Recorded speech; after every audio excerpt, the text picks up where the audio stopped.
Wake up, gamers, because you're listening to the Big Think Dimension with Dan and Bob Video Games. After the podcast, Bob will have to fight 12 identical Chris Wolfharts. Oh, God.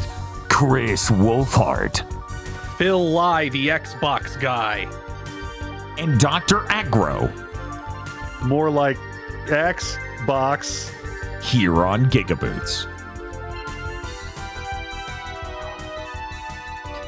It's Get okay, it? Like Bob. EX No, hyphen. we yes, sweetie. It worked better in text. No, it didn't. No. It didn't.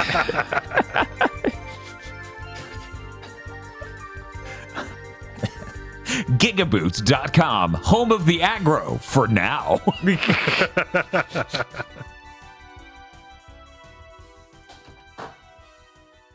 I feel like there should be a way where we can just tell Patreon.com to rebrand our Patreon literally as like a pass. Like, hey, can you just call it GigaBoots Pass? Don't say they're signing up for our Patreon. We literally want it to be GigaBoots Pass. Chris, you're looking awfully square-like and gray. What even? Oh, hey, Windows. Yeah, I would like him to continue to be on screen. Anyways, hello, everyone. Welcome to Big Think Dimension number 259. Most exciting Big Think Dimension possibly ever. There's a lot of It's either big going to be news. It's either going to be the most exciting Big Think Dimension by a small amount or a really big amount. It was a pretty unceremonious week for me. Bob, can you think of anything big that's happened in the last week or possibly even right now? A few things. You ever feel like you might be one of those newscasters who was like on air when the president was shot? No, every time I've thought about those people, I never once went, I'm going to be one of them someday. Mm-hmm. That technically happened when Shinzo Abe got, but he's not American, so it's not the same. It was different. Also, he wasn't technically a world leader; he was just an asshole at that point. and the entire Japanese government seems to have agreed posthumously. It's bad when post-mortem you can't beat the allegations. Anyways, hello. How's it going? Bob and I played a couple video games over the last week. I'm going to talk about the good ones. We're going to lead with something cool and an apology to Bob. We're about to talk about Grand Blue Fantasy Relink, and I'm going to go ahead and hit this button. It's very mild spoilers. Bob. Yeah. Before Big Think Dimension last week, you came up to me, and because you know I don't want Grand Blue Relink spoiled, Right. you phrased in a very specific way that was on the money, but didn't spoil anything, that Grand Blue Fantasy Relink might just be literally a great version of Final Fantasy 16. I was like, Bob, I don't want to talk about it. Yeah. Right. That was basically what I replied with. I'm like, I don't know. Then I beat the game, and literally all of chat and me all at once are like, oh shit. Oh shit. Oh, I'm excited. I haven't beaten it yet. I'm only about halfway. Dizzying is a good way to describe it. So I apologize to you, Bob. It's all right. When you said that, I should have been like, obviously Bob just did the most 360 no-scope accurate thing he could have for this video game ever. Grand Blue Fantasy Relink is a good game. Yeah, it is. It's a great game, in fact. Yeah, having shown even more hours into just the end game grind, I'm like, oh, this is good. I feel like I'm strong. Everything's going well. Yeah. No, it's fantastic. Beautiful. Yeah. Gorgeous, fun gameplay. So many cool characters. Mm-hmm. And I chose Charlotta. Good choice. It is.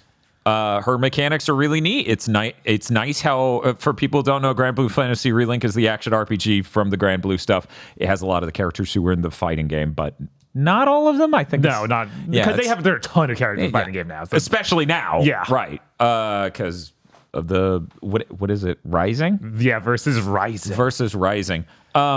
But I played it as Charlotta, and I had a cool team, and man, that game is unbelievably sick, and I wish I could talk about half the sick shit in it, but Bob, last week I believe you said, it seems to me they made this game in order.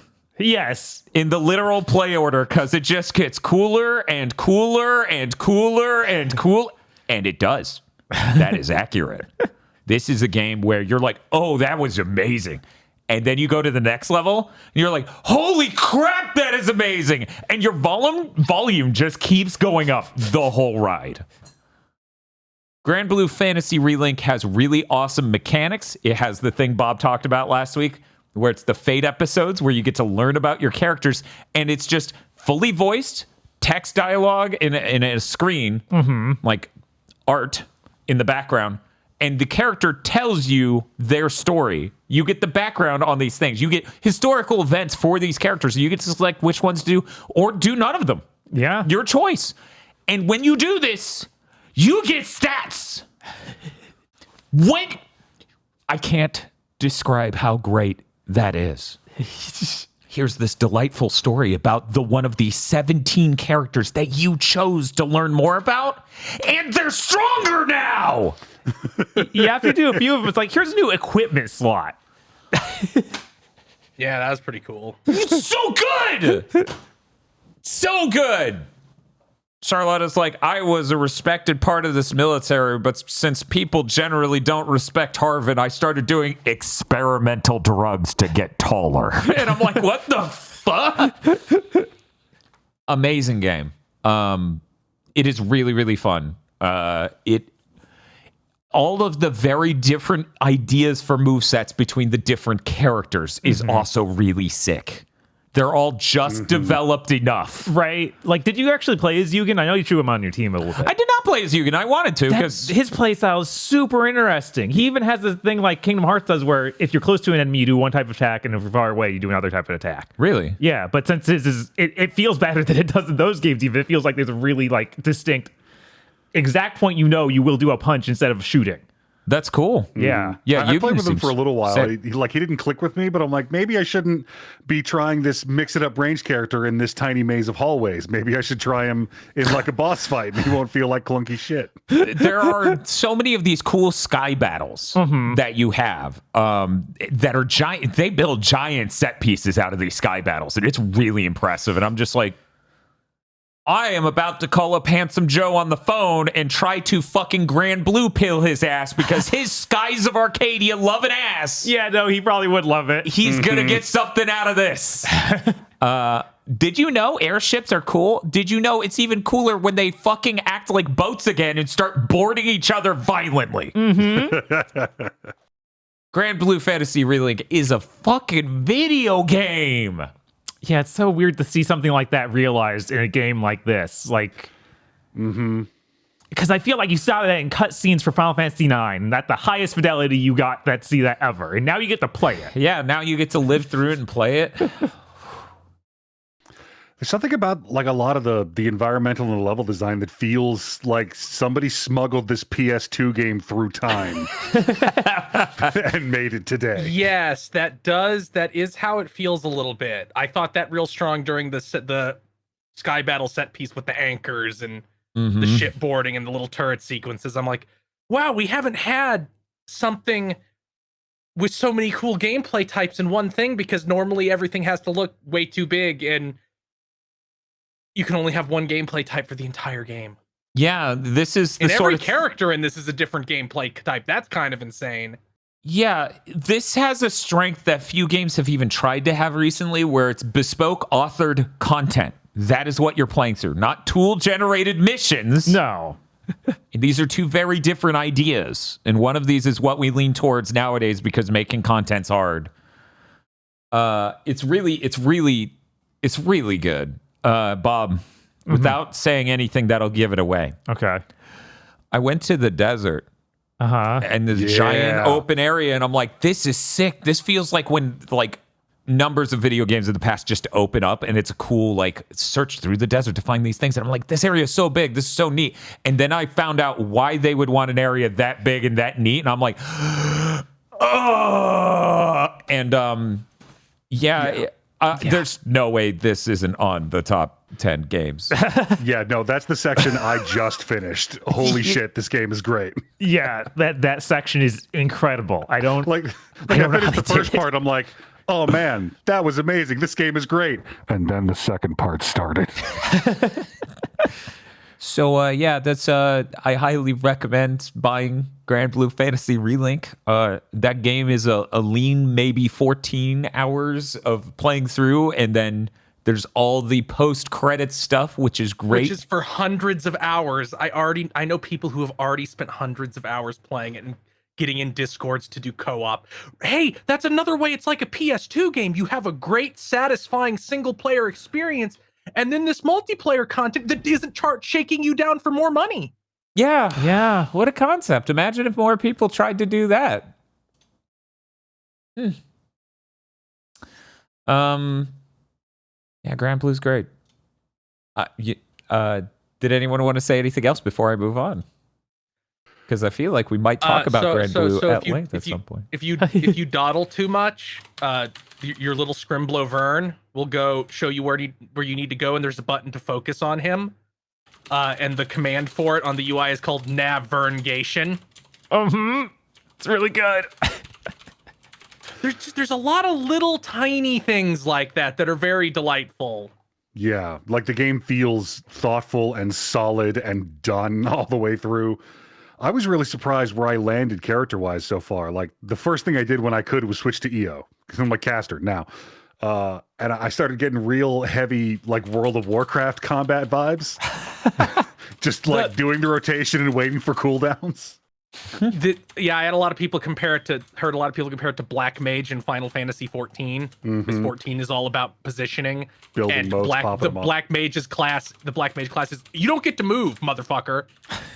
You better pick your location very carefully. But I ended up on Rackham. I really love playing as Rackham. Where, like, he's got a gun and you just rapid fire normal shots to build the heat gauge, which lets you pull out your big pistol and charge that to 5 real fast and pop it off.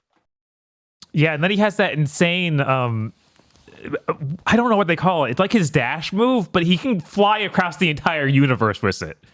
Oh, yeah, that defense skill where he's in a continuous state of dodge as he keeps moving around. Yeah, he turns into Akuma and can just go anywhere. Oh, that's really cool. Yeah, that's super fun. So I also played Tekken 8, and let me tell you, there's not a bigger divide in my week than games developed in Japan versus games developed in the West. Because Bob and I, last Friday, played Suicide Squad, which isn't necessarily true. It was a stream wherein we were playing Suicide Squad, and if people wanted us to have a good time, they could donate money to make us switch games from Suicide Squad to Grand Blue Fantasy Relink. And chat, I can't honestly say I ever could have expected this, and it would be insane for me to expect this. Went crazy. Yeah. Chat made that our, monetarily speaking, best performing stream fucking ever, as half of them wanted us to have a good time violently, and half of them wanted us to have a bad time violently. No one could see eye to eye. I didn't realize we made the perfect bipartisan stream fan base. They were the polar opposite video games too.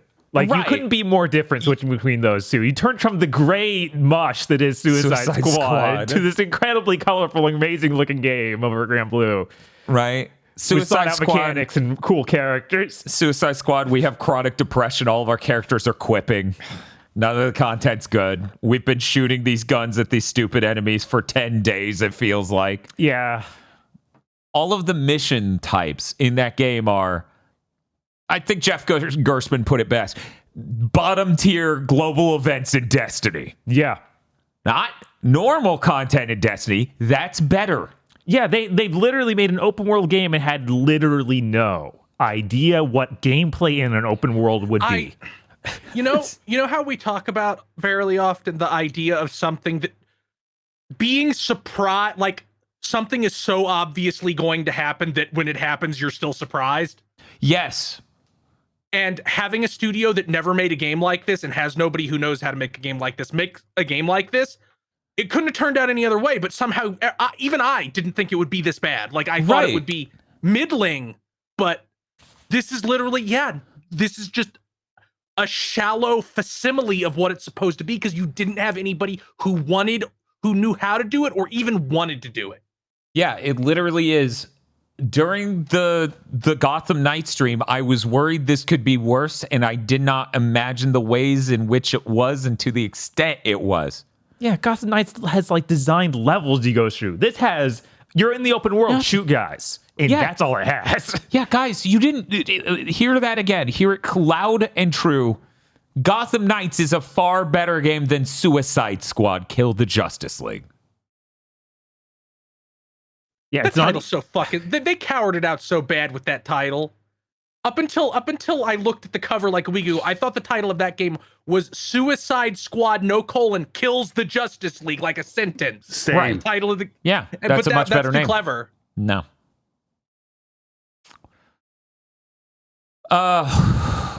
Everyone's power is holding a gun.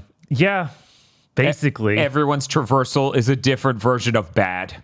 Right? You have, God, he's not Deathstroke.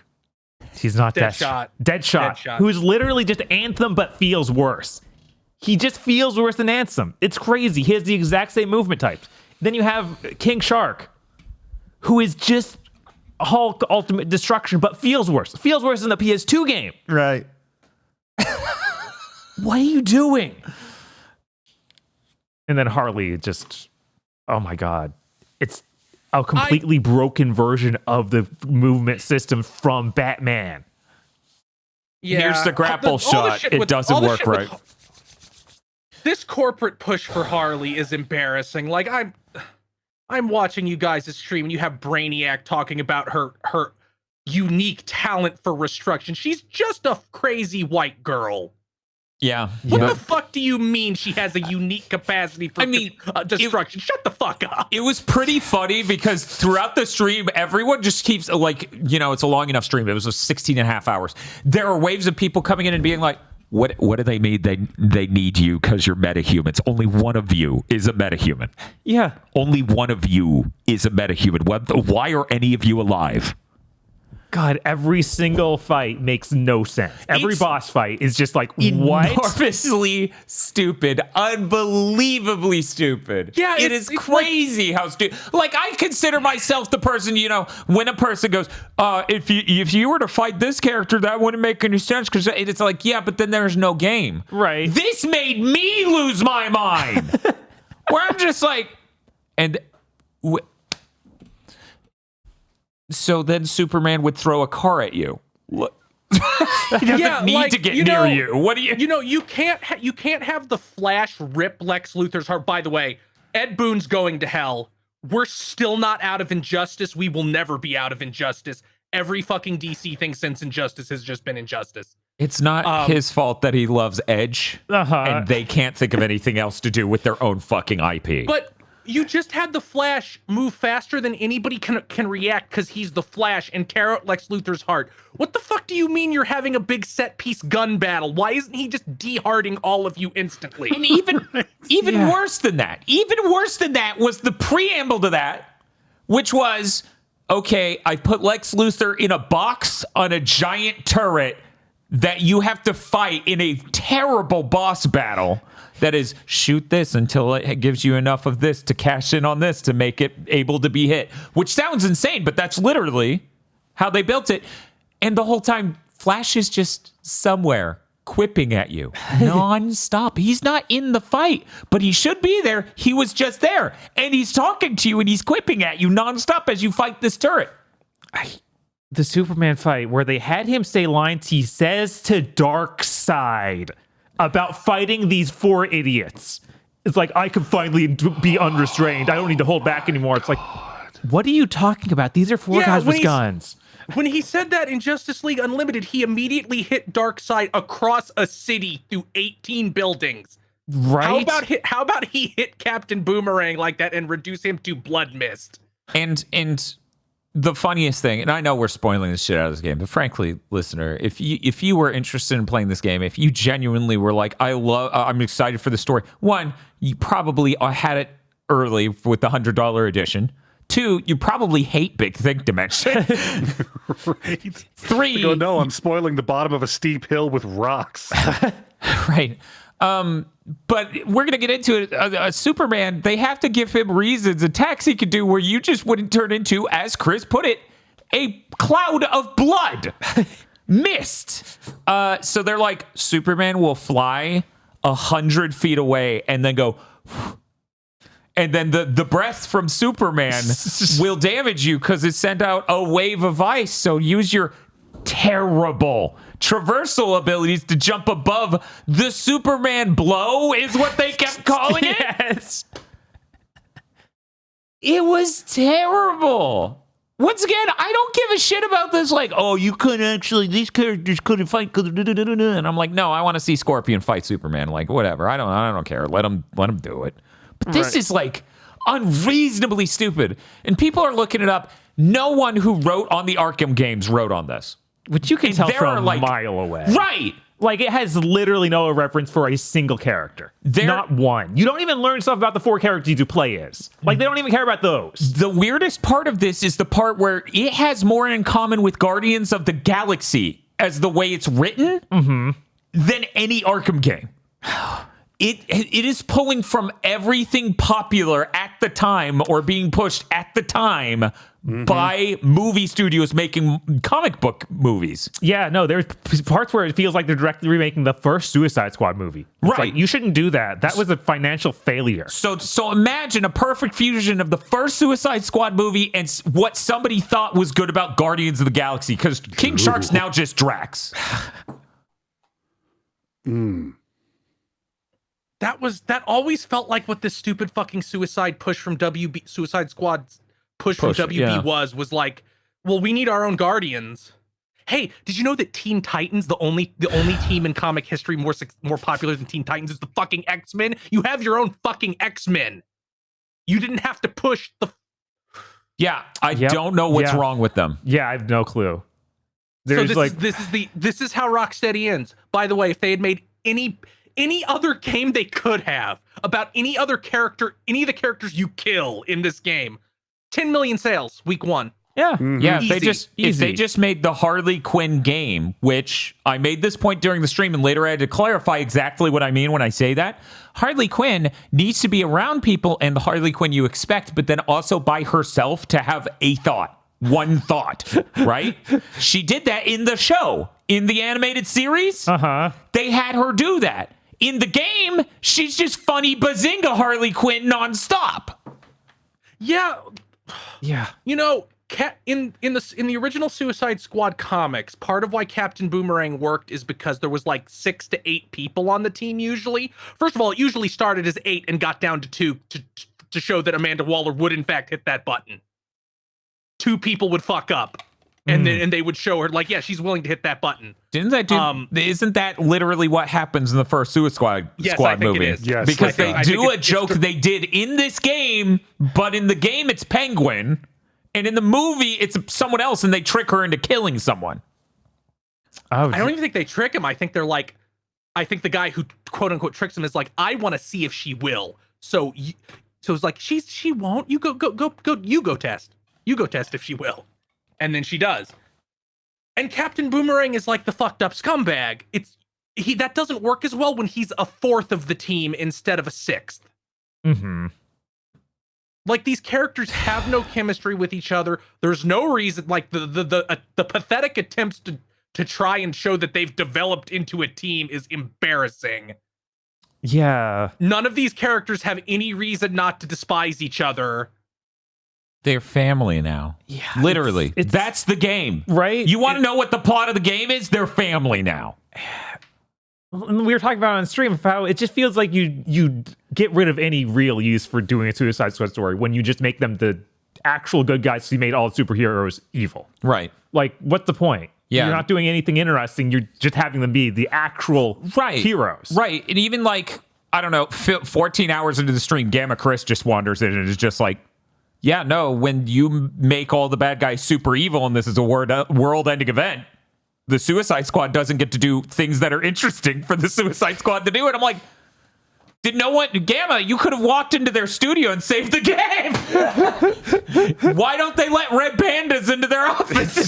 This is really a moment where I feel like we need to create a legal precedent for a studio suing the company that owns them for criminal levels of mismanagement.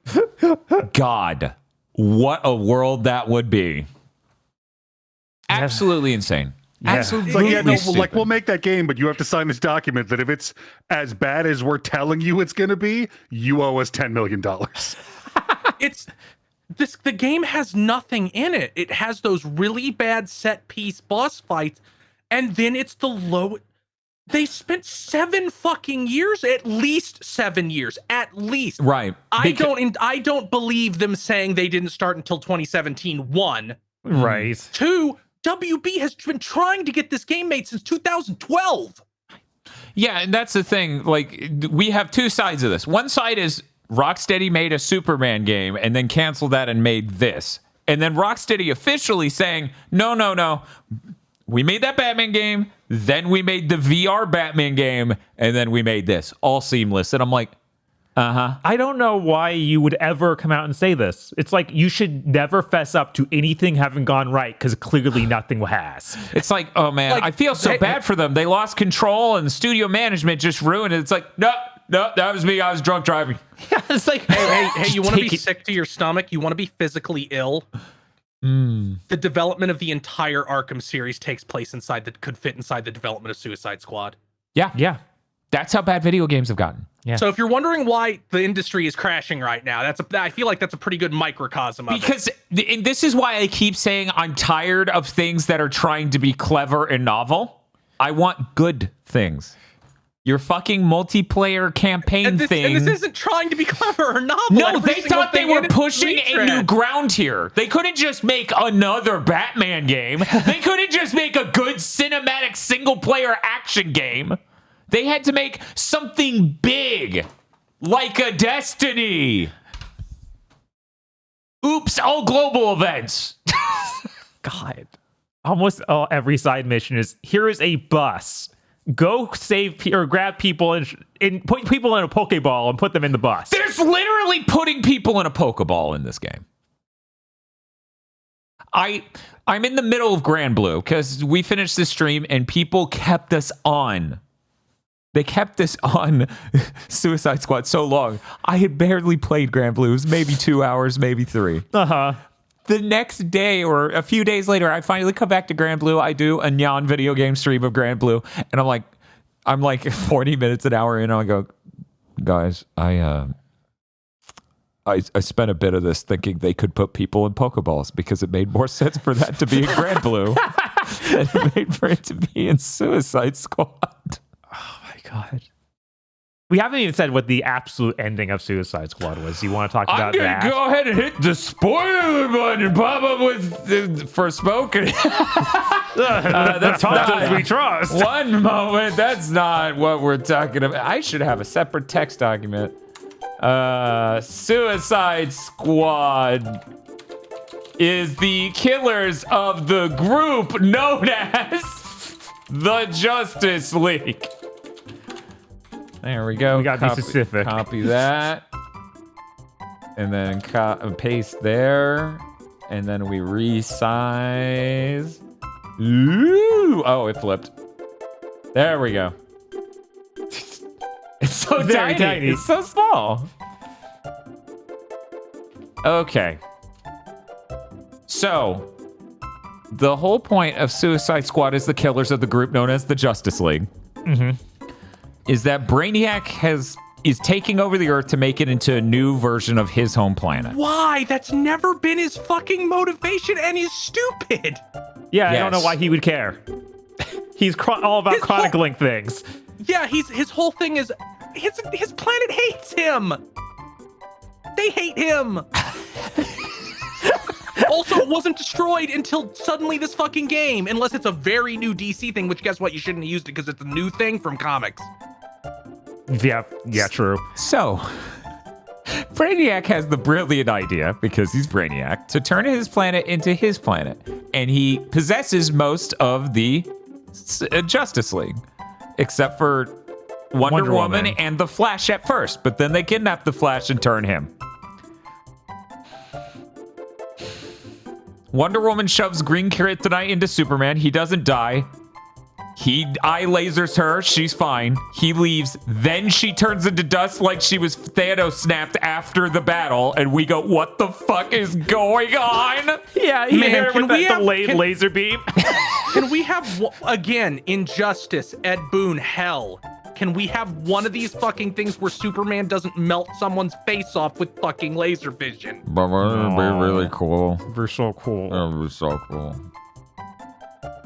So that was unreal, because she literally Thanos snap dusts Yeah, she's completely fine. way after the battle. Yeah. I think something about her new origin is she's like a statue Zeus gave life to, so maybe they're trying to do that.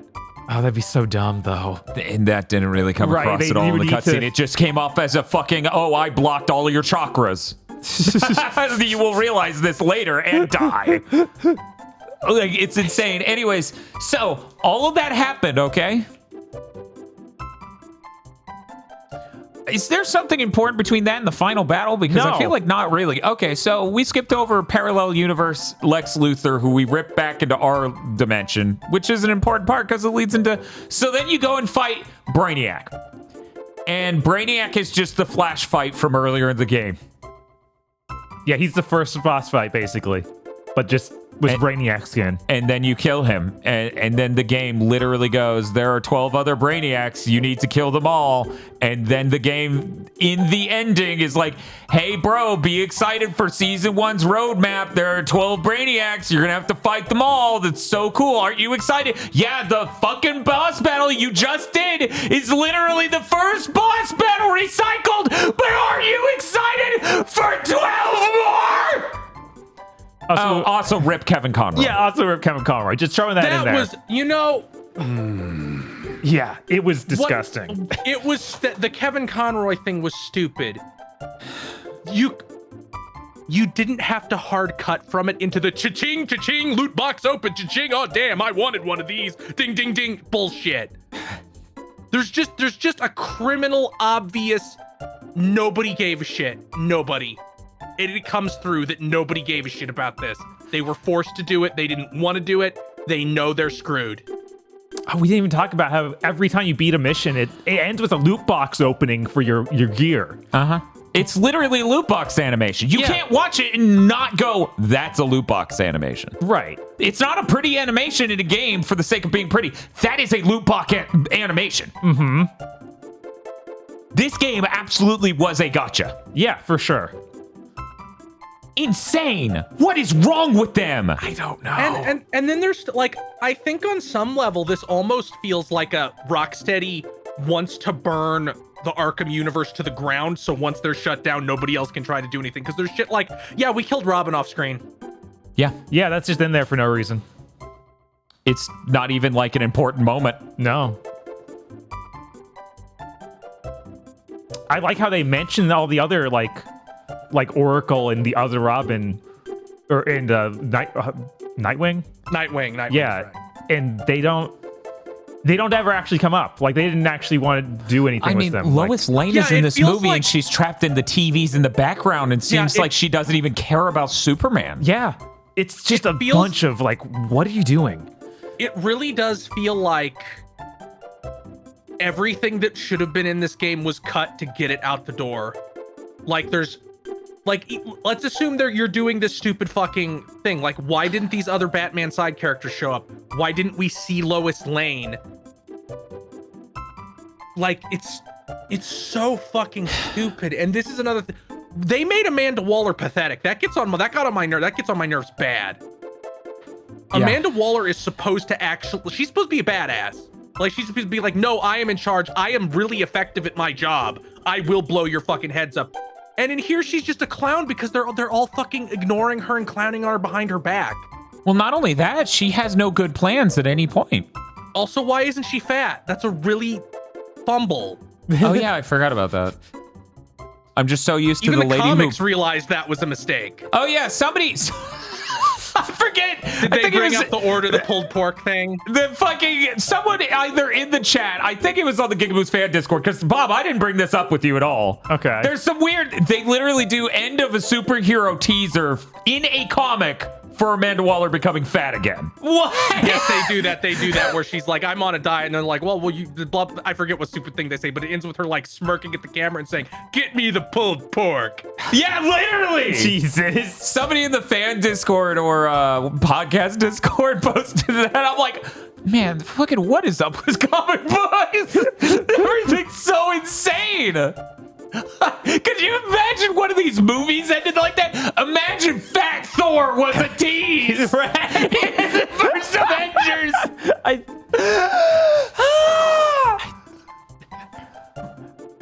Oh, I'm dizzy. I'm still like, because they end with this giant, there are 12 different universes we need to kill Brainiac, and I'm convinced that we're just going to be like, oh, that wasn't actually the Arkham universe. So even worse than that, people have done data mining of the game. And there are voice clips that are not in Suicide Squad currently. Right. About how none of the people you killed were the real people. They're all clones. Yeah. What if that's why Wonder Woman turned into dust? But what? But she wouldn't. But be she a clone. wasn't turned evil, so she couldn't have What been if she was a clone? What if she was replaced as a clone somehow? What if she broke out of the Brainiac pod? My God. Yeah, and as chat's pointing out, so the Batman funeral, which they have for the Rip Kevin Conroy part, doesn't even make sense. This is hands down one of the worst games we've ever beaten on a stream, and it cost $300 million to make. Yeah. Yeah. It's a mystery as to how, but it sure does. I think we're good. Yeah. I'm gonna take us back to the digital set. Whoa. Real again.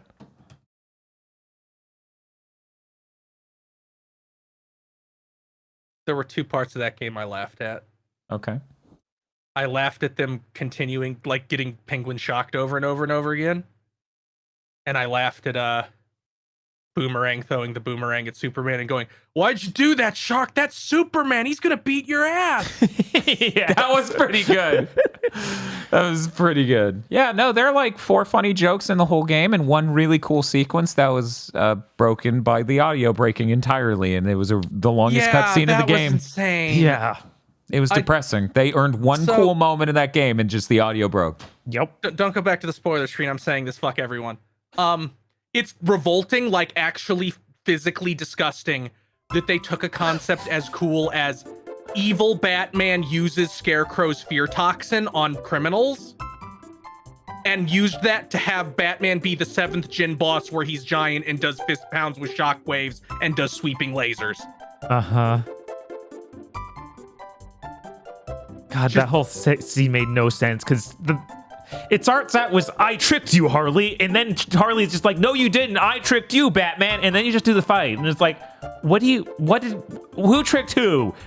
Who's playing with this? And it was like, it would be different if you went, I tricked you, Batman, and then you're no longer under the effects of the toxin, yeah, right. But you are. Yeah, you still are. I used my own fear toxin to make you into a 7th gen boss fight. And he's like, why would you do that? What? We're now going to shoot you 700 times, Batman. Well, I can take it. See, that's when Batman, who's this tall, calls for the Batmobile, and it's even bigger, and it just runs over all of you. That's his summon. That's his Knights of the Round. It's time for backup. And then he hits the button, and the game freezes. I remember when the Green Lantern fight dropped the frame rate to like 10. It was so funny. It made no sense. The whole game's like, yeah, I'm pretty much 60, and I'm like, cool.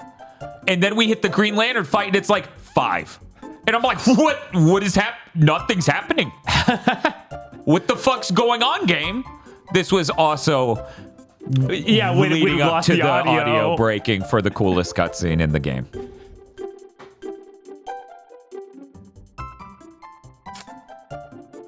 It's probably not Suicide Squad.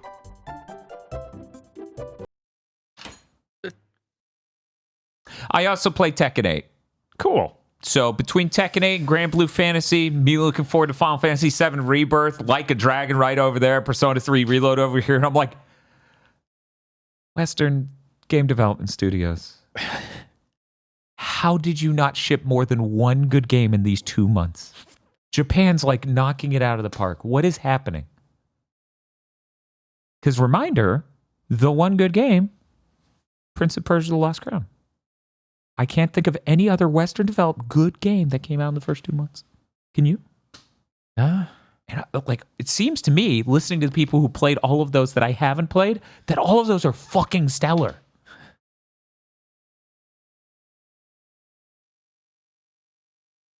I'm sure they're saving them up. They got big plans. I thought Vanishers is gonna be great. First of all, Skull and Bones comes out in a week. That game's gonna be streamed by us. Yves Guillemot came out and said, "No, it's a super ultra quadruple A game. We're justified in spending in charging you $70 for it." And I'm like, wow, saying that a week before launch when I've seen no marketing for it. Just shut your company down, man. I promise our big game isn't a mini game compilation shirt is causing a lot of questions that have already been answered by the shirt.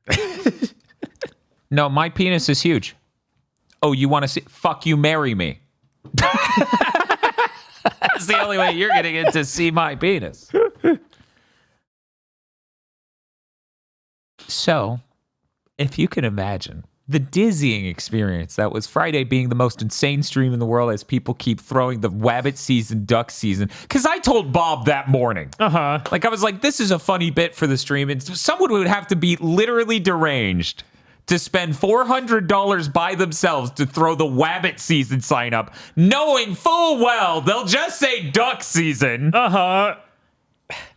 And yet, somehow, people were very opinionated about which game we played. I didn't expect you to switch back and forth more than once, but Suicide Squad was so repellent that people just kept shoving money to go, show us anything else, please.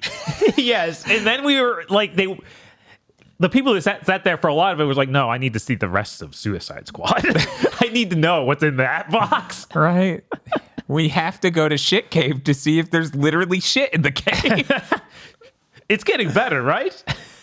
It never did. It never did. We didn't even talk about the museums at the beginning of the game where it's just like basically sets you down and lets you read everything in the Justice League HQ.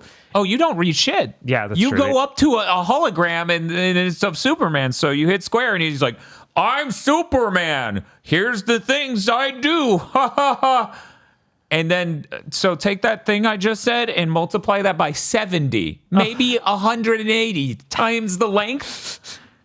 It's for everything. They do it at the beginning for the Hall of the Justice League, like this museum for them. And it just gives you the tour of what this universe is, because it certainly isn't fucking Arkham. Right. Arkham didn't have any of these superheroes, so they need a full explanation for them. But then you go to the Arkham Museum to get the recap of the entire Arkham games, which I haven't played, which felt insane to get the stories through that. Thank God it just got buried under the rest of that stream. Right, and they were luckily very vague. Because, God, spoiling everything in those games that are actually worth playing at all is just a crime. Yeah. It's so bizarre. Like, why did you that was there to prove that it was in the Arkhamverse, because nothing else did. Right. Like, literally nothing else did. And most of that game as content is not structured like that at all. Most of the game as content is a literally infamous one tier. Yeah. And this isn't like hyperbole. Most of the content in Suicide Squad is as bad as Sucker Punch's first outing on an open world game. When open world was still new. Every mission in Infamous is better than any mission idea they have in this. Like, they even do the same ones of, hey, you need to protect the bus. In Infamous, the bus is electrified and you run on top shooting dudes. Yeah. In Suicide Squad, the bus stops 3 times when it gets near a pillar. You need to go destroy the pillar, then come back to the bus and protect it as it goes to the next pillar. It's like, why is the bus even here? It's really just 3 combat zones in a row. So, you know how the people who made Clone High and, made the Spider-Verse stuff. Oh, yeah. Phil Lord and other guy. They were making the Solo movie and got removed by Disney because... Right. But then they stuck a safe director in order to do exactly what they wanted, to ship a goddamn movie. Mm-hmm. It feels like every creative field is suffering from this. Yeah. Every creative field is like, oh, who's the director of this game? The yes man. The guy who won't have a spine to the studio and be like, how about you go fuck yourself and we make something worth playing?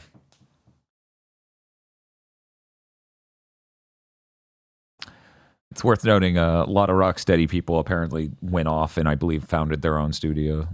That's good. It's also worth noting there are 7 or 8 writers on this game. None of them worked on a prior Arkham game. 7 or 8 writers. That always produces a good product, right? Uh-huh. It was great when the arc of the fucking Suicide Squad game was We're Family. That took 7 fucking writers.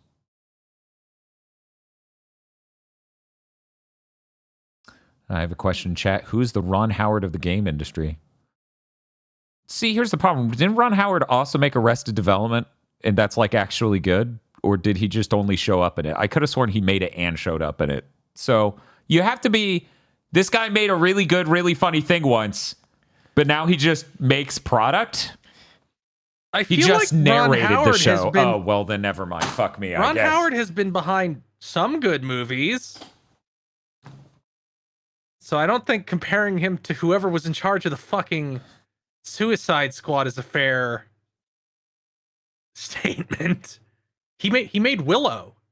That has the exploding walnuts. I have not seen Willow. I've only played the NES game. Bob, you? Yeah, unfortunately, I have only played some of the games. And only recently.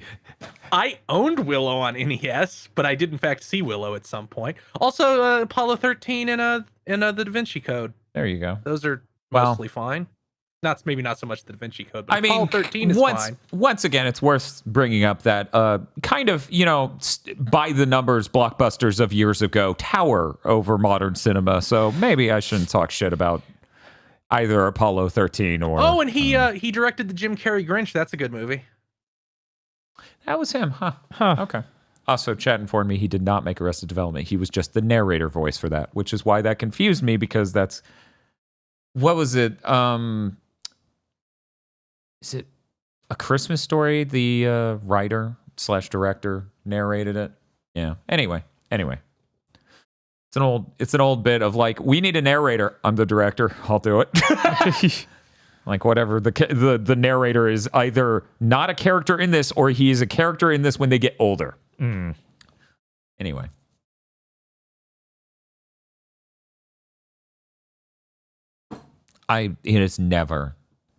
The divide has never been this big.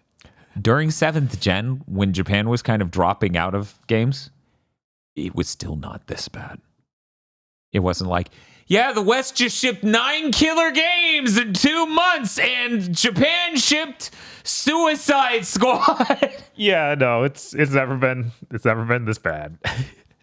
It's never been this bad. So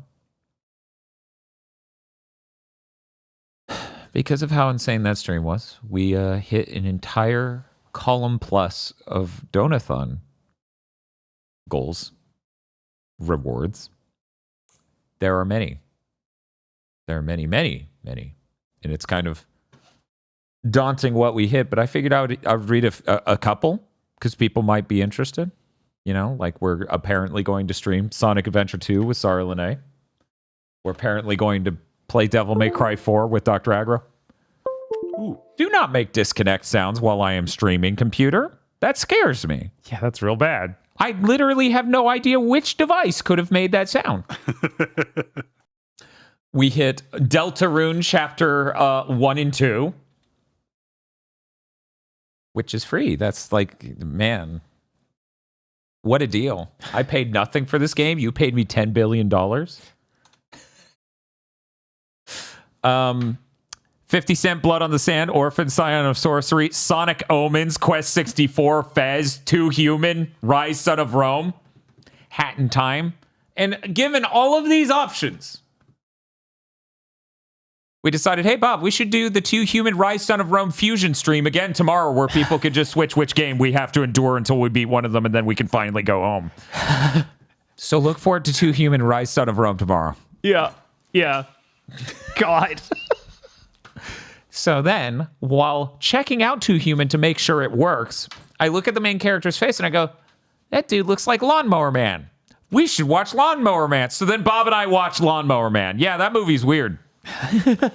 I guess we were supposed to be rooting for the terrible scientist doing completely morally bankrupt and negligent human experimentation I guess. Whose wife left him because he sucks? I don't know what. Who was the good guy? Was it Stephen King? Certainly not. It would be good if Stephen King had a cameo in that movie. I don't think he did, but he could have been in the background. I don't know. Maybe he was one of the diners. He's just at the diner. He's just one of the people I don't think sitting so, there. He's but just like, what the fuck's wrong with you, lawnmower man? yeah, I don't feel like Stephen King actually shows up in his movie or in the movies. He does sometimes, yeah. Okay. Mm-hmm. All right. That's not like it's not like Stan Lee prominent, but you know it's real.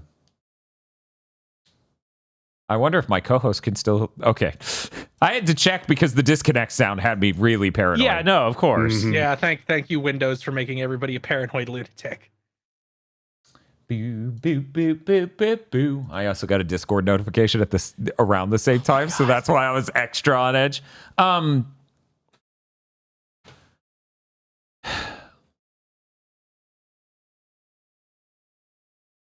Chris, Yes. you're going to want to be there tomorrow for one thing I realized about Too Human while testing it tonight to make sure it worked. God, what could there be left for me to realize about that game? So it's randomized loot drops, Yeah. but the whole game scales to your level. It's already one of those. Oh wow, it's Diablo 4. It's like even worse Diablo 4. It's some weird. Yeah, no shit. You put Right. Diablo 4 here, okay? And then you put Suicide Squad here, and it's literally perfectly in the middle. You need, The whole- you the need to whole have world's you need to have scaling to like you? a counter. A Uh-huh. counter you can just count up every time you have to see the 5-minute long oops you died get taken by the Valkyries animation. You're right. You're right. We do need more counters on stream. Yeah, it's true. Because people are like, we've had enough timers. Right. You have like 3 timers on the stream. I need counters. These are different things.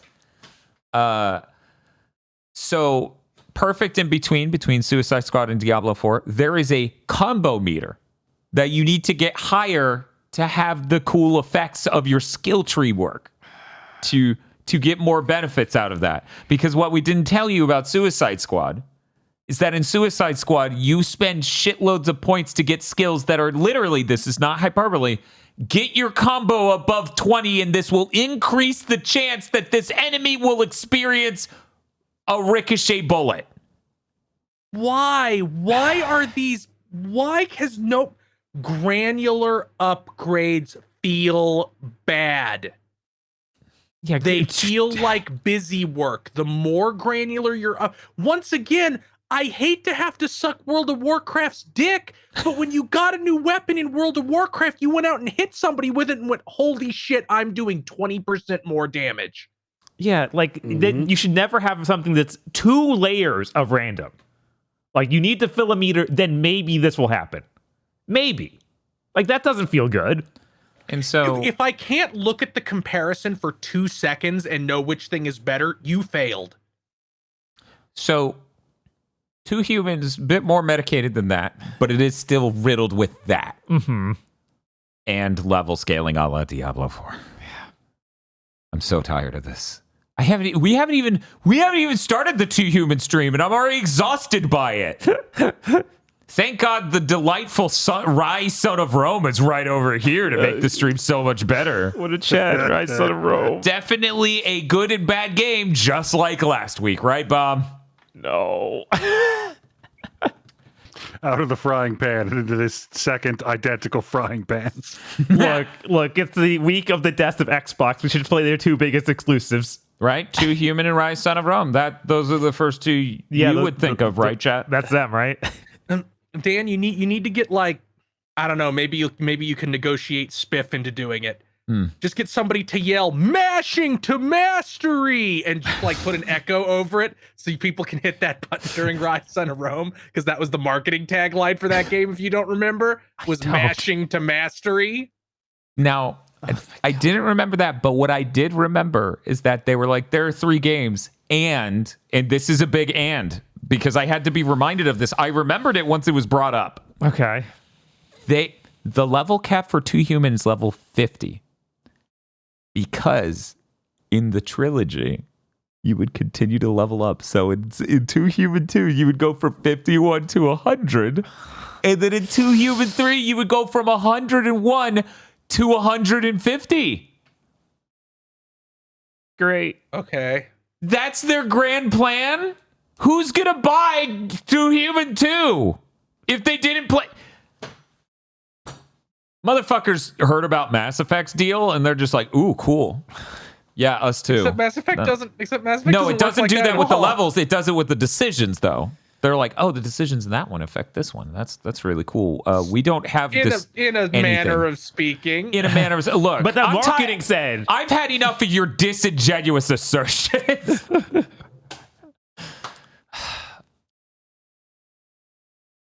So anyway, and I saw someone ask who's playing what game. I'm playing 2 Human.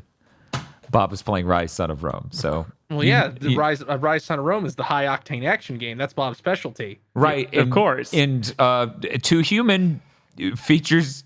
Dan loves getting strong, and it has Diablo loot. So there's the connection there.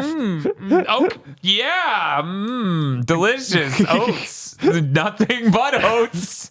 Isn't 2 Human the dog shit thing where it's like, yeah, you control your attacks with the right analog stick? Yeah, Yep. you have to push it in the direction of the enemy you want to do a melee attack to, and then you do the slowest fucking animation to hit it multiple times. It's like locking you in a cutscene. It's less like you're doing an attack, and it's like hold the stick towards them, and you will keep doing a looped animation while everyone else starts tossing your salad. It's What do you think? What do you think is worse? What do you think is going to be worse, 2 Human or the PS3 Untold Legends? Oh, we played the PS3 Untold Yeah, I Legends, know. and That's why I'm I'm- guaranteeing that's better. That's, Yeah, absolutely. Yeah, Sony should bring that franchise back. they should. People love action RPGs made by Western studios. I think that something else that everyone needs to remember about 2 Human is it has the best camera system of all time. They told us this several times, and then you play the game and it's the worst one ever made. And the whole reason it's like that is because they were so convinced that pushing the right analog stick towards an enemy for you to attack that enemy instead of any of the other ones was so good that you would give up all camera control with the right analog stick. Yep. I'm seeing chat say Blue Points Untold Legends. If that happens, we're in a good timeline. Because every time I try to imagine what they're up to, it's worse than that. But this could that could do it. If they're doing a new one, of course, fine. And it's going to great. be like a Souls game. It's literally going to be. But if it's a remake of an old one, it's like, no, there isn't a good enough to remake. No, they don't need to remake an old one. Everyone knows that. But yeah, they could just make a new Untold Legend. That'd be sick. It would be that pretty would cool. Actually, weirdly enough, because they did all that work on fucking Demon Souls, I'm like, maybe they, I don't know, maybe they love Dark Souls over there. Anyways, yeah, 2 Humans, Rotten, Rise, Son of Rome. Did you know we were over halfway through that game on that prior stream? Yeah, I'm so excited to play the first half of the game again. So, Chad, you're not only just flipping between Dan has to suffer and Bob has to suffer, but markedly less. You're also choosing between a game that is conceivably 6 hours long and a game that is 12 or something. Anyways, that's it. I'm done doing my early plug for the stream. But oh god, talk to anyone but Bob. Tekken 8 was really good. I highly recommend Tekken 8. It's got these character episodes. You play a few matches in an arcade-like thing, and then it gives you a funny ending cutscene, like your Tekkens. They're all hilarious. There are some good ones. Delightful game. Also, the story mode, very, very good. Very, very good.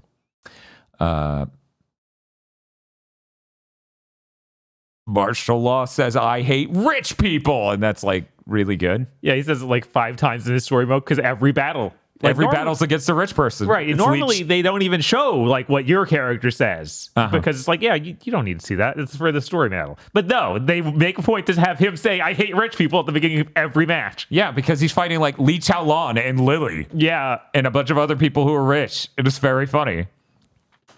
Anyways.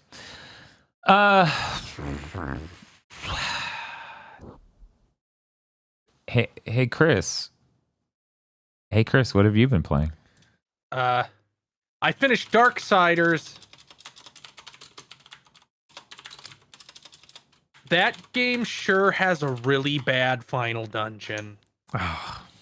First of all, it's the longest one in the game. Let me put on my angry face. They give you the portal gun. Be right back. Not great. It's not as good as a real portal gun because you can only put portals on certain surfaces that are very clearly marked. And after that dungeon, there's no more games, so there's no more opportunities to use it. Wait, you get that in the last dungeon? Yeah. I could have sworn I got that. Did I quit the game in the middle of the last dungeon? Yes, you did. Okay, great. So the entire last dungeon is nothing but these really slow plotting puzzles with the portal gun and you redirecting light beams using the portal gun. Oh, that is not what I'd want to do as a portal gun. And worst of all, it doesn't make sense as a tool because there's multiple times where you have to shoot portals through other portals.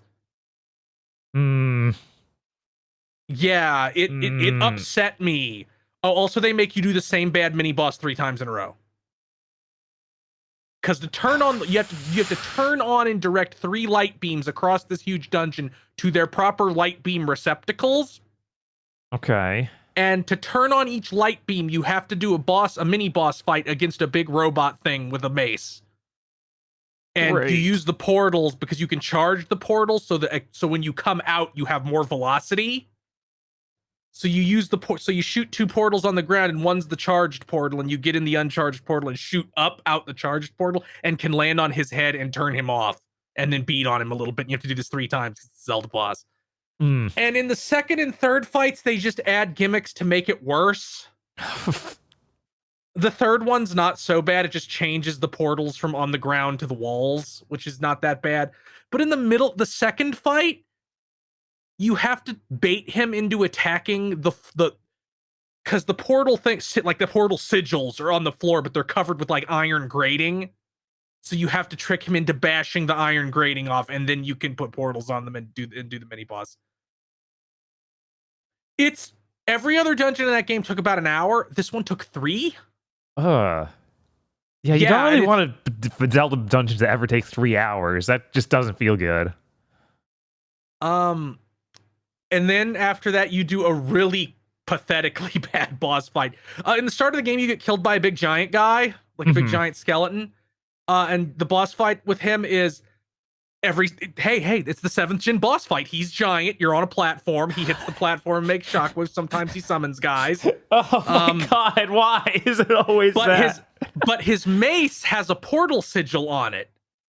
So you shoot a portal onto the mace and then shoot a portal onto the ground. And when he raises the mace up behind his head to hit you, you teleport and land on the platform on his back and stab his weak point. That's really funny that the key instrument for why you couldn't fight this guy before is you didn't have a portal gun at the beginning of the game. Yeah. And then after that, they're like, okay, it's time for the Triforce quest. Wait, after that? Yeah. I thought you said there wasn't a game after that. That's crazy. Oh no, there's no more dungeons. Oh. But they go, you need to go all across the game world and collect the 7 pieces of the Armageddon Blade. All right. Which you need to resolve the plot. And that wasn't so bad. It took about 20 minutes because you just teleport to each place. They're marked on the map. You just run immediately to them. I feel like that kind of misses the point, but all right. I guess it streamlines it. It's fine. And then you go do the really cartoonishly bad final boss fight, which is a guy was turned into a big evil dragon, and you get on the horse and ride at him as he runs at you as a dragon, and you slash him, and he goes and falls over onto his side, and then you just walk up to him and stab him in the face a bunch of times until he gets back up. Then you do that 3 times, and he has lost his dragon power and becomes a guy again, and you do a really basic boss fight against that. Oh. Is the horse something you get to ride frequently in this game, or is that some near-end game power? Okay. You get it in the third of 4 chunks. Uh-huh. And you can only use it outdoors. All right, that makes sense. And there's very few points after you get it where you would even want to use it. So it doesn't really have much of a point outside of that one jousting boss fight. The game does have a really cool ending, though. First of all, the game has the fucking Elder Gods in it from Mortal Kombat. Like, they're called the Council, and they're these big flaming heads that have incredible authority. They're one of those those shithead fantasy groups where it's like, we have incredible authority, but no ability to enforce it at all. Yup. So you defy the Council and start the Armageddon. And I guess every single force in heaven and hell wants to kill you. And they say, you're going to fight us all alone. And then Liam O'Brien, who is the main character, War, goes, not alone. And they show the 3 other horsemen you don't get to see the designs of coming down as meteors. I didn't know that Joe Mad said that the last Darksiders games, if he gets to make it, will be called Darksiders the 4. Because you play as all 4 of them. Oh. And I actually think that's pretty clever. Other than Darksiders, I played a bunch of Prince of Persia. I did not beat the Prince of Persia. I think I'm like 80% of the way. It's long. It's like 15. It's like 15. Yeah, that's crazy. Yeah, I remember a couple weeks ago I implied the game was 10 hours or something, and I think that may have been on Big Think, but maybe it was on a stream. It was on Big Think, and then the chat was like, no, it's longer. And yeah, it is. That game has lots of cool things in it. Just for the listeners and for Bob's sake, I'll clarify. The USB actually did come loose that time, and I have certainty what device got disconnected. Incredible. We are perfectly fine. Nothing. Do not think about the incident. But yeah, no, that game really is, as Chris was saying, like 13, 15. That's crazy. Yeah, it's big. Chunk. And it has many cool things in it. It's really cool to fight a boss. And he just uses some shit that directly takes a move from an anime character. And when you defeat him, you get that move. Because you also have a super meter that lets you go into your cinematic super. It's also really funny that you fight a guy early on, and he's literally Virgil. He is literally Virgil. He teleports above you and does Helm Splitter. He does the wide slash after Helm Splitter like Virgil does. He tries to hit you with Judgment Gut. He is Virgil. Man, I'm noticing a trend between really great games shipping in the first couple months and having a Virgil. Does Like a Dragon secretly have a Virgil in it? I think it's almost like when you take inspiration from really cool things, your game is also cool. Do you think that maybe the reason that do you think like the sole like one of the things contributing to games burning down is the MCU? Like, we don't make cool things anymore, so everybody's just inspired by the MCU. I mean, the MCU is directly responsible for Suicide Squad kill the Justice League, so because if the MCU didn't exist, God knows And Immortals of Avium. none of that would have gone the way it did. Yeah, and Immortals of Avium. That is absolutely just MCU slop, the game. But I know that Dan and Bob intend to play that Prince of Persia game, so I'm not going to say too much. And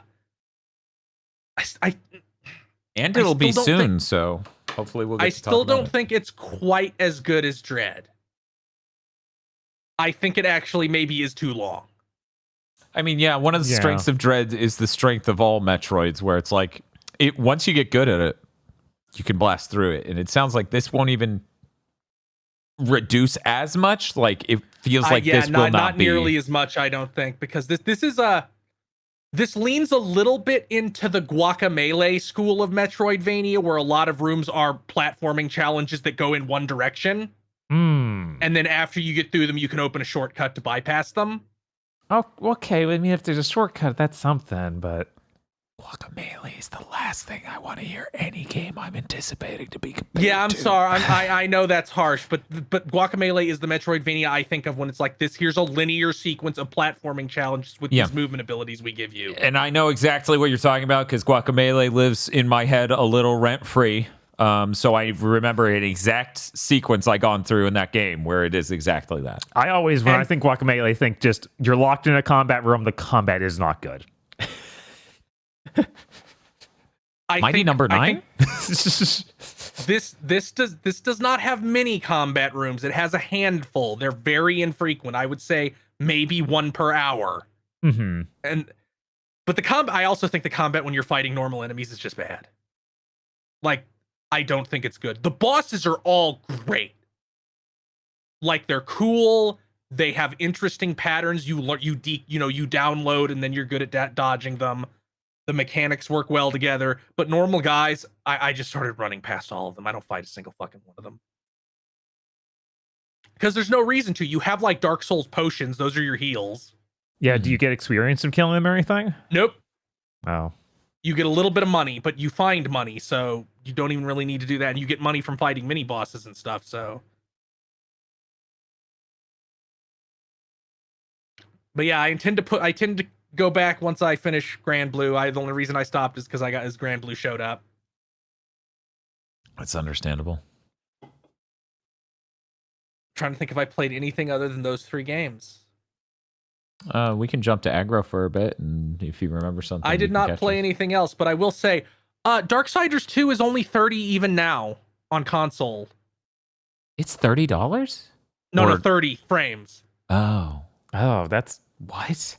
It was capped because there was some complication with getting it to run above 30 on PS4, and then they never uncapped it. Sounds about right. Ugh. Didn't uncap Darksiders 3 either. Yeah. Weird. Luckily, I own Darksiders 2 on PC, so I might just do that, but I don't know what I'll do for Darksiders 3. I might just wait until I can get it on PC, because I don't want to play an action game at 30.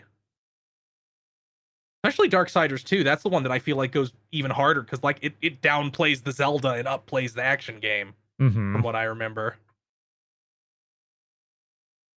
Yeah, that's my games. Hey, Aggro, what you been playing?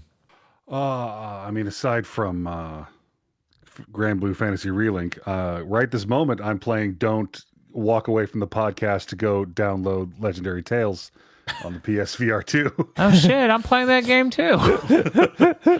This morning I downloaded the demo for Islands of Insight off of Steam, which if you recall from this summer, Islands of Insight is an MMO puzzle game where you've got a bunch of floating islands and you're flying around and there's just puzzles everywhere, like literally scattered around the landscape. Like you walk up to this block and you click on it and it gives you a puzzle and then you solve it. You walk over here and there's some weird rings and you got to find the angle to look through all of the gold rings, but not the purple ring. And you click on it and you walk over there and, oh, look, there's a semi-invisible thing. And you find that and you collect one. There's one of 5 on this island. And, I went to the other island and there were a bunch of mazes, like actual physical mazes made of glass. And in the mazes were more nodes that opened up into puzzles to solve. This game is like freebasing puzzles. That's sick. Like it is jank and a little rickety. And as I was logged into it, it kept doing a thing I haven't seen an MMO do in a long time, which is lag so hard it kept resetting my physical position back about 15 feet. And a couple times that threw me off one of the flying islands. Is this VR or not? No. Okay. No, I got this off of Steam. It's flat screen.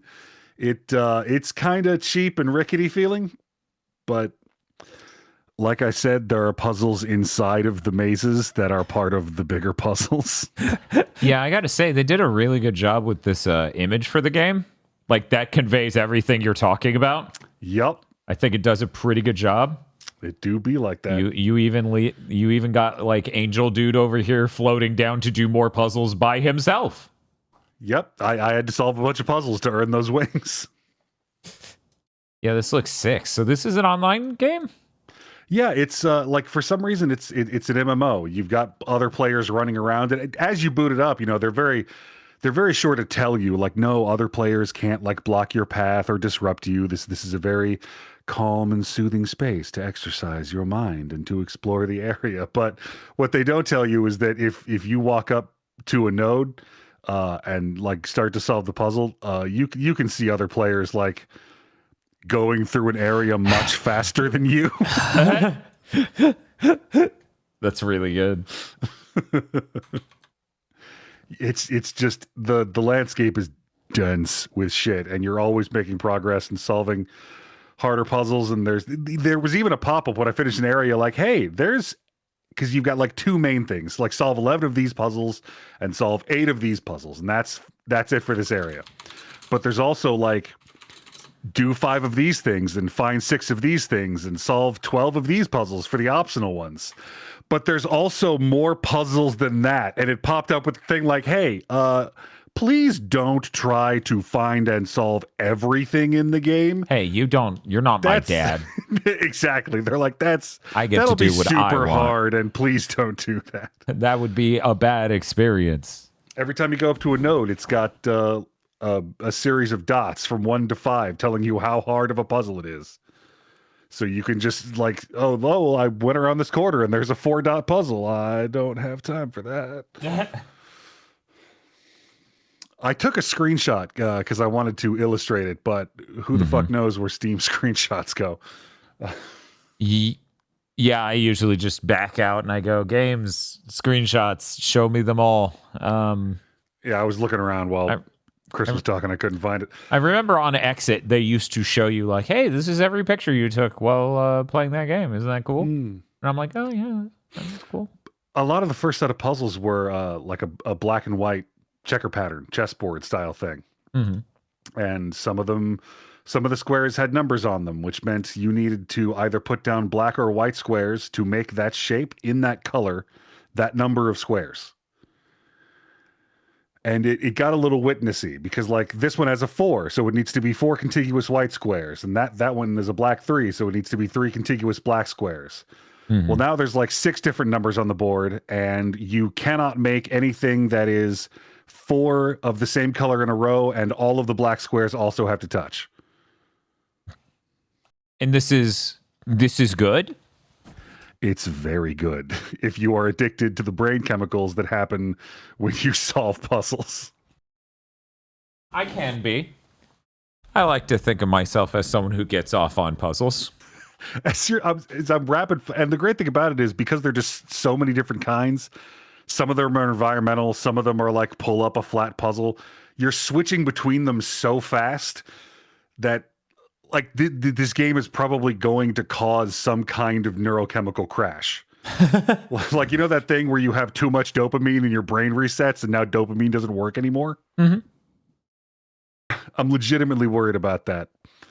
But also because of the variety of puzzles on display, I had a thought while I was going through one of the mazes, man, if I had to watch another human play this game, say Dan or Bob on a stream, I would drive to their house with a knife. This is how we do it. This is how we trick him into getting the full Fazoli's review. We're here at Fazoli's streaming Islands of Insight. Hope no one comes here. Then you like get aggro in one of those nets that get pulled off the ground into the crane. He just starts making weird animal-like sounds like an elephant. As you solve different kinds of puzzles, you collect energy to power opening new areas, and you also collect, I don't know, it's a video game. There was a symbol and they didn't give me a name for it. You collect in-game currency to unlock new costume pieces and cosmetic options. And Could there it was be a great moment. Insight? Potentially. There was a great moment when I knew the demo was over because I had 2 objectives, and one of them was beyond a wall that when I flew into it, it said, this is the end of where the demo is.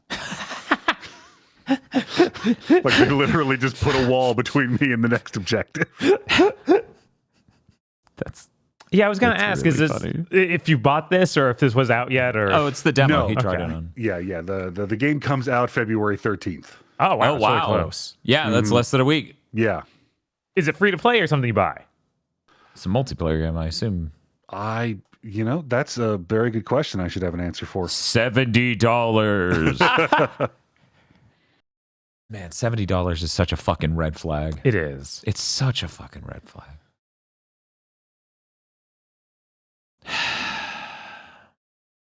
Did you play anything else? Not worth talking about. Didn't play Tekken 8. I have not played Tekken 8 yet. They better give Eddie Gordo one of those character episodes when he lands. Yeah, You're God. goddamn right. I was gonna say that's one nice thing about this new Street Fighter. They get to actually put the character in that world and give him some cutscenes and stuff. And that's always cool. Mm-hmm. So hopefully Tekken can follow suit and also Yeah. give you that full experience. Yeah, you want that.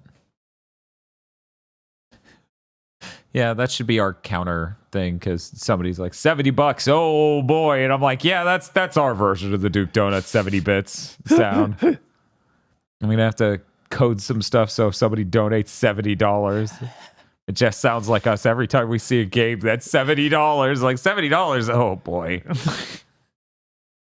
Anyway, hey Bob, Hey, I played too many things. what did something cause this? There is a thing called Steam Next Fest, and there's also a game called Final Fantasy VII Rebirth. What do you want to hear about first? Rebirth? If you want to hear about Rebirth, press 1 now. I was in the car. My phone didn't connect to the car. Mm-hmm. I tried to get the car to do something, or actually I rebooted my phone so it would actually connect to the car. I haven't had this problem in a long time, but it happened. It's been happening randomly as of late. In my car, I've never heard it speak before. But my car was like, unable to connect and download the context. And I'm like, whoa, why is my Elantra so hot?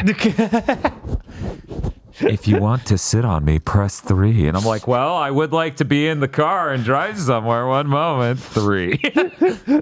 It just turns into the fucking future South Park special. Oh, God. Honestly, I think about that a lot. I talk to my car too often, you know? I'm like, how do I get to blank? Because we moved. So I have to ask it that question a lot. And it's like, maybe you would be in a better mood, Dan, if you bought an Xbox Series X. And I'm like, I already have one, and this is not a good week for that suggestion, car.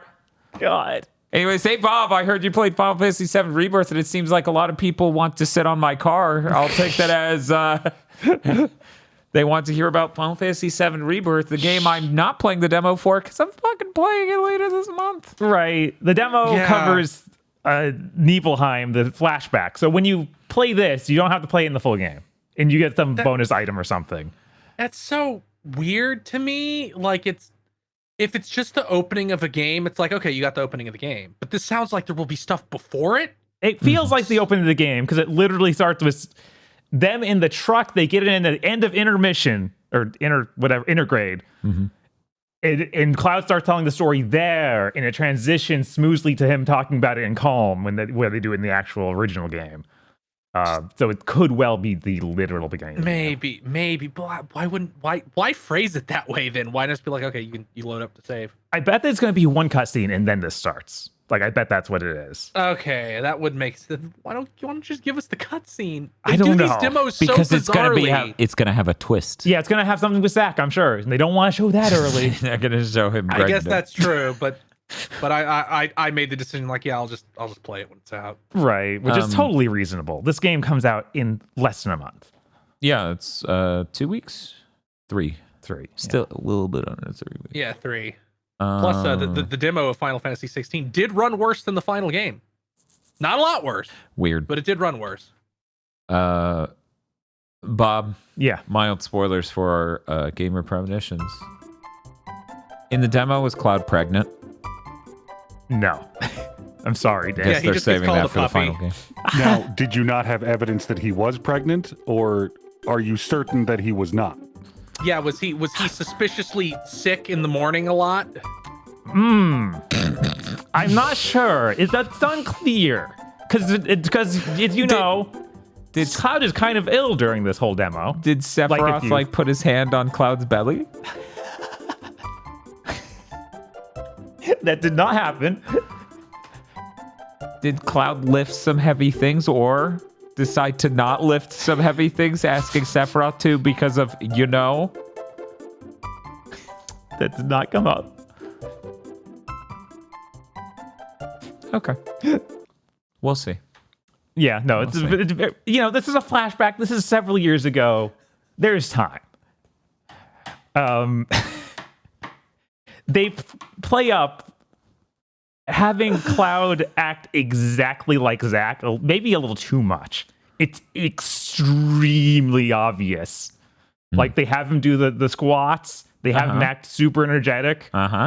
I know everyone knows the twist, but you can't. I have to hit the button. They don't know. They don't know. They haven't gotten around to Final Fantasy VII, a thing only slightly more ridiculous than me not getting around to Star Ocean 2. Bob, do you have something to tell us about the game that came out over 2 decades ago, Final Fantasy VII? Oh my God, Cloud wasn't actually that character you play as in this demo. That was Zack. Cloud was the sick guy sitting next to him. Oh my God. Because he's pregnant. Boom! Heads explode. Minds blown. Boom!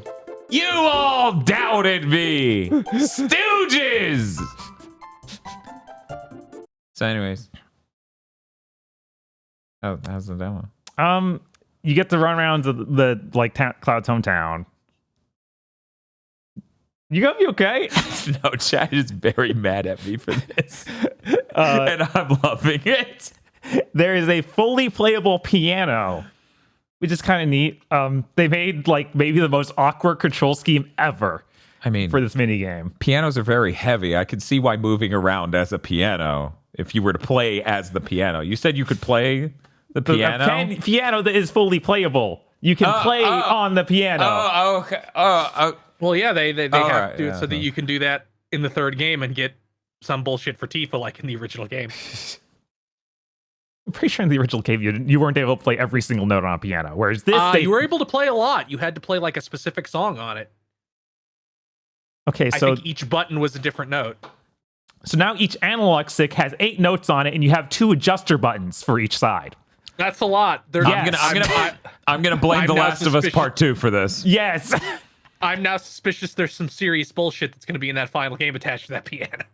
Probably. Or they just wanted people to play Megalomania on it or Megalovania on it. No, you had it right the first time. And you can Megalomania is Live a Live. Megalovania is Undertale. Billy Bros. Actually, it's just the Spider Dance song. They even have a rhythm game you can play on this thing. I want to play Tifa's song, and it'll have the notes slowly expand along the circle that is each side of the analog stick, and it's insanely hard to play. It feels terrible, which I get what they're doing. I don't care that feels intentionally no, lol, you wanted to do this. Can you still find Tifa's underwear and she gets mad at you? Yes, there is an option. Well, they don't say it's her underwear, but you have the option to go up to the cabinet, and she's like, "Do you look through my things?" And then so they do not call it. I think in the original script they call it orthopedic underwear. Yes. Yeah, you don't get to see the exact item name. You don't actually get an item from it. You just open the door, and her and Eris yell at you. Seeing this, it'll be perfectly normal clothing, and then you'll just come off as out of touch. You're like, "You wear leggings, ha ha ha!" And she's just like, "Yes, what the? Get out of my fucking room! What's wrong with you?" Yeah, it's literally called orthopedic underwear. You didn't misspeak. It's fucking weird. There was a weird thing with that. Don't even. They do give a scene for Tifa's master. You actually talk to him, and they have a full scene around that. And I was like, "Oh, that's kind of neat." That's cool. I am glad they're fleshing him out because he's in a little bit of that scene, and then you find a note from him later in the game. Mm-hmm. He doesn't appear. I have to ask you something. Does he look exactly like the guy from The Bouncer, the Master Wong or whatever guy? No, not at all. That's all that's coming up in my brain. I need to look this up. He's like a big. He looks almost like you made Sabin from Final Fantasy VI older.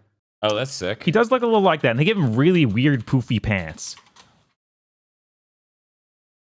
And sleeveless, a sleeveless vest sort of thing going on. Yeah, he looks pretty cool. As far as otherwise, it is a really faithful recreation. When you go to your mom's house, it's almost all the exact same dialogue. And yeah, you do all the Nibelheim stuff, but then they've added a few weird things like oh, Cloud, you should date an older woman. yes, that's there.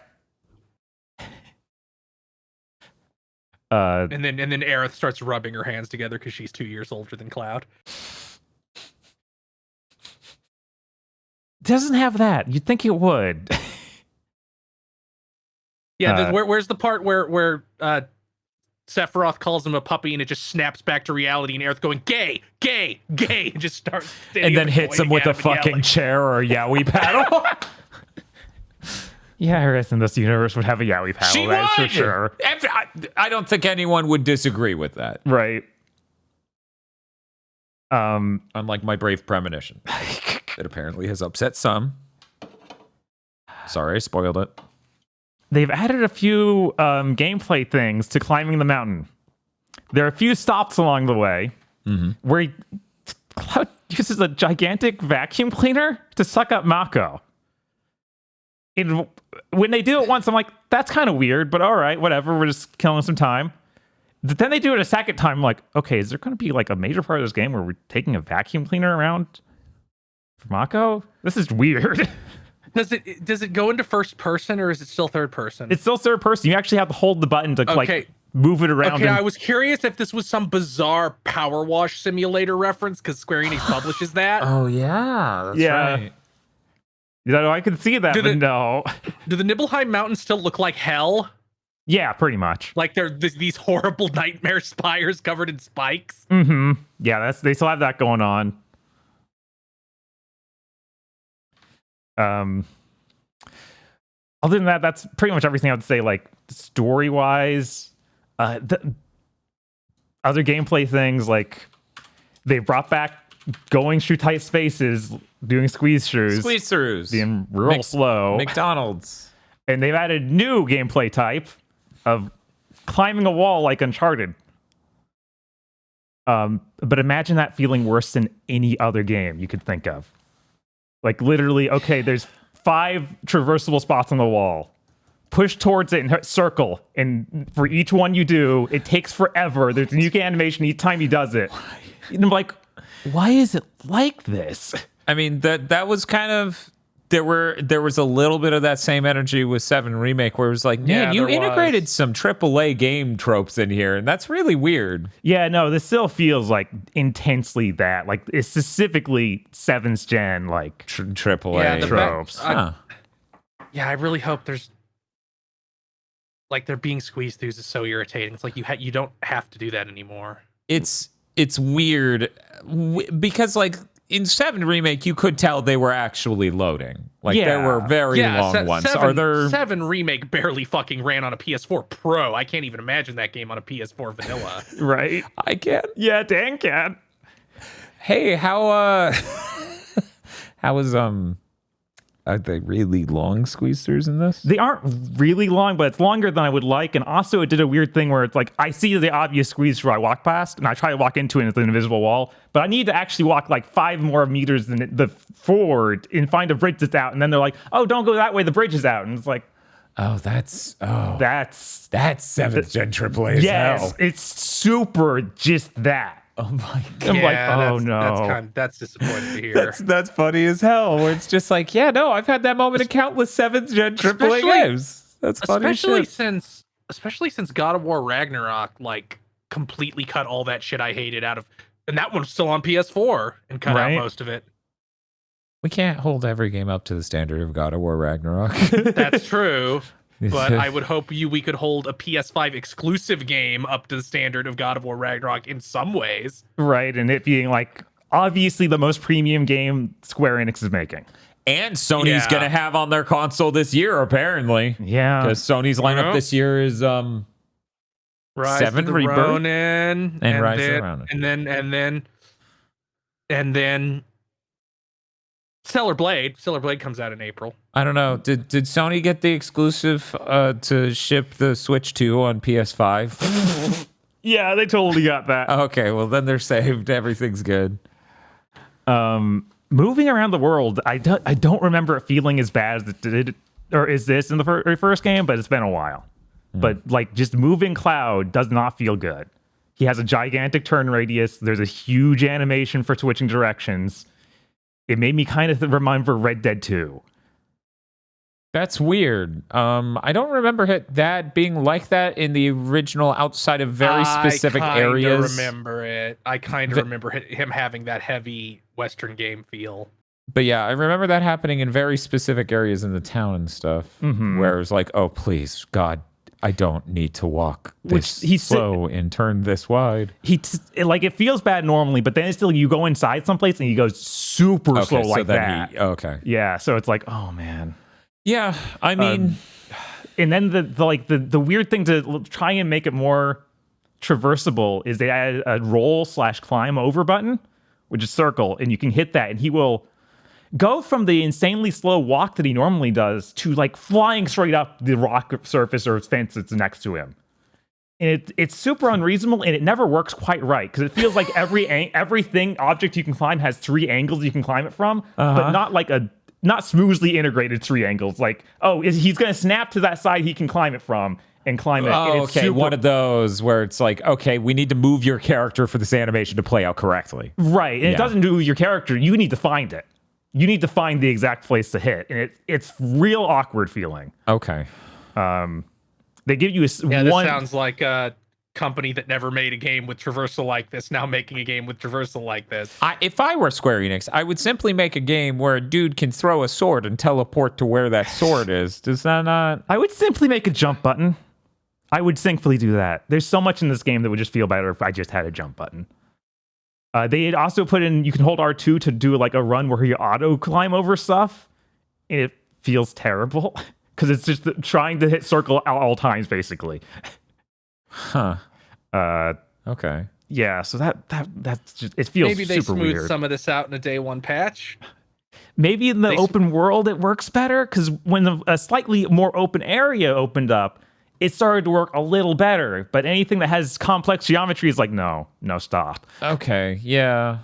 I could see that. Yeah, this all sounds like what I expected after the Final Fantasy VII remake, honestly, where it's like, this feels a little bit more like Western-y than I would have liked. It feels like they got a little bit up their own ass with their fidelity. It's like, no, the animations must be pristine at all times. Yeah, it's so weird to do. It's like, you're making the game where when we start fighting, like when you see a cutscene, they're flying around like anime characters. Right, they become Advent children. Yeah, you can do that in the battles even. You can shoot Cloud up to guys and he'll air combo them. Right, like right. It's so weird to be like to switch back to like, yeah, you're Red Dead on the ground. Mm-hmm. Yeah, that's really bizarre.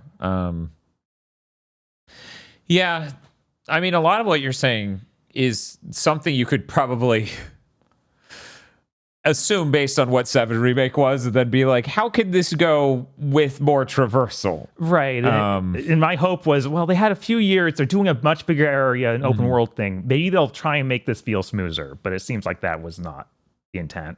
Man, I've started comparing Final Fantasy VII Remake's combat to like real time with pause, like it's closer to something like Dragon Age than like Kingdom Hearts. Because I really do think that. I think like the structure and how it's supposed to work is closer to that. Didn't think they'd make the navigation around the world feel closer to to a game like that than Kingdom Hearts, but I guess props for consistency. Yeah, the combat, it just doesn't feel good. I don't know what's up with it. It's strange, and they added a new move to try and help with aerial enemies because they throw aerial enemies at you immediately. Yeah, that new move, unfortunately, isn't a button. It's dodge and then hold attack, and then Cloud will teleport up to the enemy and start hitting him. Sometimes he'll get out of sync with the enemy, so he's just hitting above them. Like, it feels miserable. I don't know why it feels this way. Yeah, that's real weird. Were they concerned that giving you the ability to jump, you would just jump into weird places all the time? Like in the environment, so that way you can see areas you aren't supposed to in towns and stuff? I don't know. It feels like you just put invisible walls because there's invisible walls up everywhere anyway. So I don't know why adding a jump would be. I don't get it. Bad, especially since like Kingdom Hearts aerial combat's fine. Yeah, it's good, right? Like I don't get it. I don't know. Like I need to go through remake again before Rebirth, because I haven't played Integrate at all. I haven't even touched the PS5 version. Yeah, I also didn't touch Integrate, and I was like, oh shit, I need to do that. And I have somebody who's a big sicko for that game and beat it on PC with a mod that made every enemy 4 times stronger, and she keeps telling me, no, they don't teach you anything. Look up a guide to learn how to play the game. And I kind of believe her, but that's the kind of thing you need to onboard people with. Yeah, it's one of those things, like, there might be like ways to make it make sense, but I think it just feels bad moment to moment. Like, your character has that weird, like, clunky movement where you lock between animations that don't properly exit, and it just always feels kind of bad and like hard to control, and that's pretty upsetting. Yeah, I'm still kind of on, like, they should have made a turn-based game or an action game and not tried to fuse the two into one new genre. Yeah, like, I get that this is, and playing Final Fantasy 13 made it very obvious that this remake combat is just the next iteration of the Final Fantasy 13 combat system. But I find it so hard to even get on board with that, because it's so much like, if I could play it all like a turn-based game and just use pause and select attacks to actually play it reasonably well, then I could get behind that. But where it actually plays like an action game but just really bad, it's frustrating.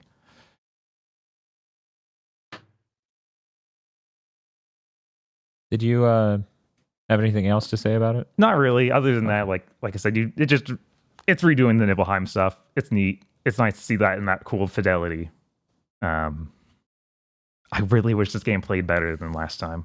Yeah, I didn't expect them to wholly reinvent the game for this, because it's only been 4 years or something. Yeah, I just thought things would be smoothed out at all, because we heard stuff like, oh, you have a easier way to get into the air, and it's like, this is your easier way to get into the air? It hardly works. That sounds consistent with the first one, where it hardly worked. It was like, I know, right? I'm gonna need you to actually go up there, Cloud. Hey, Bob. Hey, what's up? Did you play anything else? I played the Steam Next Fest. Here we go. This is now the Steam Next Fest theme. Oh, cool. So cool to have a Steam Next Fest theme. It used to be the Podlords, but now it's Steam Next Fest. Hey, Bob. Hey, what's up? Let's talk about Steam Next Fest. Sorry for everyone who's gonna, like, be blinded by how bright fucking white backgrounds on Google Docs is, but that's just how it be. What a stupid program. What a stupid assumption. Like, I want to have a fucking bright ass background. But hey, Bob. Hey. I'm realizing this song is a little loud. A little bit. But what's the first game? Umbral Claw. We got two games in a row from Inti Creates. Oh, good. How much of those involve the Century 24,000 space-time war? to be determined? To be determined. I assume only one of them. Umbral Claw is about you playing as a dead cat in the afterlife, trying to, like, claw his way back up to be resurrected. It's got a really neat art style. You play as this cat with lots of cute little animations. It feels terrible. Like, absolutely awful to move this cat around. You die in one hit. That's very new for Inti Creates. Like, with all the problems with their games, they usually feel fine. Yeah, no, I was baffled. Then it seems like the idea is, okay, it feels bad to play as a cat, but if you die enough, you get the option to turn into the cat boy. What? Yeah, that Catboy image that you have there now. So this is Jekyll and Hyde? Is that what you're telling me? You die as the cat and you become the cat boy, and then it plays a different song and you move to the left? You have to, like, die enough times in a row and then accept the evil power of becoming the cat boy. Fuck off. And that'll get you the bad ending, obviously. Yeah. And then even with that, though, it feels terrible. I don't get it. Like, every enemy takes way too many hits, whether you're the regular cat or the cat boy. Your attack range is insanely short. And like I said, with the regular cat, you die in one hit. And each time you die, you have 9 lives. You get to respawn in the same place but then you get one extra special power. Like the first one, you get a attack, because you don't even have an attack when you first start. Second one, you get like a slide, and it just keeps building out your moveset. And it's like, that means you design all these levels so I can get through them without any moveset. Yeah. And all the levels are terrible. Like, they're literally just a bunch of seemingly randomly dropped platforms that look super repetitive and are connected by doors. You just like go up to it and hit up, and so the map doesn't need to make any real physical sense. They're just able to show rooms wherever they want in their game that's structured like a Metroidvania, but actually structured like a regular video game, because you go like, okay, this is your level, and this level is just a tiny Metroidvania hallway where you can go several different directions, and some of them just end with your like, oh, you get more HP up here or something. Okay. It's so weird. Also, if you go down to the next picture, that's your owner that you're trying to get back to. And it seems like she's in modern day, but I could have sworn she looks like she's designed for a Ease game or something. Like, there's just something weird and like like fantasy medieval is what I get from her design more than modern day. I'm seeing the side cuts on the shoulders, and then also random cuts in the hood. Right. And the big weird pendant. Yeah. Huh. Yeah. So I'm not a fan. This is weirdly really bad. Next are Indie Crates game. Gunvolt Records Chronicle. This is a rhythm game for all the Gunvolt music. So you have these virtual idols to see how she's actually that's a 3D model of her. She congratulates you after you do the song. Go on one more image.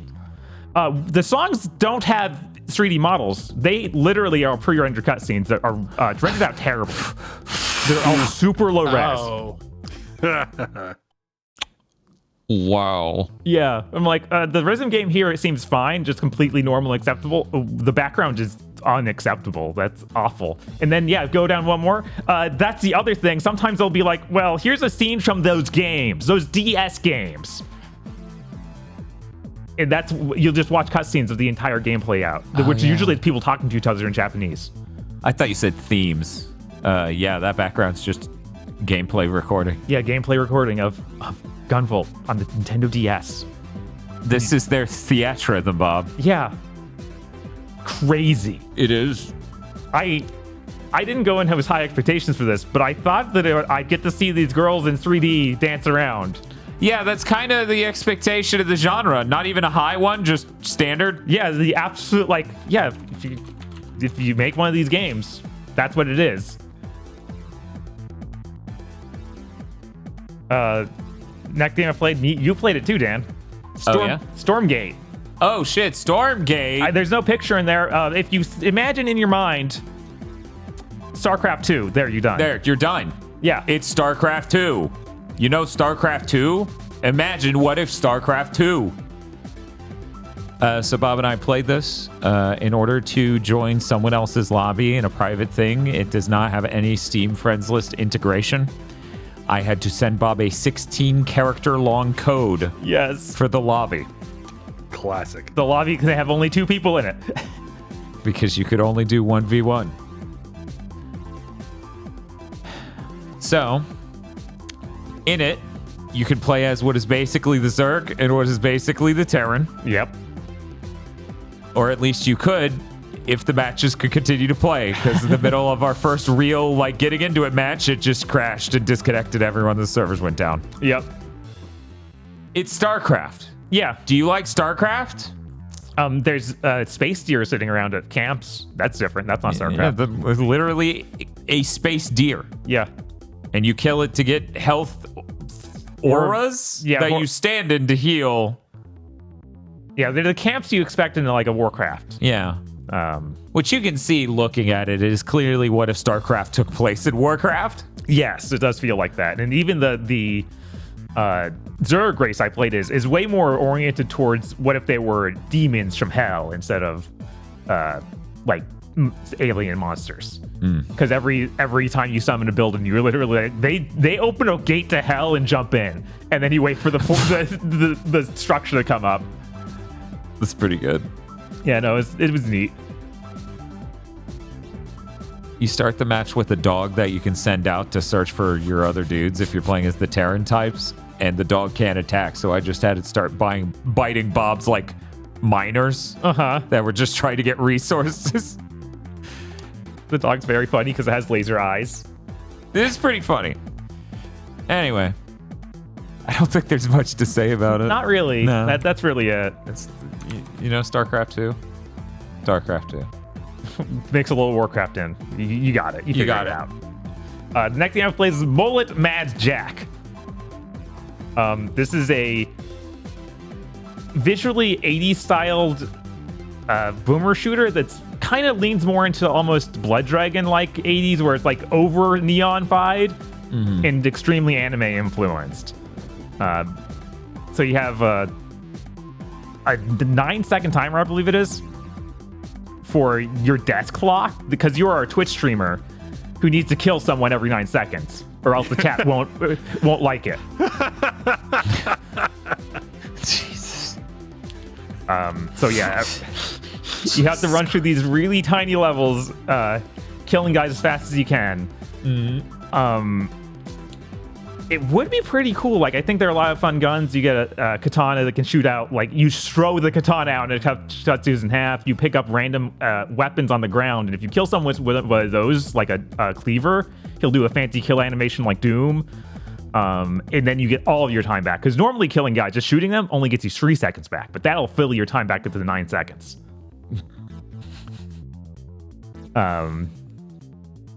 Unfortunately, these are all randomly generated areas, so you see the same rooms over and over again, and it gets repetitive real quick. Like, I ended up not even finishing the demo because I was just like, yeah, I've kind of seen everything you have. But every time you beat a level, you go to the shop, which you see that lady. I swear to God, I think that she is trying her best to model her laughter on the eye catch from Lost Universe. Oh, yeah. Yeah, the Can we stop bringing up Lost Universe? You know where the road ends, Chris. Are you brave enough to travel it? No. But yeah, she is absolutely doing that exact laugh. The director's just a deviant. He's like, watch this. I need you to laugh like her.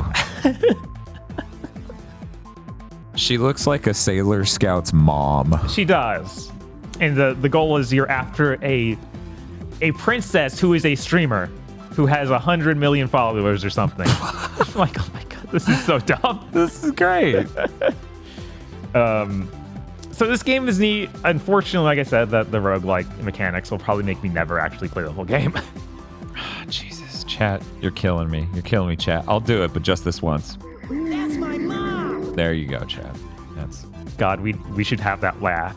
We should get that laugh and give that. And then Chris is like, now I am definitely never watching it. All of their streams are full of this terrible laugh. I don't know. The way it's gonna go is that I'm just gonna spring that I already watched it like some randomly, Oh, cool. and then aggro will instantly feel like he's trapped. So, Lost Universe is the new Days Gone. Got it. Yeah. At least it's a lot shorter than Days Gone. Yeah. It's not gonna feel like it. I've watched some. We watched the Baunar. Right? It is certifiably better than the Baunar. At least I'll have those intellectual curiosity to Lost Universe. I didn't need to know about fucking Yoshi. We all need to know about Yoshi. No, we didn't. Nobody fucking needed to know that. I feel like Lost Universe is better than Lawnmower Man. Yeah, probably. But it's a lot longer though. It's true. Moving on, the next game I tried is Erebin Shadow Legacy. we saw this. Now, we're not ones for mobile games, but Erebin Shadow Legacy paid us money. Bob, what the hell is Erebin Shadow Legacy? We saw this at an Xbox event over a year ago now. It's a game where it plays like a Tenchu-like sort of game where you do stealth, but you can turn into a shadow. Like you can morph into a shadow ball. If you go down one more image, you can see that where you blend into that and can kind of traverse up walls or What? anything. It's like a morph ball. Yeah. It's like Yeah. Spider Ball from Metroid. And yeah, I kind of, it's been so long, I forgot that this game was going to be science fiction. So you're just in like a goofy like pilot suit. It starts with you crash landing on some other planet.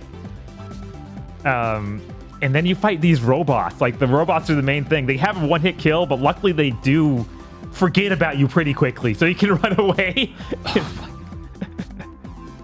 So really, they have a one-hit kill move. Yes, they have one-hit kill. They cannot die in one hit. Oh, you can kill them in one hit too. Oh. If you sneak out and kill them, they're dead. Oh, okay. And but if they catch you, you are dead. So is it good? It's all right. It seems kind of neat. I feel like the actual regular platforming, like trying to move the character around, feels like it's an Unreal demo. Like, oh yeah, you got movement working. But then weirdly, the shadow movement feels fine. Like that's actually kind of neat, and it properly goes around along walls and such. Unfortunately, it thinks it's really funny. Oh no. Yeah, so I'm just sitting there groaning, and she's like, I guess I have to make these, like audio logs, because this person has told me I should record these as I go, and they're always super cringe and not funny. Yeah, that was disappointing. Otherwise, I think the game's neat and might expand into something fun. Next game I played, Pepper Grinder. Incredible title screen. Yeah. Look at that. Yeah, no, that's good. Yeah. And of course, that's fully animated. You get to see the drill spin. If you go down one more image, you can see that it's like a 2D platformer where you have a drill and you can, like, you go super fast when you hit sand. And the sand regrows, so you can go back through it in any direction you want. It's all about properly controlling your momentum as you could launch out of it into more sand. That's cool. So you would call it an action platformer? Or Yeah. just a platformer? And I guess it's more action-based because there are enemies to kill. You can drill them as well. Okay. There's even puzzles within it, like you see in the next image, where if you go through one of those metal flippers, it'll flip it to a different direction. And you have to think about, okay, how am I going to exit the sand to actually be able to get through this area? By setting up various ways they flip back and forth and controlling what platforms you can stand on. So that's pretty neat. Yeah, this looks really good. And yeah, they kept mixing it up. Like first level is just like, here's sand. Second level is like, oh, water. You move through that differently with the drill. It's like slower and you have to deal with the physics around it. But yeah, this feels really nice and the art's great. It's got a sort of pirate aesthetic. Like you're fighting pirates and you have this weird drill.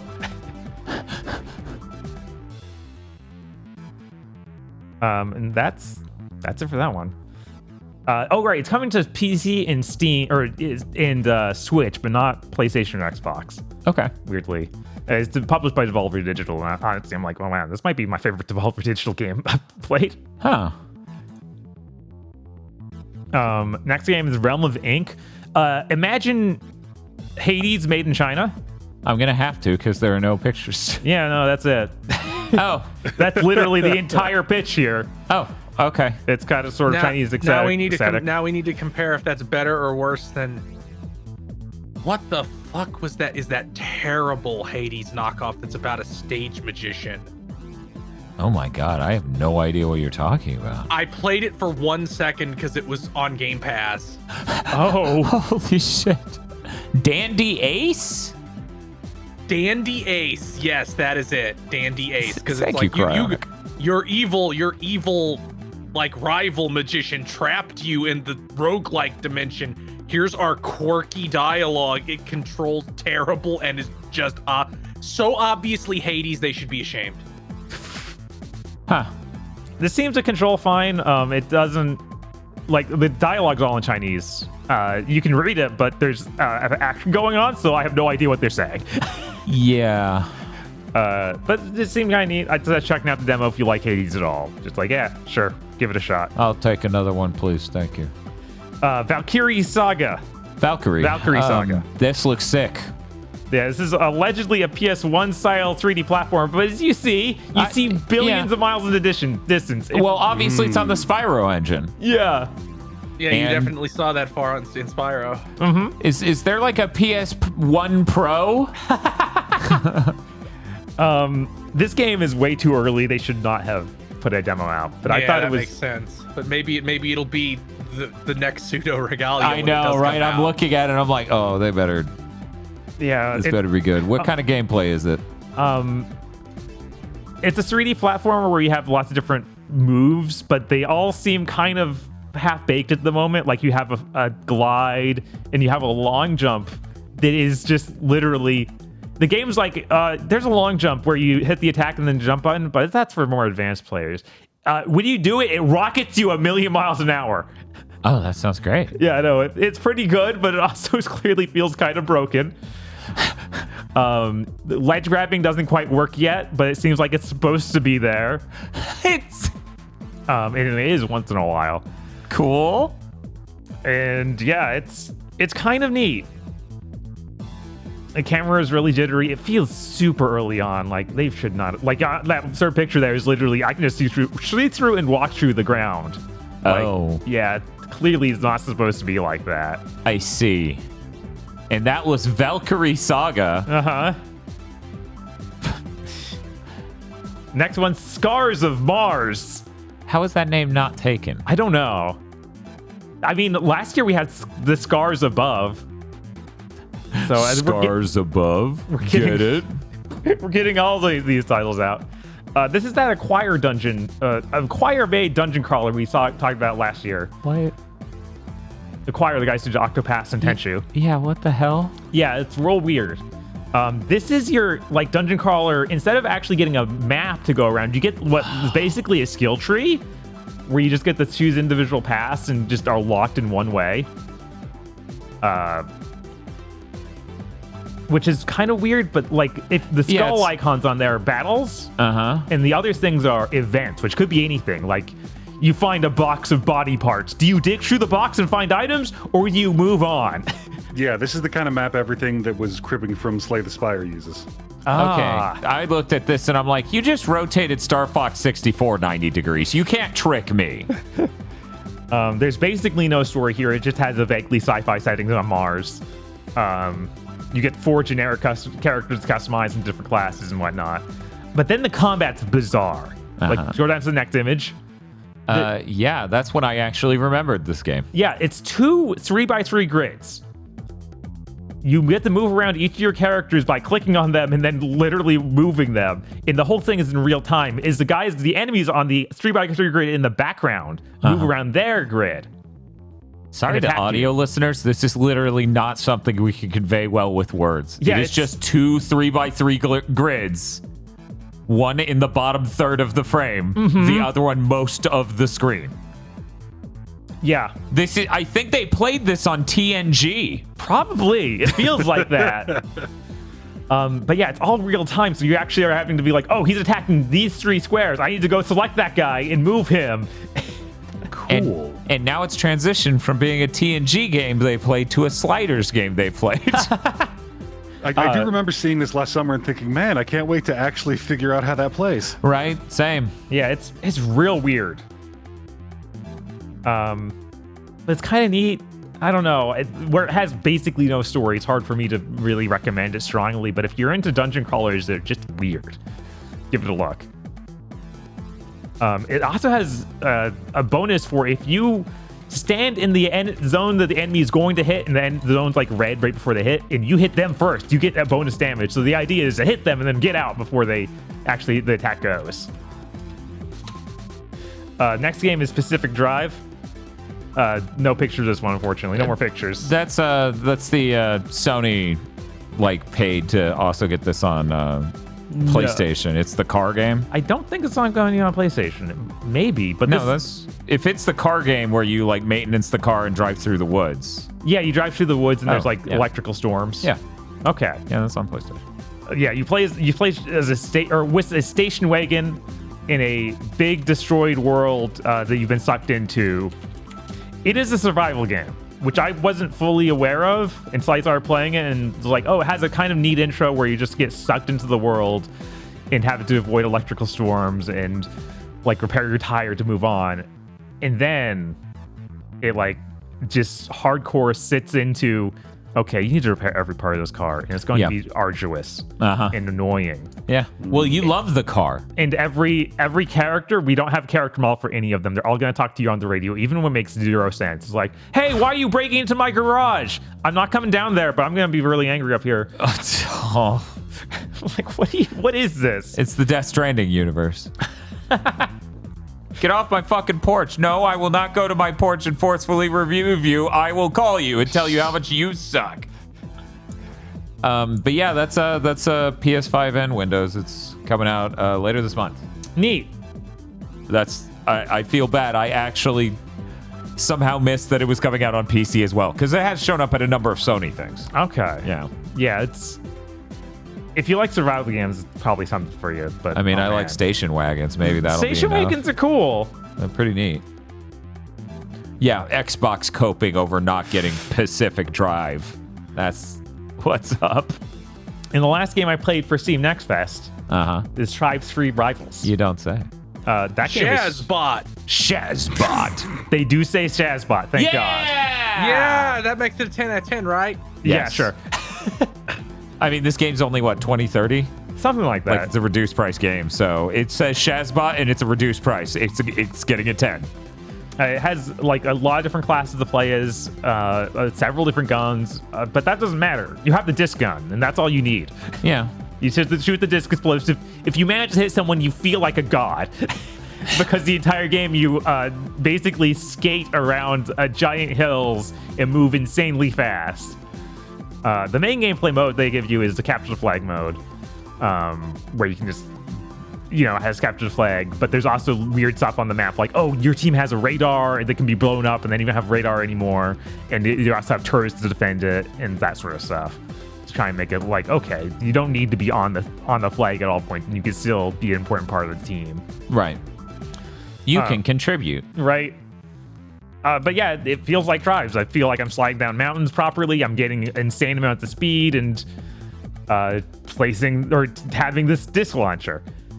And the other mode is a weird ball mode where you get a ball from the center map and try and get into the enemy's goal. And if you do, it explode and you get a point.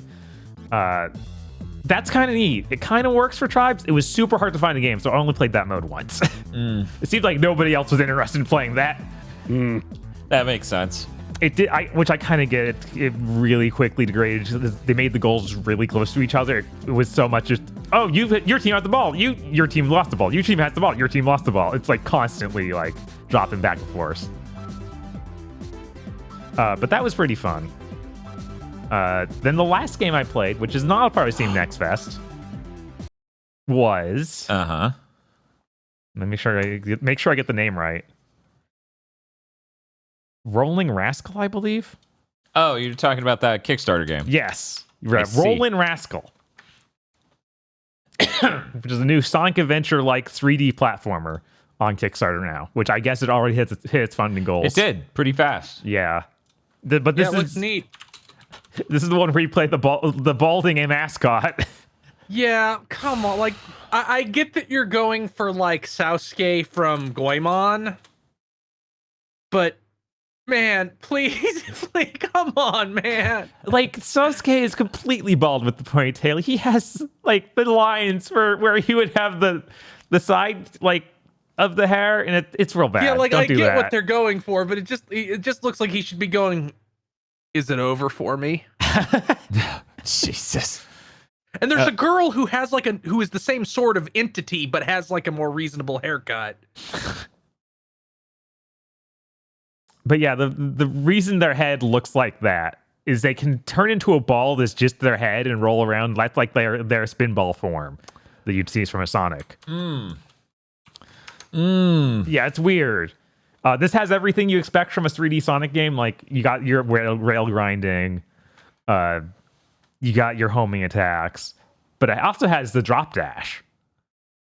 So It's a good move. Yeah, it's a good move. And you can literally just charge it up in air like you would in Sonic Mania or something and just hit the ground and immediately fly off. Yeah. No, it's a brilliant thing. I'm glad that that's become normalized. Right. And you can also turn to a ball in midair and bounce down and bounce off of stuff. So like Sonic Adventure 2 with the bounce. Yeah, and there's a drop kick, but it's not like the Sonic Adventure one where it goes straight down. It like goes slightly at an angle. So it's the dive kick, really. Yeah. And if you dive kick into something, you'll bounce off of it. But if it's an enemy, you ride the enemy.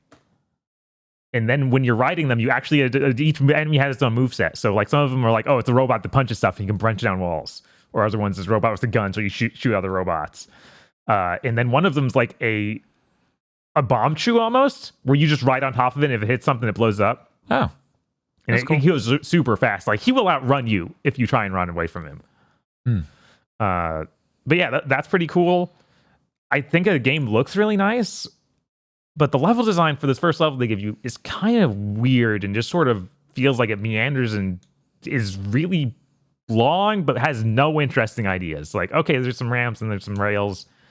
It doesn't feel like it flows well at all. Yeah, that is always a problem when you're trying to make a almost Sonic-like 3D platformer thing as a fan. Like a lot of those fan projects feel a little odd in that regard. Yeah, like Sparkster definitely feels like, oh, this is a much more designed level.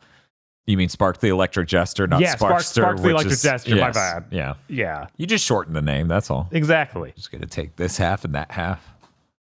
But yeah, I had a lot of fun with it though. I just hope that the levels are actually good in the main game, because this is like the beginner easy level. Like I maybe that's why it feels like nothing's going on basically.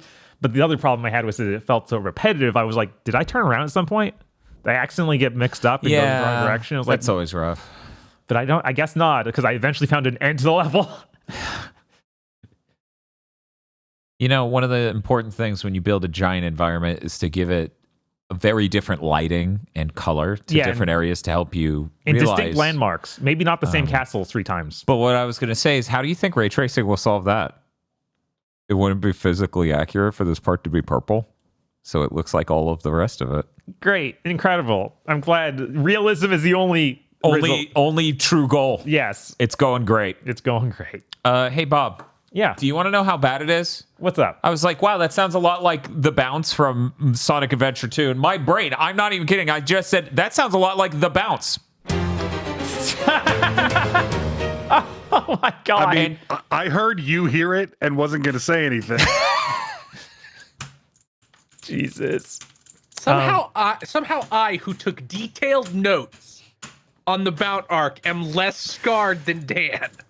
But then again, I don't have people yelling the plan at me for 18 hours every Friday.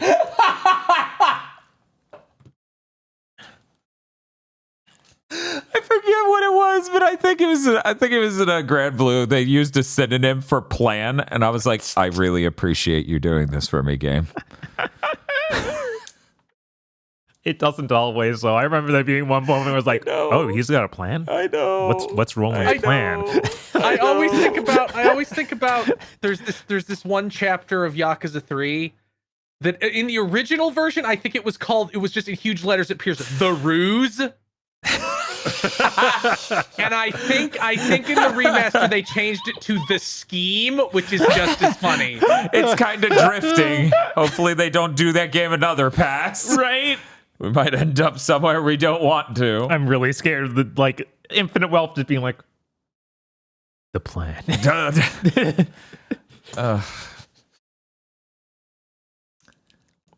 But that's all the games I played. Okay, it only took me, 2 hours to go through? Yeah, we finally got through what we've been playing 2 hours and 13 minutes into this podcast. But chat, that's not... Steam Netflix isn't over yet. If you know a game I should play, go fuck yourself. Feel free to message me on Twitter. I will try and do it. Feel free to tell him in the middle of Two Human and Rise Son of Rome, so that way Bob can go, chat, I'm not going to remember any of this tomorrow. What are you thinking? Right. There was a typing, game that someone sent me a few hours before the big thing started, so I wasn't able to play that. I intended to. Of all those demos, which would you recommend the most? The Pepper Grinder. Okay. That game is really good. Yeah, I was going to say, for me, as an outsider, the three I'm most interested in is Pepper Grinder, Roland Rascal, which not Steam Next Fest, but it is a Kickstarter demo. Right. And then weirdly enough, that Valkyrie game, just so I can see it to even begin to imagine what it's supposed to be maybe someday. Right. Like, I feel like the goal is too far. This is going to be one of those games where, like, the developer's first game is this, and it sucks. But the second game, it'll be cool. There is another 3D platform I didn't get to. I intend to get to. Cool. I can't believe I'm so bad that the bounce rings from Sonic Adventure 2 makes me think of a Bleach filler art. Pastan was so right when he said there is no amount of money you could pay me to go through Bleach. He was so smart to say that. If only we stuck to his idea. Oh, okay. I thought there was going to be something else. No, there's nothing else but the Podlords. That's all there is anymore.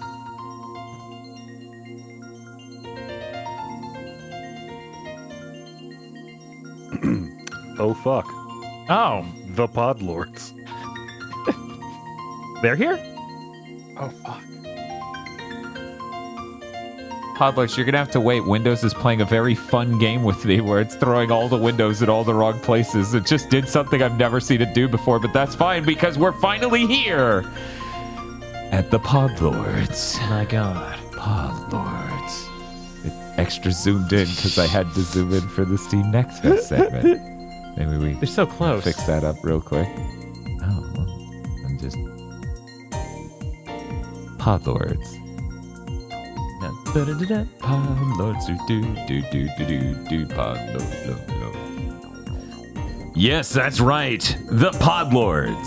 Podlords such as BN12, E. Lee Broyles, The Bout, God, why? Red Blaze 27. Did double check. Does it say the bounce, maybe? No. Okay. Singular. Guess which one? Yoshi? Yep, Yeah. gotta be Yoshi. Yeah, of course. Red Blaze 27. Suzushiro. Fucking iPhone head. Oh, it no. went back and got it. It's so good. God.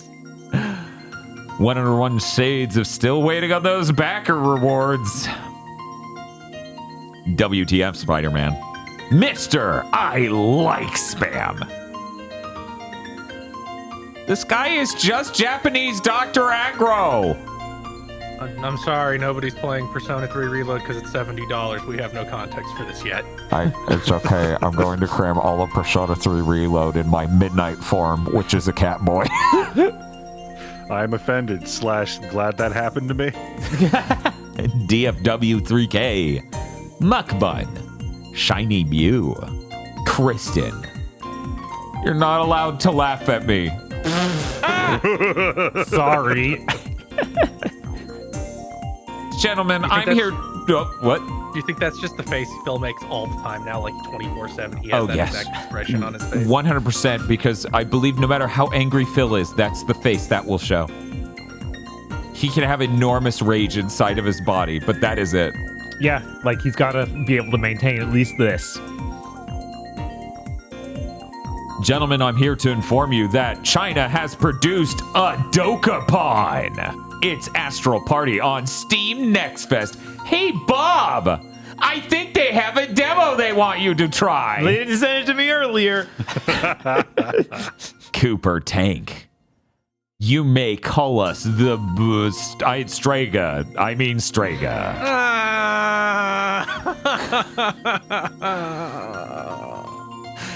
Ochi, when he doesn't get first, he doesn't understand what the award was for. Indigo Sykes. Gaijin hopes you enjoy the big game this weekend. Legend of Zelda Tears of the Kingdom. I assume Gaijin just renewed their podlordship after like 7 months and didn't know. Yeah, I'm gonna have to. I'm gonna have to assume. I was just like, did they edit? Chat. This is how paranoid I am. I'm like, did they edit something in? Right? Is there a clever reference to something this week? I don't know. Is there a Yeah, bounce? is there Is there a teeny tiny Jinkaria on one of those islands back Yeah, there? one of those mountaintops has a tiny bound man with a plan.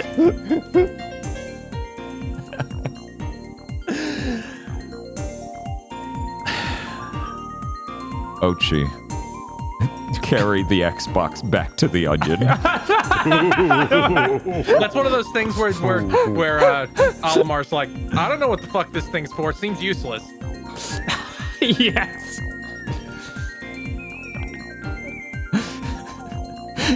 He has to name it when it comes back, like the computer does, and it's just like Tombstone. Meaningless obelisk. Ceremonial purposes. Paperweight. A raccoon shocked at all the content in Final Fantasy VII Rebirth. It does seem insane how much there is. They showed Yeah, like 15 mini games in the trailer. Jesus Right, Christ. I just stopped watching that same play because like, no, I don't need to see everything. What are you doing? They're doing Man, what it- Square do. Yeah.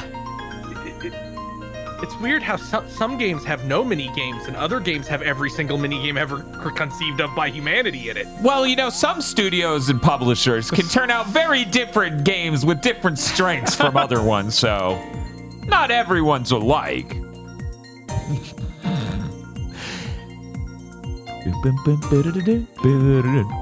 Play Online Dolphins, such a good song. Shinji16 would like to remind you that there is no escape. See, he edited Jinkaria's face onto all the sages from Star Ocean. Uh-huh. I'm not showing that image Yeah. again. No. Yeah. Apple you got come the- up with a new Bount edit if you want to traumatize us. It is funny that a number of people were like, why didn't you put all the different bounces faces on all of them? And Shinji's like, I'm not gonna fucking do that. That's fair, man. Apple Gothic's journey through Disco Elysium is going well. They found a very powerful hat. I like sight read this and I thought it said very powerful rat. When I went to click it, I was like, that doesn't look like a hat. Either Oh. would be accurate. Either could happen in Disco Elysium. True. The Super Mim. Can't wait for Dragon Ball Sparking Zero so I can play as Gohan Blanco. Looks a little different, but I like it. This is unwholesome. Jinkaria makes it into a Dragon Ball game before a Bleach game. It's so good. I think that game's coming to PC, so So get modders. yeah, get on it, modders. Yeah. Make Super Saiyan 2 Jinkaria. It's okay. You can start working on the Jokai crest now as a texture. Oh my god. Sarlene. Timothy Pfister has been very surprised about how presence Puyo Puyo has in Trails to Azure's story, which is any presence. How much? Okay, the word much got deleted from the spreadsheet. That's weird. That is bizarre. Yeah, Yeah. In Trails of Cold Steel 3, that's where they give you that game in Cold Steel. You get Pom Pom Party, which you can play on with people on your phone. Bearded Joe. Pleochrome. Krunglespum, who has a picture of a kitty. Oh my god. Look at the kitty. Oh my god. It's a cute kitty. Okay, anyway, that's can't wait to explore the sky. That's enough. Because the Virgil and the Virgil and Grand Blue said that's enough, and I was like, I'm dying. Chat, help my diseased brain. So much content. Man, Dan from 5 years ago literally wouldn't even be able to talk to current Dan. This Dan's all like, log lady this, plan that. Do you want to know the terrifying truth about the future of Xbox? Or do you want to see me suck a few dingers? Dingers! Oh my god. That's about how I expect that conference to go. Yeah. Yeah. People say they love MILFs, yet look at how they treated the original MILF, Mother Earth. I will Barrett. pay That any is amount of money for FF7 that to be a Rebirth. real line. I might have to see if Barrett's voice actor's on Cameo. Leave me alone! Let me finish the story! Oh, that's right, because it's a wrestling thing, but that dude got screwed because The Rock basically came in and took over WWE in the middle of his years-long storyline.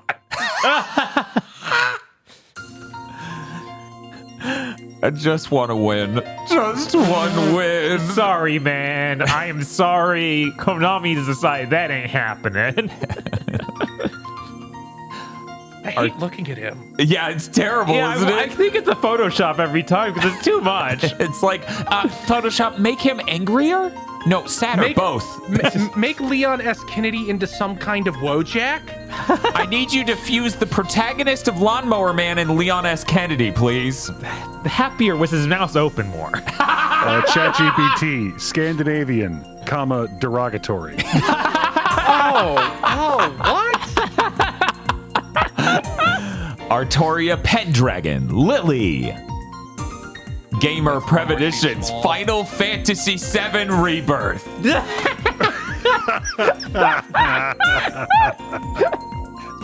Just something about that specific Aerith render just makes her look deranged. Yeah. I don't know what it is about that one expression. And maybe it's just because I've seen so many people do shit like Photoshop her on the other side of blinds, just looking in at you. Every moment they have in that demo where you see Zach's animations on Cloud, it feels like that. It feels that level of, oh no, he's going to kill a man. And out of Bleach gags, so I'm just gonna have you read Yu-Gi-Oh card names. Hot Red Dragon Archfiend. Thank you very much to our podlords. Our Pod Lords. Thank you, Pod Podlords. And if you'd like to become a podlord, you can go to our Patreon at patreon.com/GBpodcast. For as little as $5 a month, you get access to many benefits, such as early access to Chugging Bleach and Pokemon Go to the Movies, our 2 monthly anime review podcasts, extended content from other shows. In fact, we just did a Game of Premonitions on Final Fantasy VII Rebirth. Go listen to that if you haven't yet. But if you're a patron, there's also more of that exact same thing on the Patreon. You also get to fund a show every month. You either get to fund a private show where we talk about a good movie that you get to vote on which good movie we talk about. Last month was Jackie Police January. Story, the Jackie Chan movie, because it was Jackie January. This month will be something horrible. And you'll get a commentary track for that horrible thing, but the show will be public and you don't get to vote. That's the dichotomy. You get to choose the good thing we watch. We just reach into our bags of knives for the bad things. We have plenty of horrible things we plan to watch because we hate ourselves. You also get an entire movie called Isolation 119 that is about an amateur film about a man and his quest to get a tax cut to write off his vacation to Thailand as a business expense by filming a movie in the home he rented. You can only get it through the GigaBoots podcast Patreon. This is not some kind of joke. Patreon.com/GB podcast. And if you don't have any money, it always helps us immensely to tell your friends, rate us on Thursdays, rate us on your podcasting app of choice, and like and leave a comment and subscribe on YouTube if you're listening that way right now. Also, just go to Reddit and post about us until you get banned. And when you get banned, make a new account. It doesn't have to specifically be about anything related to what we do. Just pick a random thread. Yeah. That's patreon.com/GB podcast. Okay, I don't normally talk about like chat or the element of doing the stream in the middle of the podcast because I like to separation, of podcast and stream. But we got raided by an Unkaiju with 6 people 9 minutes ago, and I think that was just in time for Pregnant Cloud. Good. But I mean that's a really good point. That the Gamer Premonitions will tell you all the stuff that they were too afraid to put in that final trailer for Final Fantasy VII. Yeah. They were too afraid. Yeah, absolutely. Also, those cut premonitions are really good. And frankly, it's worth listening to that over on patreon.com/GB podcast just to hear me have to talk to Dr. Aggro after his last 2 premonitions. Because I didn't want to. I just wanted to disconnect from the call. Coward. Absolute moral cowardice. You don't get to bring pregnant Cloud and then claim a moral high ground. Yes, I do. That's patreon.com/GB podcast. I don't think much happened this week, did it? It doesn't look like it. No? Yeah, it's a tiny little news week. I'm not sensing any life. Let's do every other thing before the nothing. Sounds great. I'll cover my news story first. Hey, Bob. Hey, what's up? Skullgirls is replacing Mike Z doing the Soviet announcer. Did you hear? Yes, this is great. Yeah, they got the guy who plays Heavy. Yes. From Team Fortress 2. From Team Fortress 2 to replace the Soviet announcer dude who was Mike Z. That's hilarious. That is really fucking hilarious to me. I'm not reinstalling your game. Make a new one. For some reason, they're never going to make a new one. But no, that's hilarious to just be like, and just to get all of the Mike Z out of this game. Right. We are taking that out and then paying money to get the voice actor to put a replacement in. Which I believe the Soviet announcer was like a Kickstarter goal or something. So they must feel obligated to be like, no, we need to have something. It just cannot be what it used to be. And good. Yeah. Yeah. No, and frankly, upgrade. Yeah, of course. Yeah, the Heavy rules. Yeah, I mean, it was just Mike Z doing a bad impression of that anyway. Right. Right. Anyways, that's all I brought for news this week. Should I have brought something else? I don't know. I've been too busy playing video games. Aggro, you got news? I've got one thing that might be contingent upon some other stuff that happened this week. Let's table it. Yeah. Oh, silly me. That was a trap card. Hey, Bob, do you have other news? I do have other news. Great. Disney invested $1.5 billion in Epic Games. They seem to want to make some sort of weird Fortnite metaverse crossover stuff with every IP they have, and then the trailer ends with play, watch, create, shop. Have you ever seen like an anime or something where the good character like absorbs all the evil into themselves and then dies to get rid of the evil? I feel that's what Tim Sweeney is unintentionally doing with the Fortnite ecosystem and all this metaverse shit that stupid companies want to do. Like he's pulling it all into Fortnite's body, so when Fortnite goes down, it takes it all with it. Isn't that Green Mile? Fucking Green Mile. Tim Sweeney edited it into Green Mile. Jesus. But Bob Iger also made a comment on this where he's like, we found out that kids spend as much time on games as they do watching movies, so we have to be in games. Uh-huh. Wow, you don't say! And literally every single game thing we've ever tried to have made other than Spider-Man on PS4 and Kingdom Hearts has been bad. Let me check what decade it is. No shit. No shit, kids play video games. Like holy fucking crap. Everyone on Earth being like, yeah, you're the exact CEO who closed down these two studios that were making games exclusively for you. Cool. Man, it's almost like they're reactionary dipshits there in the C-suite. What? No It's way. almost like they don't have a vision or a long-term plan at all. No, that can't be the case, though. You're right. No C-suites this week did any short-term moves that will damage their ability to make money going forward. Hey, Bob, what's your other news? I got other news. An acquisition happened. Acquire was acquired by Kodakawa Corporation.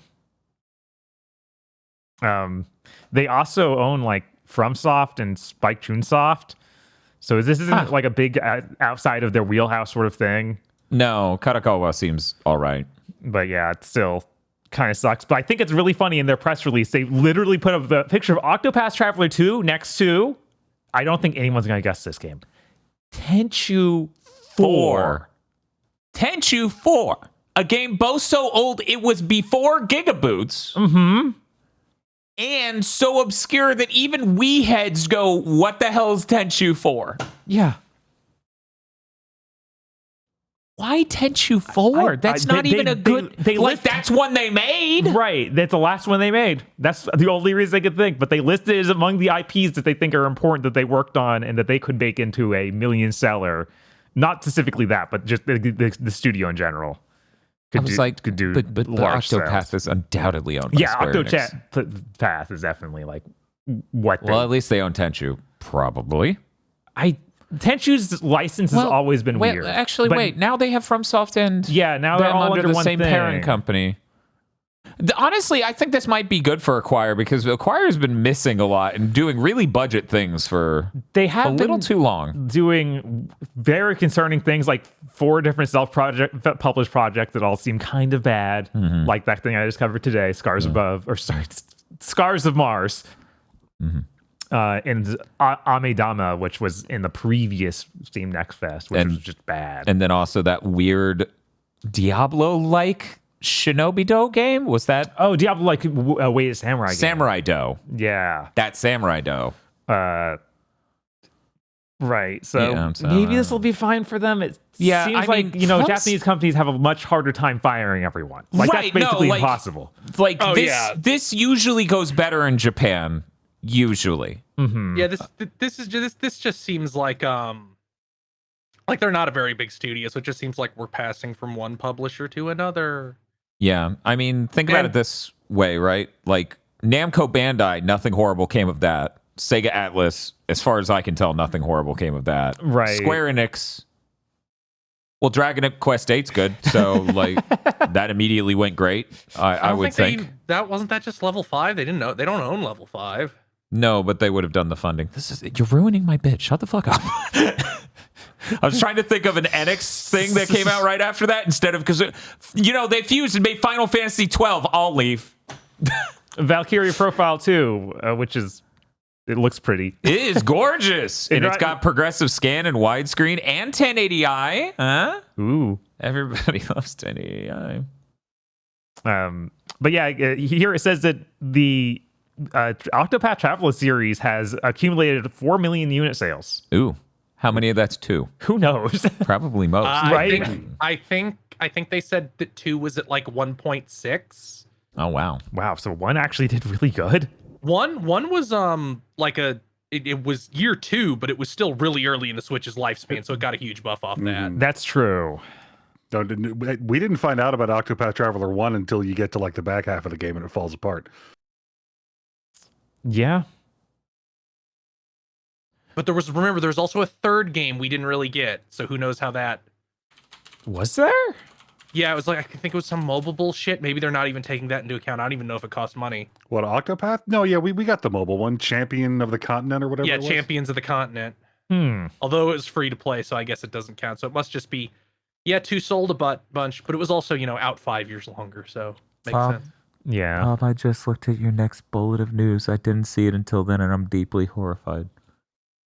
What, the Bloodstained is getting the... No, my eyes skipped past that to Oh, the Overwatch 2 Yeah, Cowboy Bebop collab. Yeah, they teased the Cowboy Bebop collab by playing the tank theme in Overwatch 2, and we don't know what's going to be yet, but it's going to They're suck. so washed. Yeah, it's gonna suck. Do we they're even not know gonna... if it's the show or the show? Right? Welcome to the Surely Overwatch, motherfucker. Surely not even Blizzard can be that.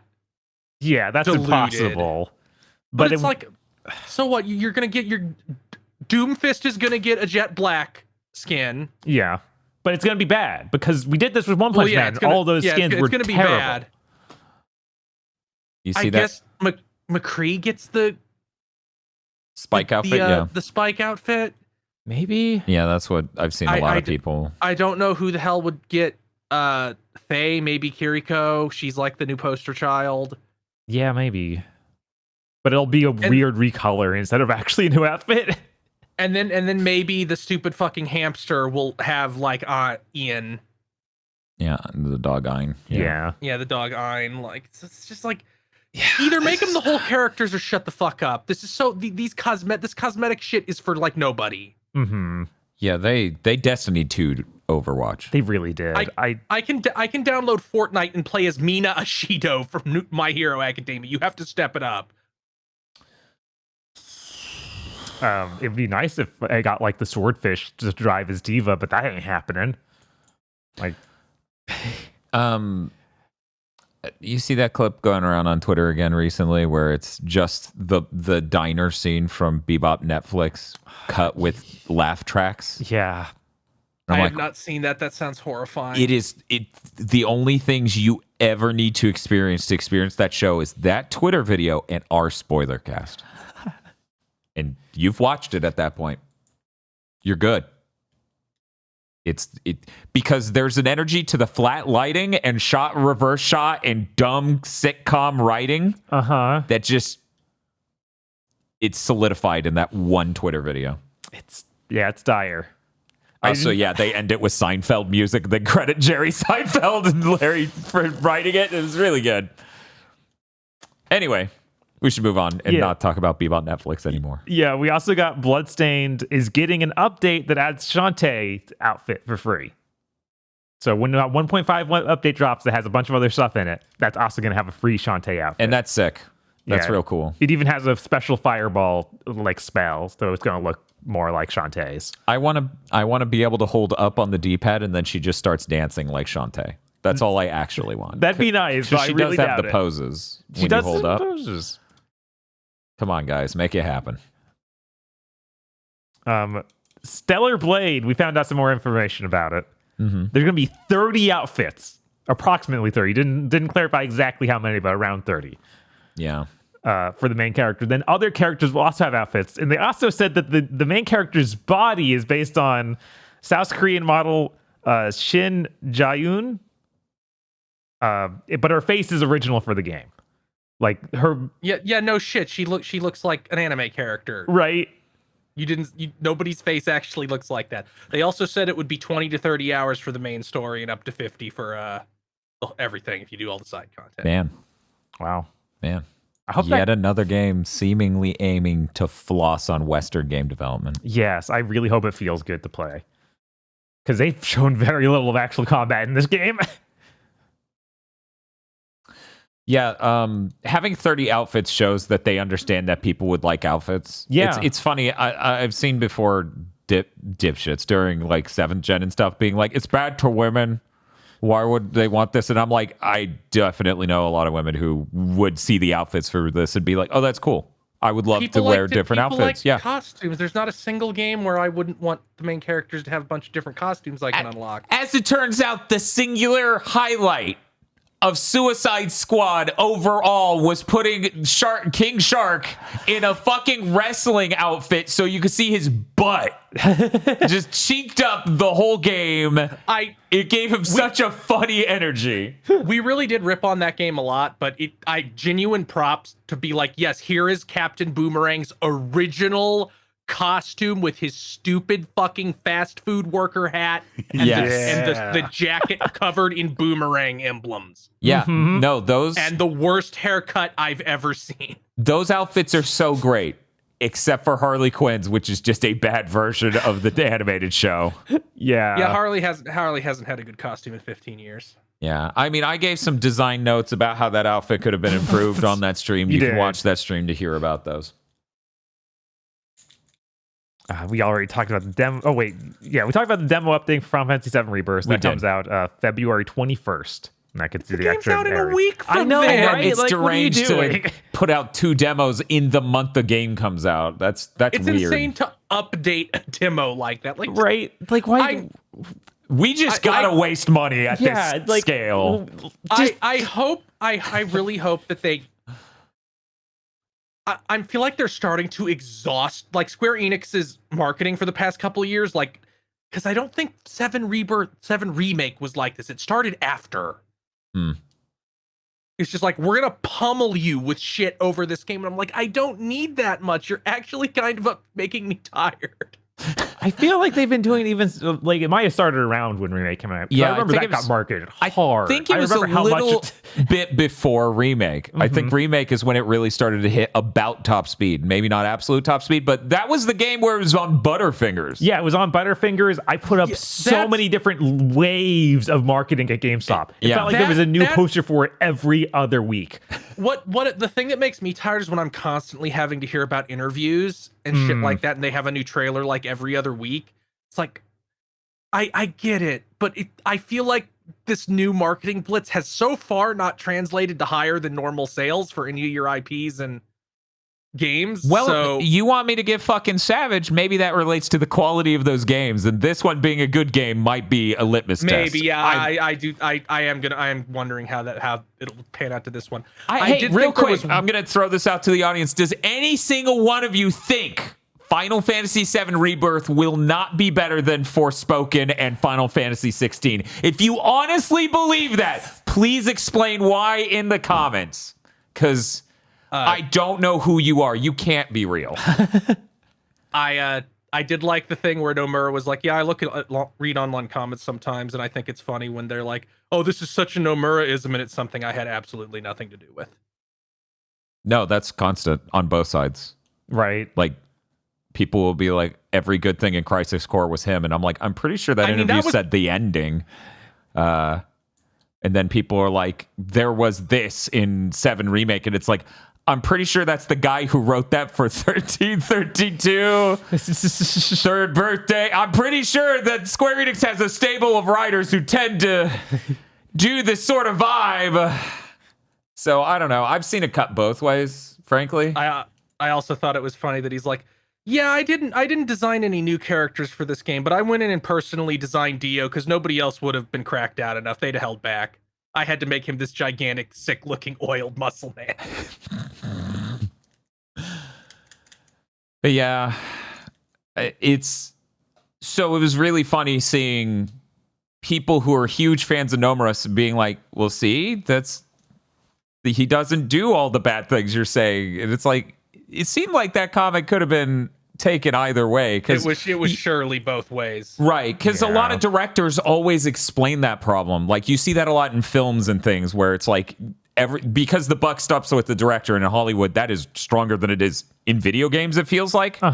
Where the creative control on the script and everything falls down to the director, very, very especially in Hollywood. You see a lot of the times they get credited for more stuff than they should be, and commentary tracks will oftentimes be full of, oh, that was this guy's idea, or this is this person's idea. And so, like, that's common in all these mediums. Mm-hmm. Well, what's that famous screen cap where it's like, yeah, it's common for the press tends to boil games down to being the product of one person, and then like it's like said this guy, creator of Deus Ex. Wow, I forget his name. The irony. That's pretty good. Warren Spector.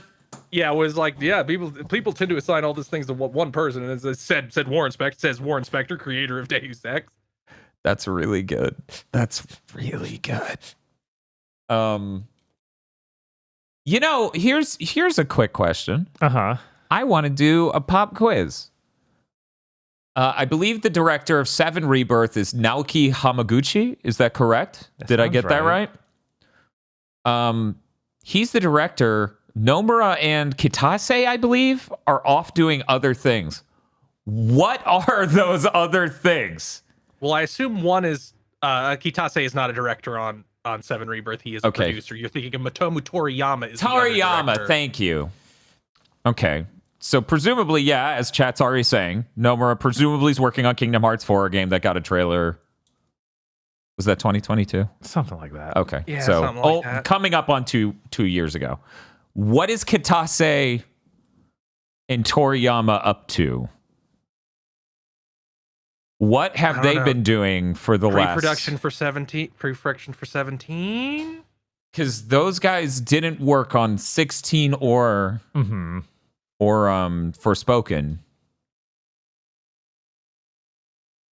Yeah, so I assume pre-production for 17. Yeah, probably. Or since Toriyama isn't direct, he might be, doing more prep for part 3 of the remake. Yeah, that could also be true. They're in pre-production for part 3. Yeah, they did say, what was it? The first draft of the script is now done. Yeah. Yeah. It's weird to think that they cranked out a sequel that seems to be significantly in every way larger in 4 years through COVID. Yeah, it helps when you build a foundation and you get to build on that. Yeah, we could be like, I assume part 3 will be out in 2027. That's a good question. Is it 2027 or 2028? They do 2028 lines up on like the exact same thing. Very end of a generation, new console comes out that year. Yeah. Yeah, but then they can just release it the next year to be a launch title for right. PS6. They'll be like, here's our souped up version that has more shit. Plus, if a Kingdom Hearts 4 is shipping somewhere in this vicinity, you would think a lot of Square Enix would come and help with that. And you think that they wouldn't want to launch them on top of each other, but sometimes Square Enix doesn't care. And it's like, what if we release 5 games? I think they only do that for their fucking second party studios who get fucked. We do have a story about that. Also, don't forget, that's right. somewhere between Rebirth and Reunion, there's going to be a Dirge of Cerberus remake. I mean, probably. Did we get a There's leak no about way that? there's not. Because I also think that. No, but- I'm making it up. Okay, I'm just okay. making it. But it's like they're obviously addressing that stuff, and they're bringing forward these games. Yeah. Maybe they'll make Dirge of Cerberus control the way a video game should. And that would be fantastic. And frankly, I think there would be a lot more hype for it if it's in the middle here, right? If it's between the second and third. I think Although it does lead into a new trilogy if they keep the original ending. So I don't like, what if they just wait till afterwards and actually make it a brand new game that is in the new continuity? Fine by me. Who knows? You know, Make a I brand new like game, games, please. and This is just, yeah. and I believe that if they remade it and fixed the game feel problems, it would be cool. And they mostly fixed the game feel problems in Crisis Core. Yeah, that gives a crazy amount of we remade it. All the bones have been replaced. It is now a shell finish. Yeah, that's kind of how it feels. Yeah, I feel like next year will be 2025 will probably be Kingdom Hearts because it's been 6 years. 2026 they'll do that Dirge of Cerberus remake, and then 2027 will be part 3. I mean, yeah, because there's also the rumors of like a 9 remake and, right, and like a Tactics remake. That's what I was going to say. All we had leak was Tactics and 9 remake, and I don't think anything else is on the books, right? That's Yeah, that Nvidia leak seemed to end around now. Right, because it only ruined everyone's plans for the next 3 to 4 years. That's all. I've heard that the 9 remake is in development hell. Oh. So I don't know what's going on with that. And Tactics I just assume is gonna be like a remaster like that. Like Tactics Legends. Ogre thing. And like Legend of Mana and all that. Like I don't think it's gonna be some big high-end remake. I do wonder if they're secretly cooking some kind of Matsuno project. It's like, hey, we're releasing both of your games. Yeah, that would be that would be neat. Final High-end AAA remake of Vagrant Story. Yes. that would work so well. People would love that nowadays. I'm serious. You make that visually insane, people would be like, oh my god, this is actually like Game of Thrones.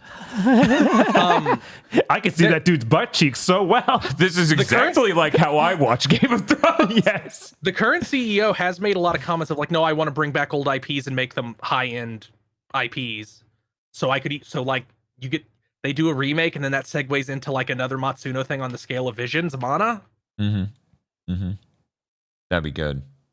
That'd be real And good. somewhere in there, there's still supposed to be Dragon Quest 3 2D HD and Dragon Quest 12. Oh But yeah, I Dragon see- Quest 12 is it's got to be real. I wasn't somewhere. thinking We're gonna about the Enix end of the company, but we're gonna it's true. we're gonna see both of those the second the Switch 2 is announced. Like it will be in that initial show. I'm willing to bet it's. Oh, yeah. Here's Dragon Quest 2. probably. Yeah, we're gonna see 3 HD 2D for certain. It would be surprising if we didn't see 12. We almost certainly will see 12. Yeah, because it feels like Dragon Quest is more than any other franchise over there is very directly tied to Nintendo. Because they love sales. Yeah. The Switch 2 is going to be so good. I honestly hope they just we're going to ship everything on the Switch 2. You know Which what? will also control their obsession with fidelity. I'm gonna little go. bit. I'm gonna go ahead and play. If you haven't finished listening to Game of the Year, that's yeah. Let's put it the entire graphics card up there instead of just. If you haven't listened to the final part of Game of the Year, stop listening for the next 15 seconds. Okay? Spoilers will start in 3, 2, 1. So yeah, Nintendo game won Game of the Year from us for the 3rd year in a row. I wonder what will happen this year, 2024, the year the Switch 2 launches. It's a mystery. It's a fucking mystery. Who knows? Anything is possible. Anyway, we're going back to the real. Anyways, hey, what's up? video games. What you? I was still going through news. Yeah, let's do news. Paragon the Overprime. You guys remember this? This is What? What fucking name is that? That is some real Immortals of Avium shit. Yes. This is literally Paragon, that canceled Epic game that was a MOBA. Oh my god! What? Yeah, That's right. They announced, they were like, yeah, these guys are resurrecting it. yeah. So that started to happen in 2022 in December, hit early access on Steam. But now, in March this year, it comes to the PlayStation 5 in beta. I'm gonna have to make a new Recent multiplayer reviews role mixed. in the Discord. All reviews mixed. What? Yeah, It's Paragon though. I heard that was so good. they put out a new trailer for it. It's like, yeah, that still is that game. This sucks. Oh. Like, it is not different at all. Great. I'm excited. I don't know why this is happening now, where it's like these service games that just failed are returning. Yeah, that's a weird phenomenon. What started this weird aesthetic of like the white and gold, and we have like vaguely magic-y looking sword-shaped arches? I believe the game we're playing tomorrow, Too Human. No. Yeah, that sounds about right. People are like, yo, Norse shit, that's cool. What if it was also digital and people glowed, but they looked like Gears of War? Man, maybe the whole Western side development should just be ended. Indies are great. Yes. And that's where it stops. Speaking of indies, this is not an indie studio, but is a much smaller budget than what we've been talking about. Okay. Lost Helden has been announced. This is made by... Imagine the words hell and den. Yeah, Helden. it's all one word. Uh-huh. Who's it made by? Artisan Studios, who made Super Neptunia RPG. This is the Canadian/French company that made that game, which was a more traditional, like, 2D style RPG in the Neptunia series. Did you play that one, Chris? I did not play that. I overcame the urge to buy Neptunia games in like 2016. But it's Valkyrie. It's a Valkyrie profile. Like it's almost exactly the same sort of game as what is the thing we all like? Yeah, Indivisible. Like, what is the thing we all liked but nobody else gave a shit about? And then might see ruined. But it was that sort of thing. So yeah. But yeah, they're teaming up with some known RPG guys. So we have Hitoshi Sakimoto, who did the soundtrack for 13 Sentinels and Final Fantasy Tactics. He's going to do the music and the audio direction for this game. So is it just him or is it Base Escape? It doesn't say Base Escape anywhere. Weird. Because that's his company, for people who don't know. I assume it is, and they just want to use his name. Right, they just want to be like Hitoshi Sakimoto. And the illustrator, Takashi Oga. Yeah, who did Gravity Rush. Sick. And the whole idea here is they have something called the Deep 2D engine, which is trying to make these illustrations like playable. And it looks kind of sick. Huh. Yeah, it's like, I don't think the characters ended up looking that good, but the backgrounds do actually look really nice. As they Yeah, the go through backgrounds them. look really good, and the characters look good enough. Right, yeah, they look good enough. This ain't no newest Saga game or anything. Yeah, that does look pretty rough. It's okay, Saga fans are used to it. But yeah, this would be cool. It's on the way. I believe it's for targeting like all modern consoles. Neat. Yeah. And the last thing I got is some rumors going around about Persona. Oh, yeah. Allegedly, there's a Persona 2 remaster in the works where it'll have the two games like together and have some quality of life improvements and a new translation. They're gonna Yeah, you kind of need a lot of quality of life improvements. So anybody in 2025 will beat Persona 2. Yeah, having tried to go through that only a few years ago and just sort of stopping, I get it. It's kind of crusty. I think it's still a really neat game though, and I'd love to play more of it. So having a modern release, it's easy to play, incredible. There was one really weird, interesting bit about this. It said they're targeting the new Xbox. Oh, I missed that. That was part of these rumors. Weird. I saw that they're planning to release it either shortly before or shortly after Persona 6. Which I assume that's next year. I mean, if somebody's working on it, hopefully it's soon. From what I'm seeing of the Persona 3 remake, it's not like a AAA scale game. It's still very accurate to the original.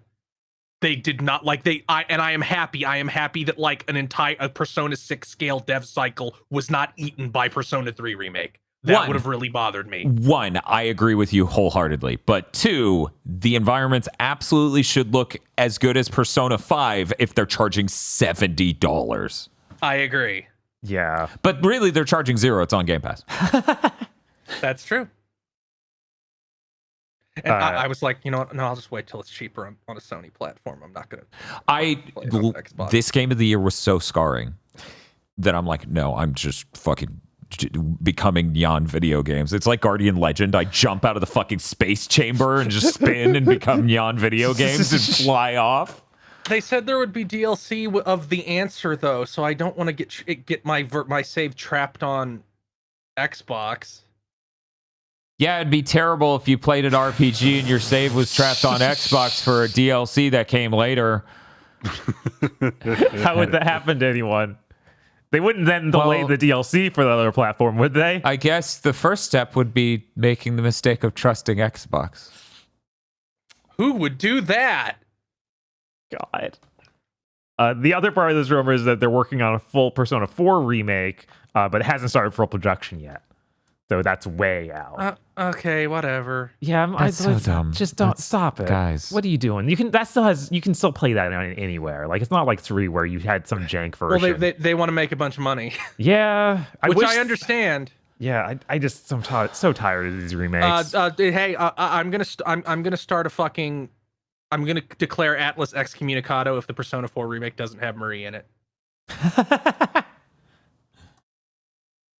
Like I will actually start the campaign to send them to hell. Well, what if it doesn't have Marie? But hear me out. There's a superhero movie like teaser at the end where Marie's like, "I'll eat pulled pork," and then they smash the. Jesus. That has to be the most insane one of those ever. But no joke, Persona 4 remake. What the fuck are we doing? Yeah, come on. Yeah, If you want to put it on if you want to sell these characters again, you have to make something new. I'm sorry. I wouldn't care so much like if more of these remakes were transformative on the level of the Resident Evil and Final Fantasy VII ones. But when it's just like, yeah, we use the exact same script almost, like we use all the same concepts. We're not really adding very much. It's almost like they figured out, well, we'll sell a lot more with like a lower tier remake than we ever will a remaster. So they have to be remakes now. Yeah, it comes off almost as that put out a live action Disney movie sort of mentality of like this will make except those live action Disney movies cost like $800 million. Yeah, right. It's different in some ways, but So very it's more similar like in the others. direct to DVD sequels where they're just like coming soon to home release. But it's more creatively bankrupt, like the other where you're just remaking True. it. So it's an ultimate fusion of these eras Right. of Disney doing that thing we wish they wouldn't. Maybe. Like Persona 2.5. either have the like the stones to be like, okay, we're doing a transformative thing with the original people or not. Because I feel like the Resident Evil ones, like Shinji Mikami wasn't there on 4. Right, Okay. but that came out great. Yeah, that came out great. And debatably, so did 2 and 3 as well. Like I guess I get it sometimes, but it lets you add a lot of quality. I don't know. As long as it doesn't eat an entire real game dev cycle, I guess I can't be too mad. Hey, Chris. Oh, it's time. Can we just talk about these last 3 instead of Sure. The Switch has sold 140 million units. That's a lot of nuts. That means they're 18 million sales away from the PS2, and I think 12 million away from the DS. If there is one cross-gen year of the Switch, especially if they do the thing Nintendo loves to do and be like, the original Switch is now $200. Right. Like make a really cheap version. Yeah. They will. I feel like the PS2 being dethroned will break some sort of spell, and Sony will be out of business in 3 years. I don't want The contract is broken. I don't want Nintendo to be the only game in town. Right. Yeah, like somewhere in the bowels of Sony is a portrait of the PlayStation rapidly aging. Jesus. 140 million units. Wow. Wow. It's a lot. It's a shame that their future is off their hardware. It is. Oh my god. It's such a shame. I cannot take that quote. God, there was something else like Mario Wonder has already moved over 10 million. Yeah. Mm-hmm. Not Yeah. even surprising in the least. They are just beating the ass of every other company in the industry. It's insane. Not just in terms of sales, in terms of profitability, because Mario Wonder didn't cost nearly as much as any other game that sells 10 million. No, there's no way. Like, it can't even be half the budget of a Spider-Man. I'm It's not. I would be shocked if it was a tenth the budget Right? of Spider-Man. Oh my god. Yeah. Anyways, I'm looking forward to Mario 64 2, the launch title for the Switch 2 that has ray tracing, and it's Mario 64 but enhanced. And that's gonna move some serious units. That's gonna become the best-selling version of Mario 64, dethroning the DS version. So get ready for that. We got some other Square things here. Enix will have a new corporate structure in the fiscal year, so starting in April.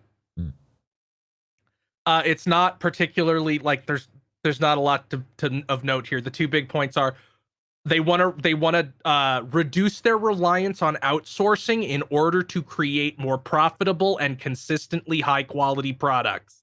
Wow, what a radical notion. Right.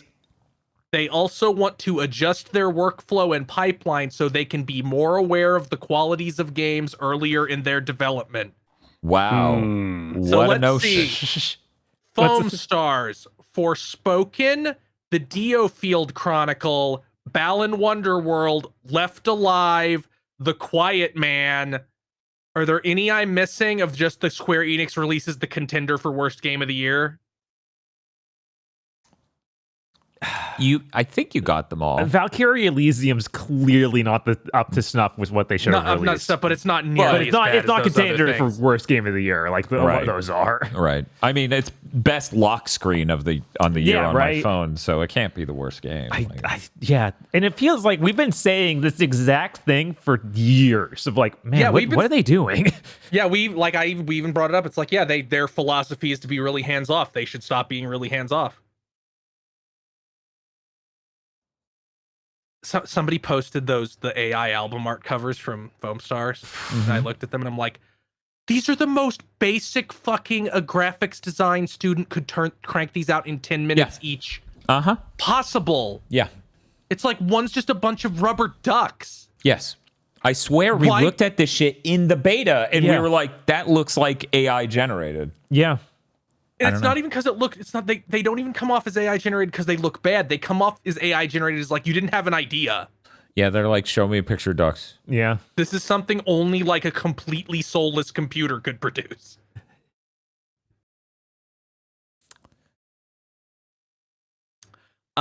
Ubisoft is under the impression they're shipping Assassin's Creed Red before the next fiscal before the end of their fiscal year in March of next year. So in the next 13 months. In the next 13 months. They might be right. I think that was their plan from the beginning. They will ship a husk. For a labeled given that. definition of Assassin's Creed Red. Look, if there's one thing I can trust Ubisoft to do, it is ship product. Oh man, it's coming up on how long it should take for them to make another one of these, but that doesn't really mean anything. The weird thing is I got the order of release mixed up in my head. I thought Hexa came out before Red. So I guess I swapped it in my brain. Yeah, I also thought there was something else before Red as well, but I guess that was Mirage. It's Right, gonna be. yeah. I wonder how people take it when they show Red, and it's like, yeah, it's the dog shit Witcher thing again. Like that, it's a whole different team than Mirage. Yeah, I wonder how that'll go PR. I also wonder if they'll actually release it because the fact that the CEO is out here being like, our game's worth $70. How dare you say our game isn't worth $70 right before the end of the fiscal year? Maybe their end of year report isn't going to be so good.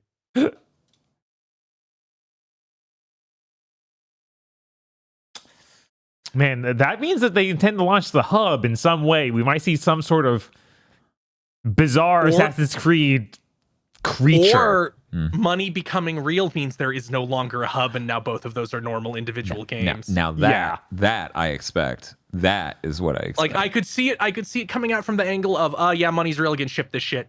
No more infinite development for you. We have to make money. We didn't last year. We lost $500 million. Speaking of making money, Oh no. I hear we have to hit our world famous segment, the industry burning down block. Yeah, it can't be the layoff block anymore. Summon our special guest, Dan. Okay, let me see. Where you at, buddy? Where you at? Oh, okay. Here we. No. I don't know if I like our guest. No, it's fine. He's fine. He's just gonna hang out while we talk about the gaming news this week. Jesus. There you go. That's I don't like. No, yeah, he's there fine. we go. He's He's right our next new- to me. He's my buddy. He's our new news correspondent. So in the industry burning down block, Elias Tufexis, who is the voice of Adam Jensen, says Deus Ex was canceled, which we knew, but that confirms that it was like he was working on it, so that confirms it was an Adam Jensen game. Another game he was acting in and directing on, which I didn't know he fucking did. Maybe this is the first thing he was doing that on. I assume voice directing. Maybe he meant voice directing. Was canceled, and then a third game was entirely rebooted, and everybody on it was fired, and they got new people. Holy shit! Yeah.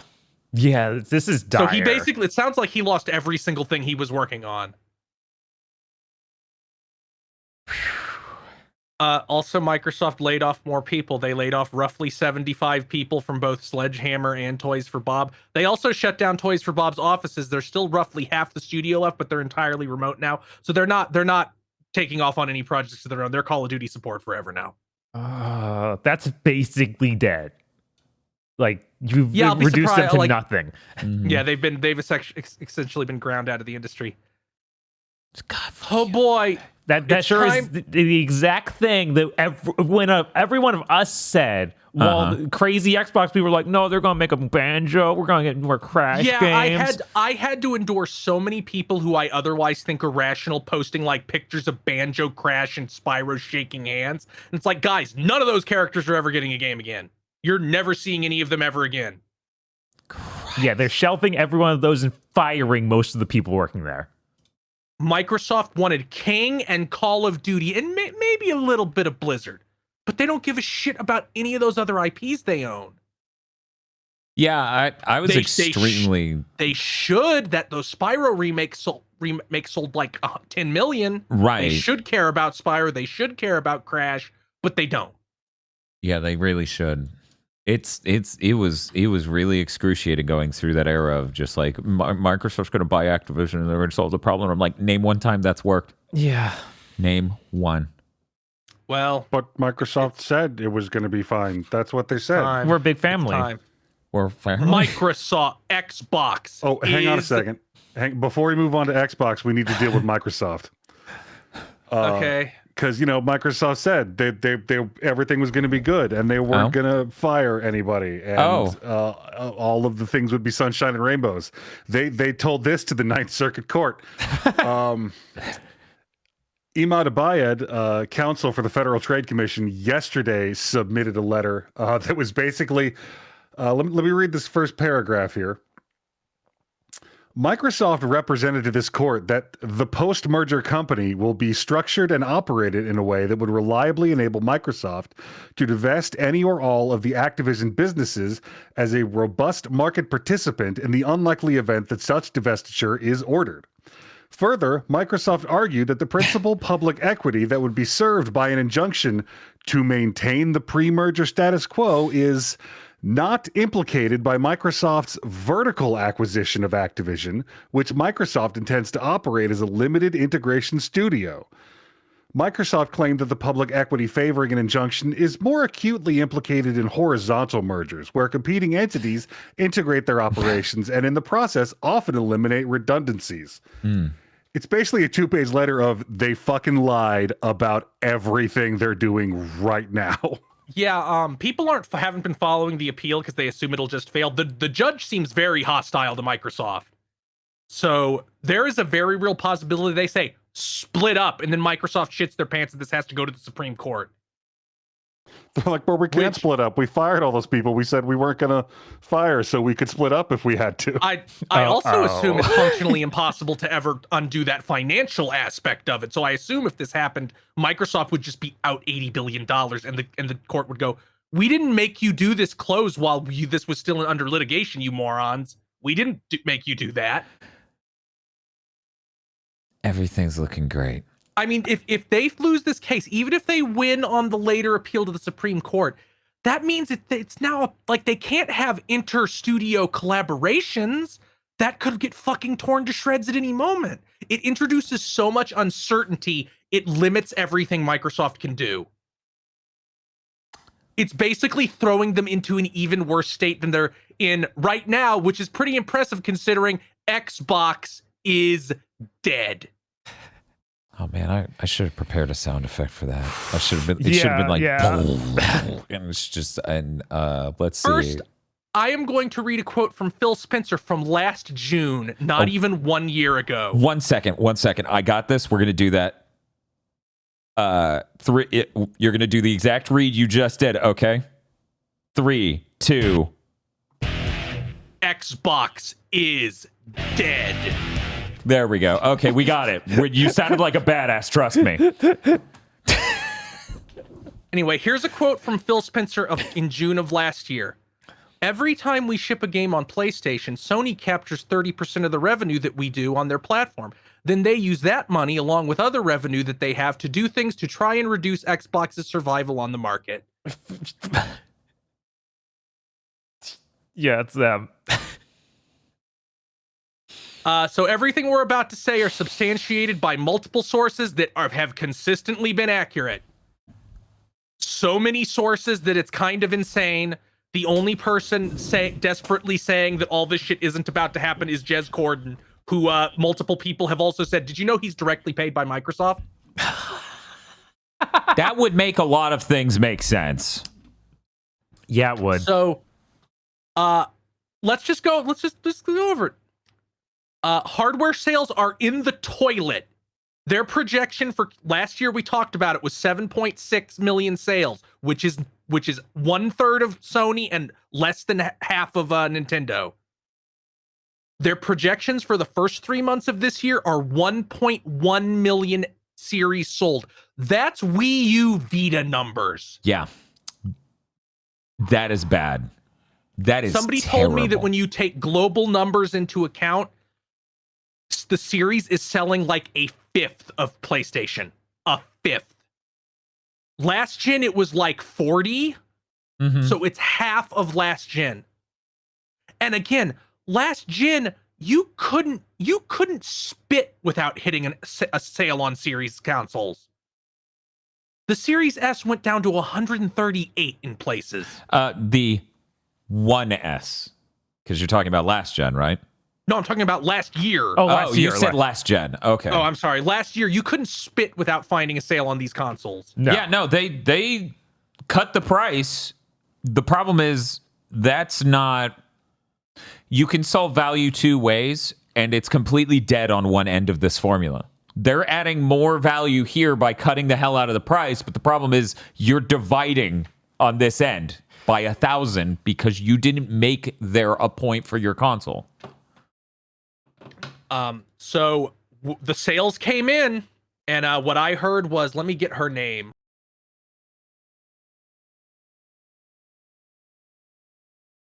Microsoft CFO, their chief financial officer, Amy Hood, basically said, fuck you. You just spent $80 billion. We need a return on this investment. You can't fuck around for 20 years until you magically have the whole industry. We need to make some fucking money. Yeah. Weird. So Well, money being real might be important for capitalism to work in any way. What? Crazy, I know. So these are all this next one is pretty much 100% confirmed. I haven't even heard like the the possibly paid by Microsoft agents say this one is wrong. Okay. Hi-Fi Rush and Starfield are coming to PS5. Yeah. Hi-Fi Rush soon, Starfield post their expansion. Yeah, Hi-Fi Rush is absolutely soon. They already put shirts in there that are clearly for the Switch and PlayStation versions. Have you seen that? Yeah, They I've seen updated that. again for that. Those leaked, yeah, because Yeah, that's going to be again, this month, probably. Probably. It's really close. The update is out already on Xbox. It has those shirts. Indiana Jones will be a timed exclusive only. Wow. Doom way. Year Zero will be day and date multi-platform. Of course. There's no way anyone who has an eye on the financials wouldn't be like, you want to do Starfield to this amount of money? Uh-huh. You should be tried in court and then executed. There are alleged plans to bring basically every Xbox exclusive over to PS5. The names seen were Sea of Thieves, Master Chief Collection, Gears of War. It's so over. Everything. Yeah, like I want to make this point now because we're having a very mature discussion about this. Uh-huh. This is not a shift in strategy. This is platform death. Yeah. Yeah. This is what we are witnessing. Right. Yeah. This is what you like. This is when Sonic the Hedgehog is on the GameCube. Right. This is the same thing. Yeah. This is the same thing. Anyone who's telling you otherwise is coping bad. Like really, really bad. And frankly, I think just as a Halo fan, this is great news. I want Halo Master Chief Collection on everything. Halo would be so much more relevant if it was on everything. They can maybe just make a sane Halo game and it will be selling decently. I'll finally get to play Halo. New games are starting development with a multi-platform pipeline, and games currently in development are switching to a multi-platform pipeline. Microsoft has spent a lot of money in past months on PS5 dev kits to give to their studios. There are no plans. One moment. Let's just... What a moment in history we're living through. Yeah, it's like when Sega went down. Yeah. I never thought I'd get to see that again, because we spent the 360 era with Microsoft really doing thought, so well. I thought it was just going to be these three forever. I really thought Microsoft would trudge along until it was time for a new console to come out. But then they did these acquisitions, which massively cranked up the speed things had to happen. Yeah, I have to wonder if any of those guys who are like touting this giant Activision acquisition realized or even have processed yet that killed the company. Internally or people on Twitter? On Twitter. Oh, no, they're brain dead. Yeah, they're brain dead. dead. They don't realize that spending $70 billion increased the accountability for the Xbox division insanely. Right. And internally, I bet they were also taken by surprise somehow. Yeah. Because that's how everything about management seems over there. I'm willing to bet that internally there was Starfield was the great white hope. Mm-hmm.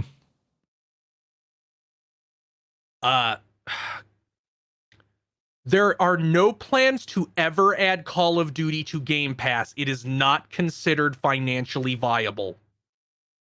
Yeah, of course not. Gee, but even though they said that they would.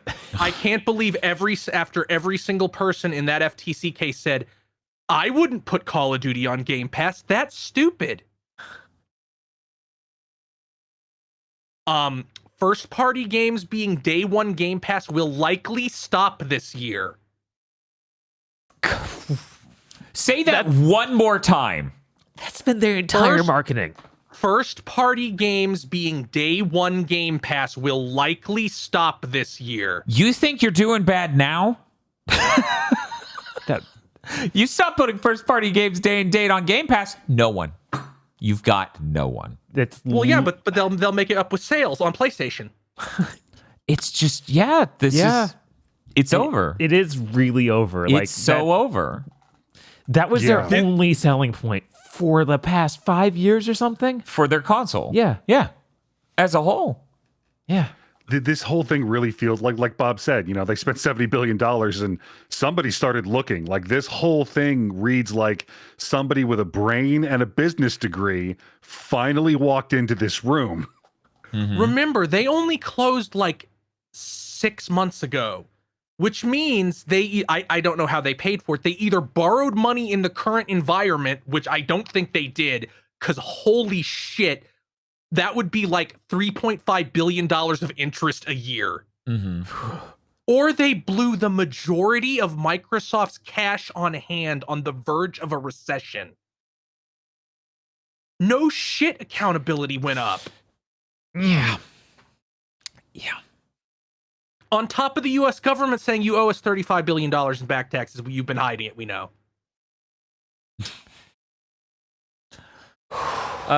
So yeah, it would be really good if all the absolutely insane Twitter people who made Microsoft their identity, at least at the end of this ego death, could put together that the acquisition is what caused this. Yeah, that'd be That great. would be nice if on the way, because Twitter this last week has been these dudes who have just, since the series started, they made their whole online identity. I'm an Xbox guy. We are going to rise as an army. I'm your demagogue. Come to me for your shitty images. And they're all having meltdowns. Every single one of them. It's fucking unreal watching these people. Like, the shit I've seen in replies from these accounts to other people.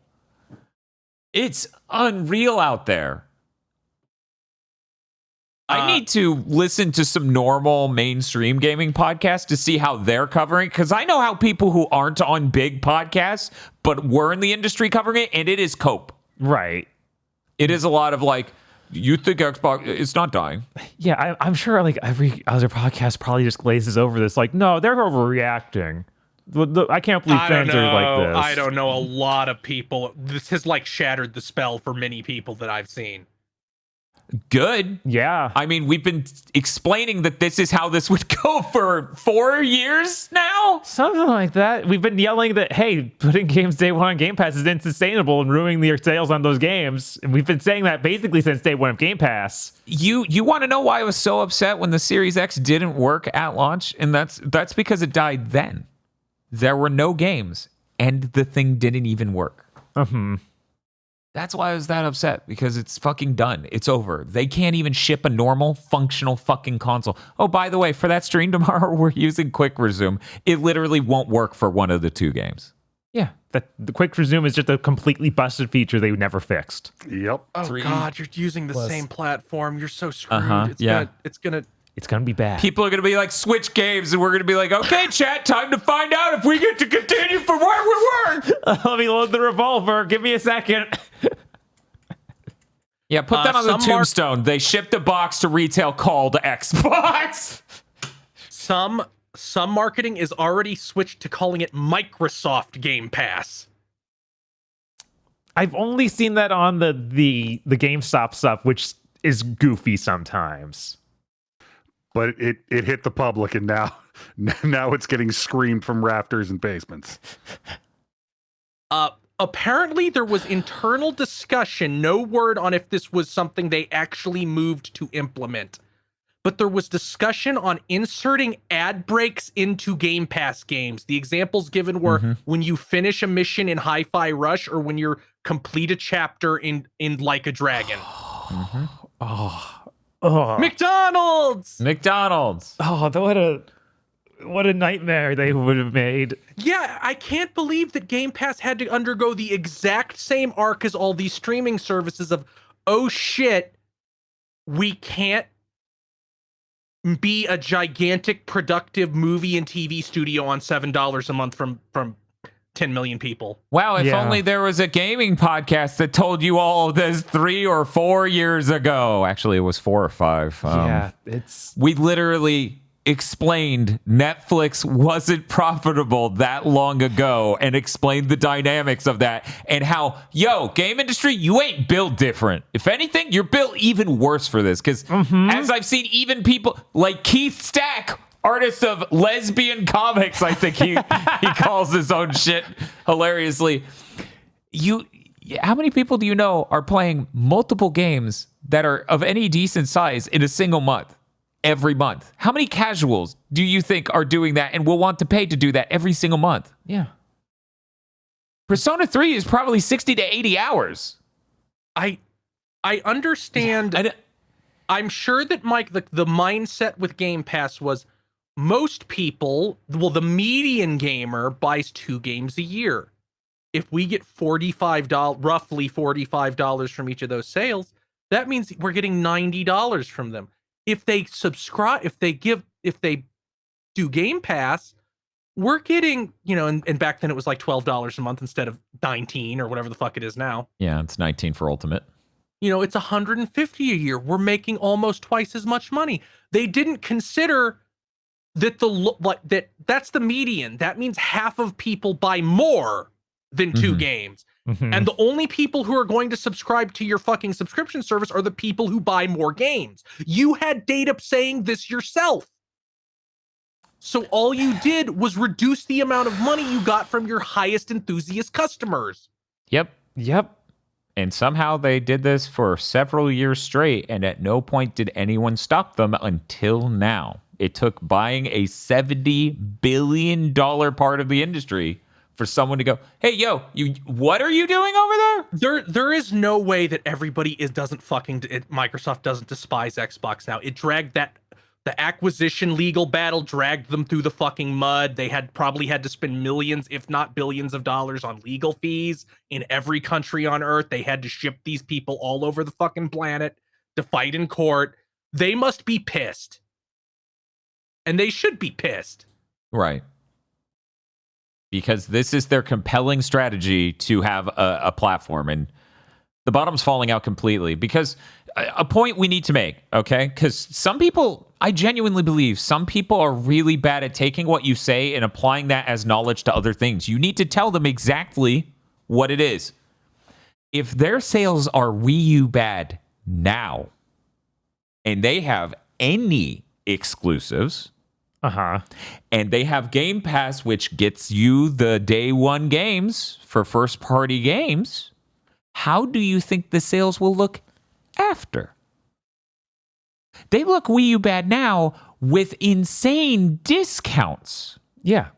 And exclusives. And Wii U bad isn't something you maintain. That is a downward trend already. If there were no changes, if they kept all the benefits, we would only get worse than Wii U bad. And yet, yes, I see. I see people arguing. Well, maybe they'll go multi-plat, but Xbox won't stop. Game Pass won't stop. It's like it's going to get worse. Right. I see people saying that.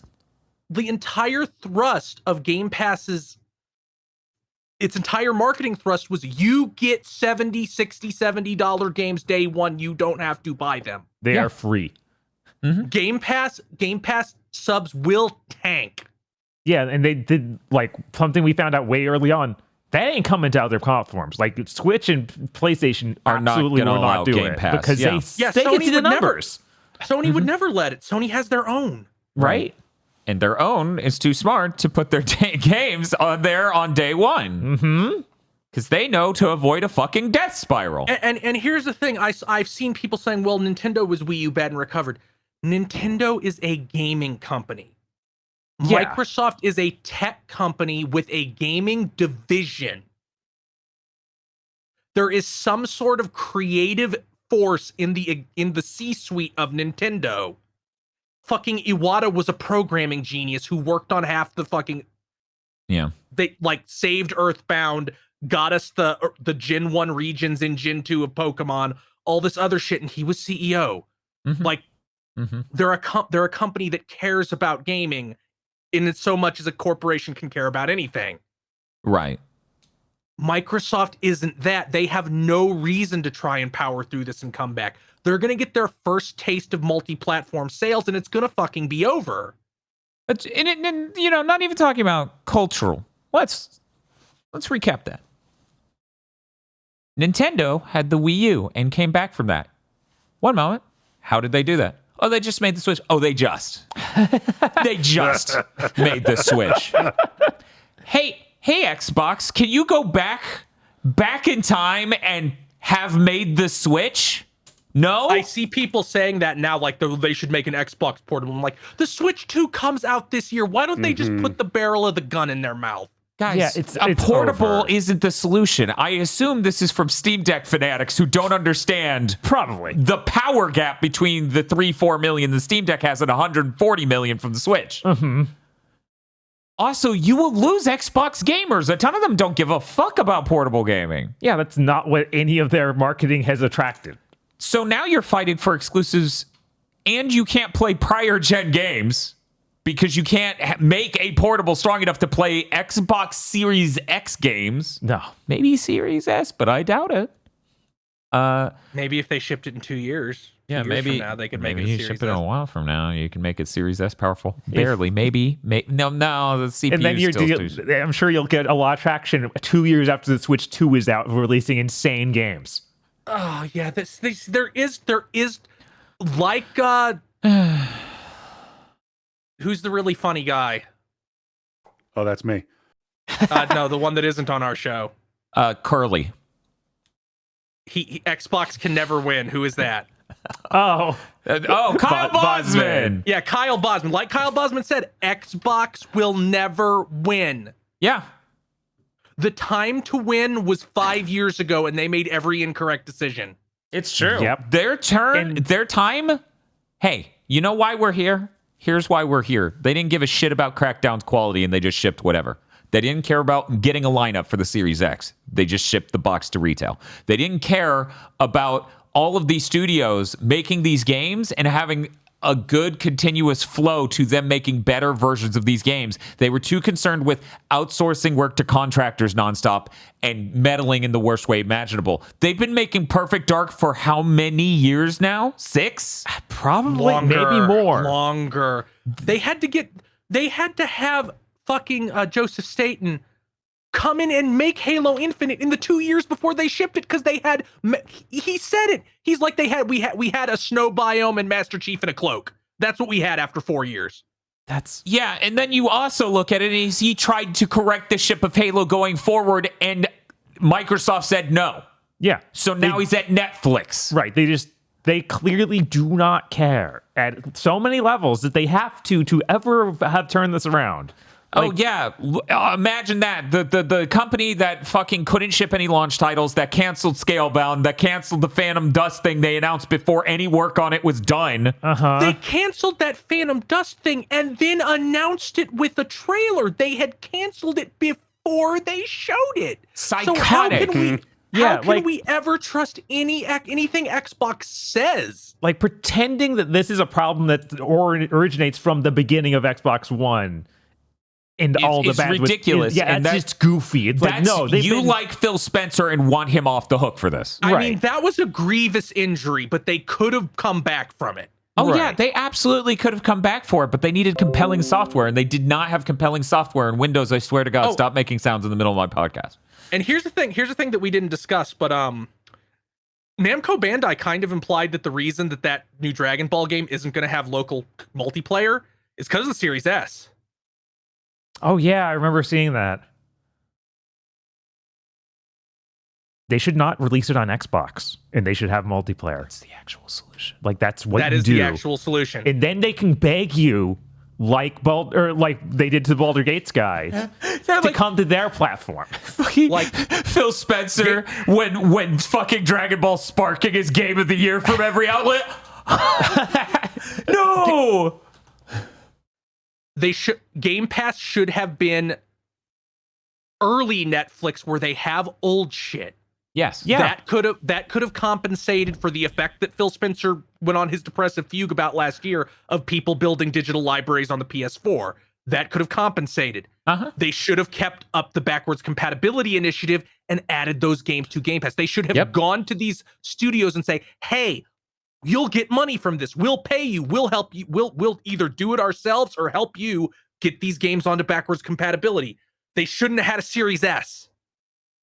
Yeah, you want to talk about it. I see someone saying the Series S is a mistake. And it's like, we are underselling the mistake because, once again, the reason Xbox games aren't selling at retail is because the most popular SKU by a huge margin does not play physical games. Xbox is becoming excommunicado from fucking Walmart because of the Series S.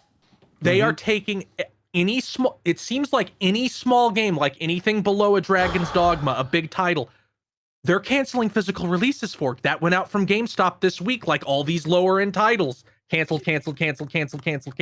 Yeah, that's crazy. Working at GameStop for as many years as I did, I saw that canceled like text next to maybe 3 games. And now, but they're not in 1 week. What was that? 10? Don't worry though, guys. It's not Sega. They're not getting deplatformed. Xbox is here forever because if they aren't, I'm gonna have a midlife crisis. Right. I do love the Lucas-esque one scene rhymes with another between Sega made too many consoles at once and tanked, and Microsoft made too many consoles at once and tanked. But I mean. Sega made too many consoles. They didn't release a console and a boat anchor. Right. Sega made too many consoles. They only shipped one of the many consoles. Like, they made 2 Dreamcasts. They didn't ship both. Microsoft effectively shipped both. Yeah, they did. Oh my God. I swear to I God. am so interested in 5 years from now or so when we get the Xbox post-mortem. I'm gonna be completely honest. What the fuck does Phil Spencer do? Like, what is his job? What does he go into the office and do? Because I can't imagine looking at the state of Xbox for the past multiple years and conceiving of him doing something. You can't see you're going off the cliff? Are you just completely ill-equipped, the absolute worst person at the worst possible time? Like, is this one of those things where it's like, part of history is when the wrong person is in the wrong place at the wrong time? Cometh the hour, cometh the incompetent douchebag. Yeah, it's been so many years like that. Mm-hmm. And Microsoft has announced next week they're having an event to discuss the future of Xbox. Here's what that event is going to be. They are going to confirm Hi-Fi Rush is coming to other platforms.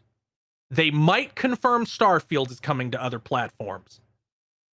They will give a vague bullshit, we decide on a case-by-case basis to try and make people think it isn't everything.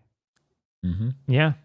They will give some lip service to being devoted to the Xbox hardware and maybe even reveal that stupid fucking game tube we already know exists.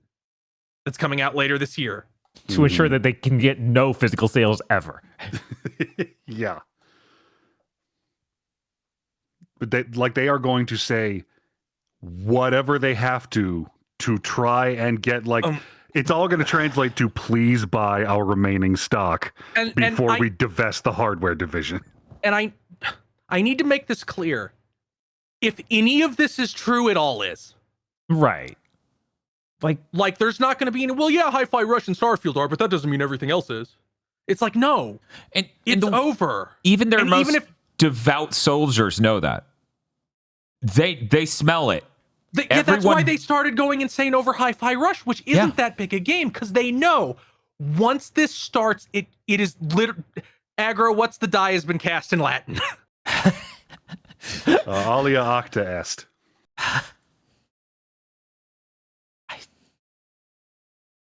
And yeah, it doesn't matter what they say next week, because we've been over several times in the same podcast, Xbox will lie to your face. What? That is what they do. If everything is They're my friends. none of this is true, we promise. That's the only thing they can say, and for there to even be a glimmer of hope. But they're my friend. Phil Spencer's so nice to me. Yeah. They work really hard. Uh-huh. And they might even try to drop the Game Pass thing. And I can easily see the way they do it. They'll be like, well, you're not getting everything on Game Pass anymore, but don't worry. When things come to other platforms, you'll get Game Pass then. It'll be on Game Pass then. So Indiana Jones won't be day one Game Pass, but when it comes to PlayStation, we'll put it on Game Pass. They already said Indiana Jones will be day one Game Pass. I have to wonder if they're going to back out on those ones they already announced. Because that would be the greatest breaking of trust ever. That was 2 weeks ago. Right. They already promised Call of Duty, and that's not happening. Right, but that was the promise they made a year ago. In a courtroom, I think, or something. I don't... No, like, they put it on. They was tweeted this. Twitter. Yeah, They were like, we're bringing Call of Duty on Game Pass. That happened. I'm pretty sure. Jesus Christ. Yeah. Yeah, So, this what- this my main sorrow with this is that they didn't even try. No, it's If- been. They really didn't. That's the part that drives me insane. That's why I have to know how the past several years have gone at the management level of Xbox, because I can't imagine that if I was Phil Spencer, I'd have been having a panic attack for the past 4 years, and he seems to just not give a shit. If you were Phil Spencer, you probably would have found a way to make the moves to get any games. Any. The fact they have gotten what is effectively no games. Like, they bought Ninja Theory how many years ago, and all they got was Bleeding Edge. Yeah. 5, I think it was 2019 they bought Bleed. Same thing with Obsidian. They didn't the first exclusive Obsidian thing was that Pentiment download from last year. When's Rare going to release a new game? Never, Right? because they don't know what that game Everwild's supposed to be. Right, because they have no one like overseeing the studio who should. And that feels like Right. every studio. Every single studio just has a suit from Microsoft coming at the top, or Matt Booty somehow just so powerful psychically that he's ruining them. I guess. Perfect Dark is being made by Crystal Dynamics, and Crystal Dynamics had layoffs, so maybe Perfect Dark is now fucked also. Right, I was Embracer thinking had to about hit that too them. during that segment. It's really crazy because, like, yeah, a lot of people responded to my Twitter thread about this, talking about, yeah, here are the Xbox games I know of last year. They listed nothing but ZeniMax games. No one remembers Forza. Yeah. They don't even want you to know Forza existed. That is how much they have screwed up on their own IPs over and over again. Yeah. Every one of their problems has persisted for more than a year. I don't see how you can't. They should have been rolling this Game Pass shit back after Halo Infinite launched at the latest. Yeah, I was gonna say with Game Pass, how did we have 4 years of day one Game Pass? Like you think, yeah, More. It's Gears 5 was day one Game Pass. yeah, And that was like 2018. oh And god, you yeah, working at GameStop Right? saw that kill the sales. Yeah, It was 2019, but yeah. yeah. I don't know how it has been going this long and they have not changed course.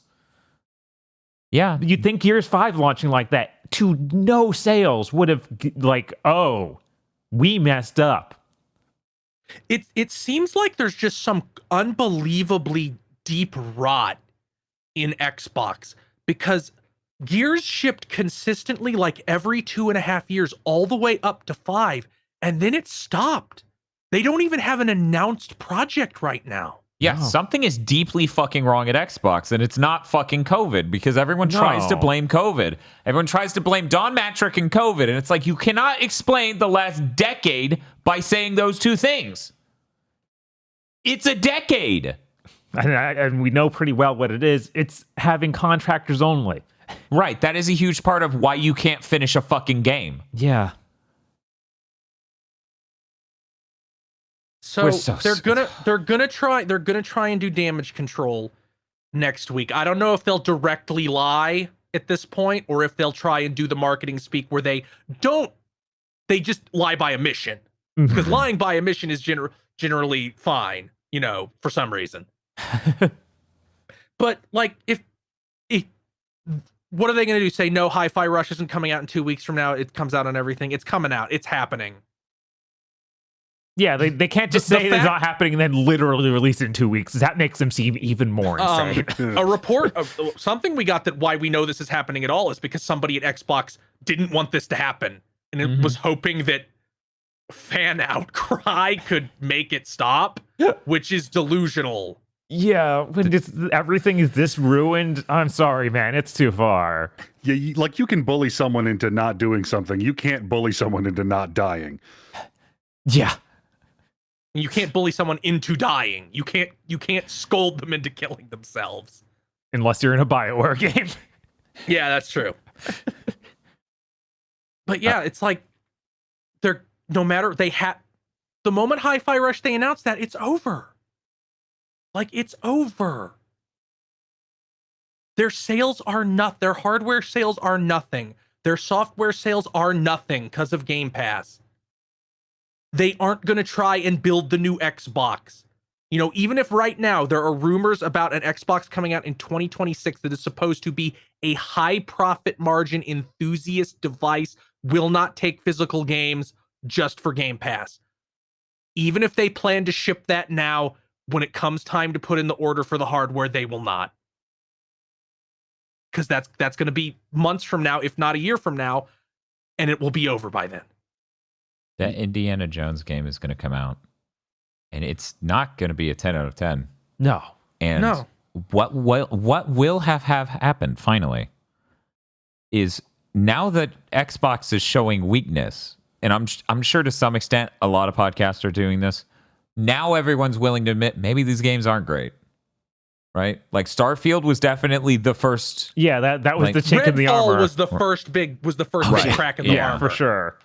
Then Starfield kind of flopped, and everybody went, But this Indiana Jones one coming out and being a Machine Games game, which is good but not remarkable. Right. The IP's outclassing the studio. Right, and it feels like even among game journalists, I feel like they're 8 out of 10 studio. Like I feel like they don't even hit 9s regularly. Yeah, some outlets will give it a 9, but Right. I think it's generally it's fucking over. It's insane to listen to people pretend that this isn't the end because even the Xbox fans know. Yeah. And those people are deranged. I will be completely stunned if by March of next year, so the end of 2025's fiscal year, they aren't like, we're ending production on Xbox hardware. Yeah. And I bet around then they'll be like, you can no longer buy Game Pass. We'll honor it for like 2 more years, and then Game Pass is gone. Yeah, honestly, people are so convinced. Even Kyle Bosman in that Xbox will never win video, he was like, there might stop being an Xbox and it'll just be Game Pass. It's like, they don't have a platform to have Game Pass on. yeah. Game Pass becomes a streaming service. Yeah, which does so well. If Game Pass continues to persist, it will be a streaming thing you play on it like a Fire Stick. Or a phone or a TV and Or what your that PC. means is that it's Stadia now. Yeah. They turned Xbox, one of the strongest brands in gaming, into Stadia, and they did it through nothing but gross misconduct and negligence. Yeah, just incredible levels of negligence. Yeah, they made a lot of deals. They made important decisions with the design of it over and over again during the Xbox original and 360 era. And then it just stops in the Xbox One. Yeah. And They got half of the process done, and then they just started canceling those games, like Scalebound and other things. I'm honestly wondering if the source of all this rot that we're talking about, like the complete mismanagement, everything, isn't rooted in Game Pass. Like it isn't. Gears 5 came out, it sold nothing because of Game Pass. Well, there's no point in getting games out in a timely fashion. There's no point in ensuring quality. Like our sales are unaffected either way. They're nothing. They're zero. Like, is that what happened? Part of me believes that Phil likes Destiny so much because he likes Destiny a lot. In case you didn't know, that's like his favorite game. Mm-hmm. That he tried to make every studio make a Destiny. God. Because we know Perfect Dark was weird and esoteric and exactly what it was going to be. Uh-huh. He foolishly believes, like a lot of Western studios did, that there's no need to continue making the old thing. You must make a new, bigger, more ambitious thing. Mm-hmm. It's like, no, guys. They like Here's that once game. again where I point out, less than half of all gamers on every platform, less than half pay for online. By making an online multiplayer thing, you inherently have an audience of less than half. You make a single player game, you have the entire potential audience. You make a multiplayer thing, less than half, like 48%. But if they have Game Pass, they have online. That's not true. You can get Game Pass without online. Oh, no. So, I feel like every point has been made. I'm trying to figure out if there are any loose ends, any things that just need to be underscored for the people who really aren't good at reading this sort of stuff. I wouldn't be surprised because, Chris, you were saying fiscal year next year, so March of next year. Yes. These sorts of things happen so fast. Xbox may shut down in October. God. Yeah, they're selling so few. They're not going to keep cranking these boxes out. This is such a, once again, people smelling blood in the water, you know, and gamers by and large are relatively informed consumers compared to a lot of industries. Compared to every other industry, pretty much. Yeah. Right. Yeah. So like when people go to buy a console, they're asked their friends. This shit's going to spread like wildfire. You think the always online thing was a problem 10 years ago? Yeah, no, this is like, dude, don't buy that. They're not going to make it anymore. Like, they're done making games. This is a nightmare because that hi-fi rush thing is real. Even if everything else is somehow fake, it's not. It's not fake. It's all real. But even if every other one was fake, the moment they announce hi-fi rush, it's real for everyone. Right. And so it's over. The only way they wouldn't have countered this leak this week is if it was only Hi-Fi Rush. Like, they would have been like, oh, we're bringing Hi-Fi Rush to other platforms. We were about to announce that. If the rest of this wasn't true, that is the announcement they would have already made. Instead, we have some ambiguous thing where Phil needs to address the community. I'm willing to bet we won't even see Phil. It'll be Sarah Bond. That's so fucked up. Yeah, he should have to eat it. He should. And then, get fired immediately after. Phil, out of a cannon, or Phil created. Like, I'm glad that I even saw Kotaku put up a huge article about this, calling Phil Spencer out, being like, Phil Spencer went and hung out with these fanboys. He had lunches with them. He went on their podcasts constantly. Phil Spencer created the beast that is the Xbox fanboy. He did. Yeah. No, their marketing and everything around him has been explicitly to cater to these people. Because remember, Xbox is pro-consumer. We're your friend. We are making moves to make your life better, unlike our competition, which is anti-consumer. Mm-hmm. All of their marketing, all of it, for years, has been incredibly toxic and feeding into weird fucking narratives. Meanwhile, Sony's just weirdly silent and like... Yeah, they're the ones who's making like the most consistently powerful box, like right. And they had no calling idea. Out like weird little fan base things like that. Right, because no one at a normal level would have heard the Sony announcement of how that shit works and been like, oh, so the console isn't good. But weird, crazy people who spend too much time online and don't know shit about engineering would hear that and be like, oh no, it's like a phone.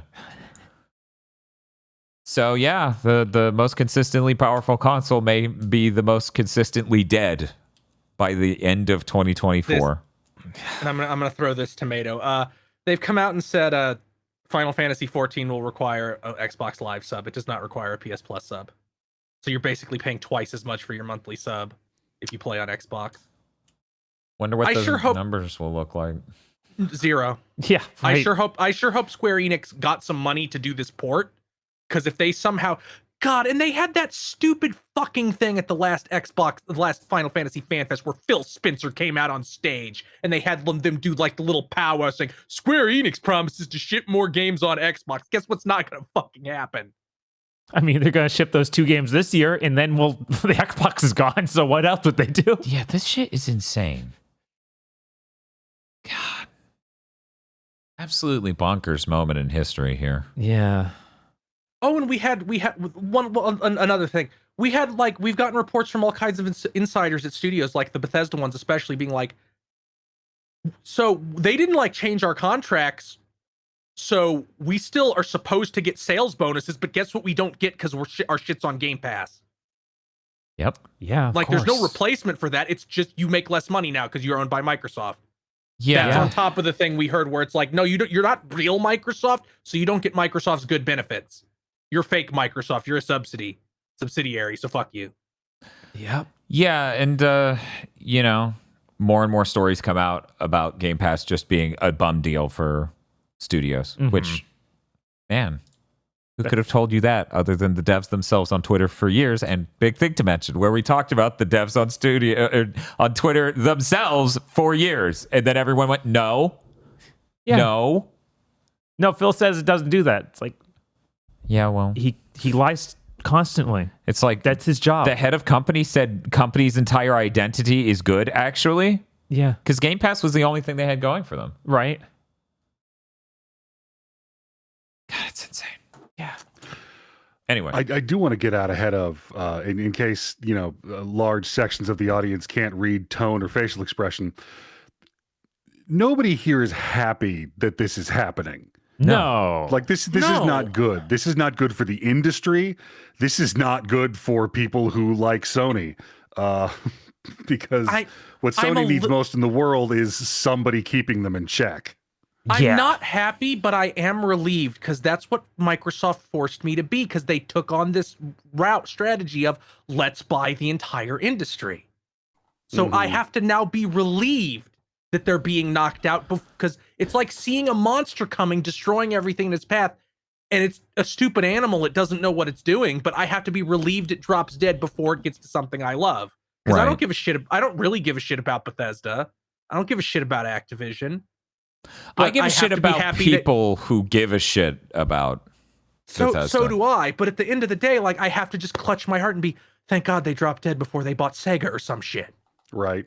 Fair. Yeah. I mean, like, at the end of the day, you're going to hear me clapping because I don't have to play Avowed on PC. Yeah, it's just that thing of we've seen the writing on the wall for so long. We knew this was coming. Thank God it just finally happened and is out in the open. Like, yeah, it's been fucking frustrating telling you people that gravity exists. And because they were able to cast a financial spell to make gravity not exist, everyone's like, why are you guys lying? It's like, no, that is not sustainable. Right? You can't keep doing this. Yeah, and we would all much prefer they were just a real video games company. Oh, that would whip ass. Of what they are. I would love some really awesome exclusives and a really compelling platform with some interesting and compelling, unique features. Like back compat that makes your older games better. Instead, what I got is a company that ships barely any exclusives, and all of them are like half-hearted, half-baked stuff. Literally, Hi-Fi Rush is the only game they shipped last year that was done.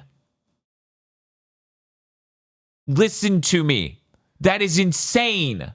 The game that snuck out from Tango that is like a PS2 scale game is the only game Microsoft can finish. Yeah. And it's not like a two-party system is going to be great for video games. No. It's already bad enough with only 3 people. Microsoft innovated because they made it so you have to pay to play online. Everyone did that. Microsoft innovated in that they could sell Game Pass. Everyone did that. It just gets worse and worse because there are only 3 fucking competitors. And now we're quickly heading towards 2. This is not good news.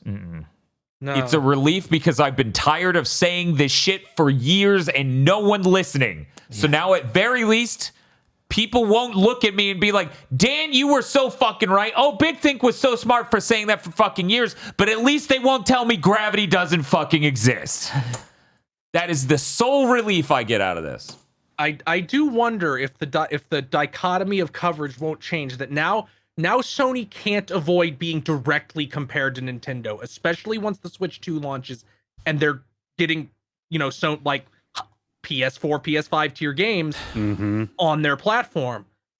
Does the dialogue just change? Now Sony is the whipping boy because they are so obviously below Nintendo in first party output. They don't have that much of an advantage in third party output anymore. Here's why I can't answer that. I don't know how much the divide between a Final Fantasy VII remake and a Final Fantasy VII rebirth in terms of fidelity casts a spell on most journalists. Most gamers can't fucking tell the difference. Most humans cannot fucking tell. They do not care. So when the Switch 2 can run one of these games and the PS5's like, I'm really important, I'm the only one that can run the other one of these games. How many people you think? Assuming they aren't able to downport it. which I think they conceivably could. I mean, it depends. It depends on a lot. Just we have to see Rebirth with the big open areas to know. That's true. We have Yeah. to we have to get technical details about like the streaming decompression hardware that's in the Switch to find out how capable that is, how good it is. But yeah, a lot of people won't care. So when one of these systems has a lot of consistent, compelling content every year, and the other one this year has exclusivity on Rise of the Ronin and Stellar Rebirth. Blade, Rebirth. and Rebirth. Man, And that as paints a picture of a terrifying future where Sony freaks out and goes hardcore like into 7th gen. We're like, no, it's the box with the highest fidelity and the prettiest graphics, and that's all that matters. And they go down that road again. and then we have one gaming company in 10 years. Yeah. So yeah, I think it's insane. They already hit Wii U numbers, and it's only going to get worse from here. This is year 3. This should be the highest period of sales for them. They should be in full swing. Sony is whipping ass, even though they don't cut the price of their box ever. Microsoft's the Series X was down to $350 in places. They never beat Sony a single month. They didn't even come close. That is insane. It's almost like they didn't release a single game. Yeah, and that's the thing. At the Crazy. end of the day, you constantly hear these people. They had a chance. They had a chance. Like, there was rather they were like they didn't have a chance. There was no way they couldn't have done anything to avoid this. It's like ship a game. Yeah, Phil Lillard is out here saying, no, we can't. Shipping games doesn't matter. Yeah, he's literally saying that. It's like, no wonder your company's fucking failing. Yeah. A dude goes out there and they're like, do I want the console that is God of War, Ragnarok, and Spider-Man 2? Or do I want a Forza that's not done? A Forza Horizon that's Yeah, fine? you're going for people who only play multi-platform stuff. It's like, yeah, you're trying to sell a box for Madden and Call of Duty. Platform stuff. They haven't tried in any way. They're not going to these third parties. And these are games yeah. I like, but why the fuck aren't Falcom games on Xbox? Why isn't Atelier on Xbox? Why aren't these smaller Japanese games on Xbox? You need those. This isn't 2013 anymore.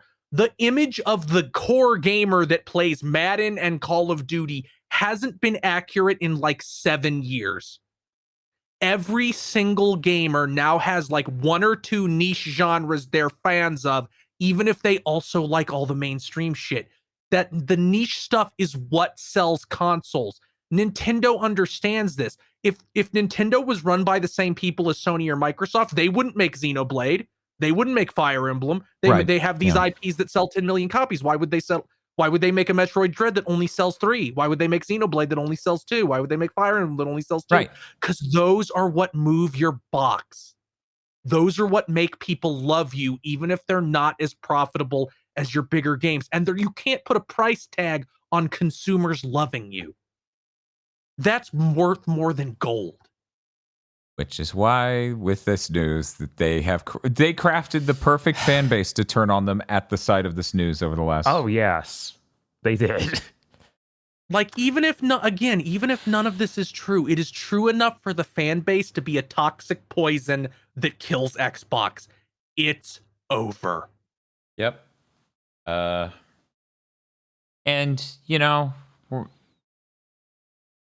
as much as we just said how terrible it is, I would like to focus for a moment on them being a studio that makes multi-platform titles out of their titles can probably make them focus a bit more on just the software and not all these other bizarre parts of their. Yeah, if we cut Game Your Pass out of the Goldberg equation, machine. maybe they wisen up. Right. You cut If you Game cut Pass Phil out. out of the equation. I will be, if Phil Spencer is still at Xbox in 6 months, I'll just write off Microsoft as a company. Like he drove you into oblivion and he's still there.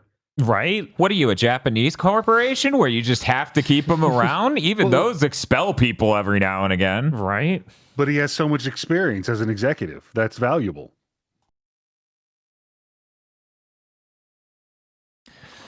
So, yeah, I think the thought of Halo Master Chief Collection being on everything is Pogger's ass news. Yeah. I think that's the only great news to come out of this. People who are fans of Hi-Fi Rush undoubtedly feel that way about Hi-Fi Rush coming to Switch, PS5, whatever. Because at the end of the day, one thing has been certain. It has been proved people don't want to buy an Xbox. And Phil let them win. Because now they don't need to buy an Xbox. Yeah.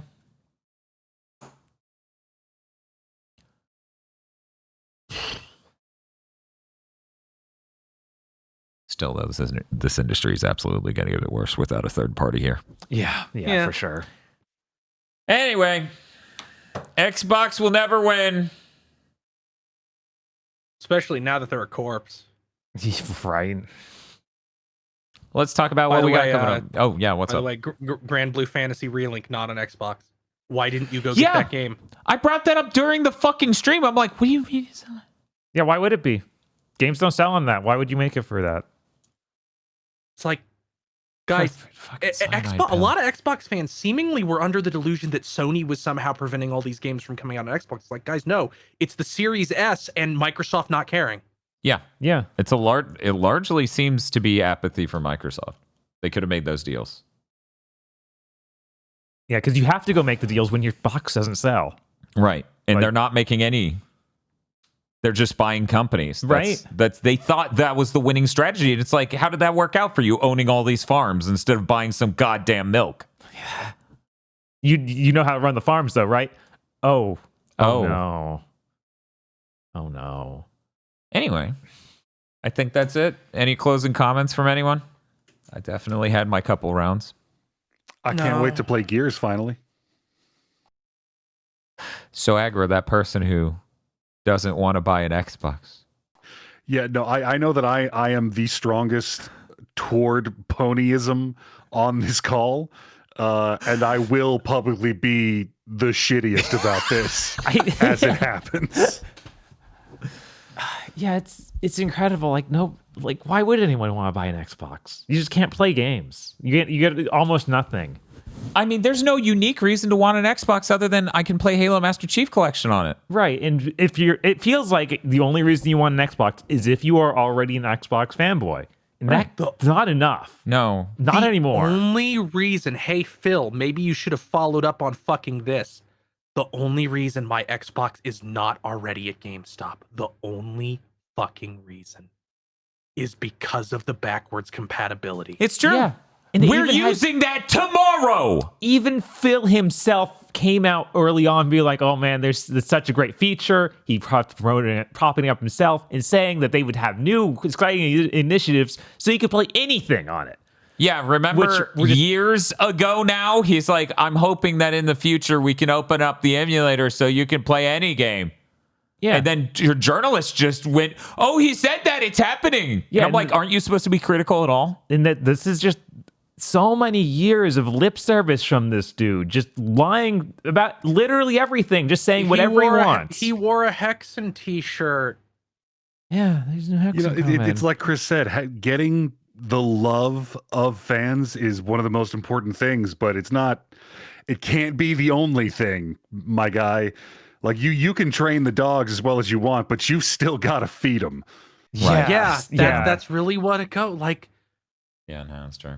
they got a little bit of hope with Hi-Fi Rush, then Redfall broke their knees, and then Starfield wasn't much of anything. This is how bad this is. Aggro's like, I'm glad I get to play these games, and I didn't have to buy him an Xbox. I look at chat. I see Spiff, who's like, I'm glad I could play Fable. All these people just wanted to not buy an Xbox. You have fucked up as a company when it's just everyone hears this news and either has a meltdown because they're an Xbox fan or goes, oh, thank God, that made that decision easy. Does Fable still come out? I don't know. Yeah, I don't know. Yeah, we've got an undiscovered country ahead of us. This is going to get weird. Yeah, because when Yeah. Sega did this, they went, okay, we're going to shift all of our software that we are very good at making and delivering to PS2, GameCube, and Xbox. They were in fact a gaming company. Yes. Like Nintendo was. And they had games in development that were moving at a rate where they would come out. yes. Unlike Fable and Perfect Dark. And Everwild. I swear, they better not disable any feature on my Xbox. They better not just be like, oh, the back compat stopped working because we don't run that anymore. Oh, God. They could totally do that. I would see them doing that. At that point, That I would hope a be- fanboy would take action into their own hands. I need to buy developer mode on it, so if they try some shit like that, a fan's like, yeah, I turned it back on. God, State of Decay 3 is another one. It's just like, where is it? That Yeah, was where supposed to be a is super Oh, it's- simple follow-up to the last one. Oh, that was been at 4 an years. E3 4 years ago. That's where it is. It's still there, Where- trapped in time. We have to go into the lake. Where's Ori? The last one of those was Isn't that studio just 2020. making a game for another Yeah, I think publisher that right now? studio is just making something for some other people. Microsoft. What the I fuck thought are you Microsoft, thinking? I thought Yeah. Microsoft owned them. But no, No. we checked that last time. It was like, Yeah. oh, nope. yeah, they're making No Rest for the Wicked for Private Division. Where's Contraband? A game that I read in chat, and it took me a couple beats to remember. Oh, right, Contraband. Yeah, right. I don't... Yeah, that Blade game's going to be multi-platform. I bet Contraband is being made by Avalanche, the Mad Max and Just Cause guys, so that'll be multi-platform easy. I'll be surprised if that isn't day and date. It's like, where's State of Decay 3? Where's any of this fucking shit, Microsoft? Like it's over. It's over. It really is. Anyway, that's it. That's the Xbox news for the week. I'm gonna get Phil out of here. I'm excited to see the Boston video about it later tonight. Can you fucking imagine? Excited to get Cookout and watch that. Yeah, Bosman of course. video. He better get it up early, said the guy whose time he gets Big Think up is wildly varying. Hey, at least now that we have good internet, it's been a lot more consistent. Right. This shit was hard to get up on time at 1080p with our old internet. Now it's like, it's 4K, bitch. Yeah, now we don't even have, like today, we don't have anything recording afterwards. Yeah, we did our homework early. That's why we started just a little bit late, which wasn't even too late for us, really. Like, we've started later. Yeah, We've of started course. later. So, okay, here's what's up. Tomorrow, Bob and I are playing the game Too Human and the game Rise Son of Rome. Yay, Xbox Death Knell stream.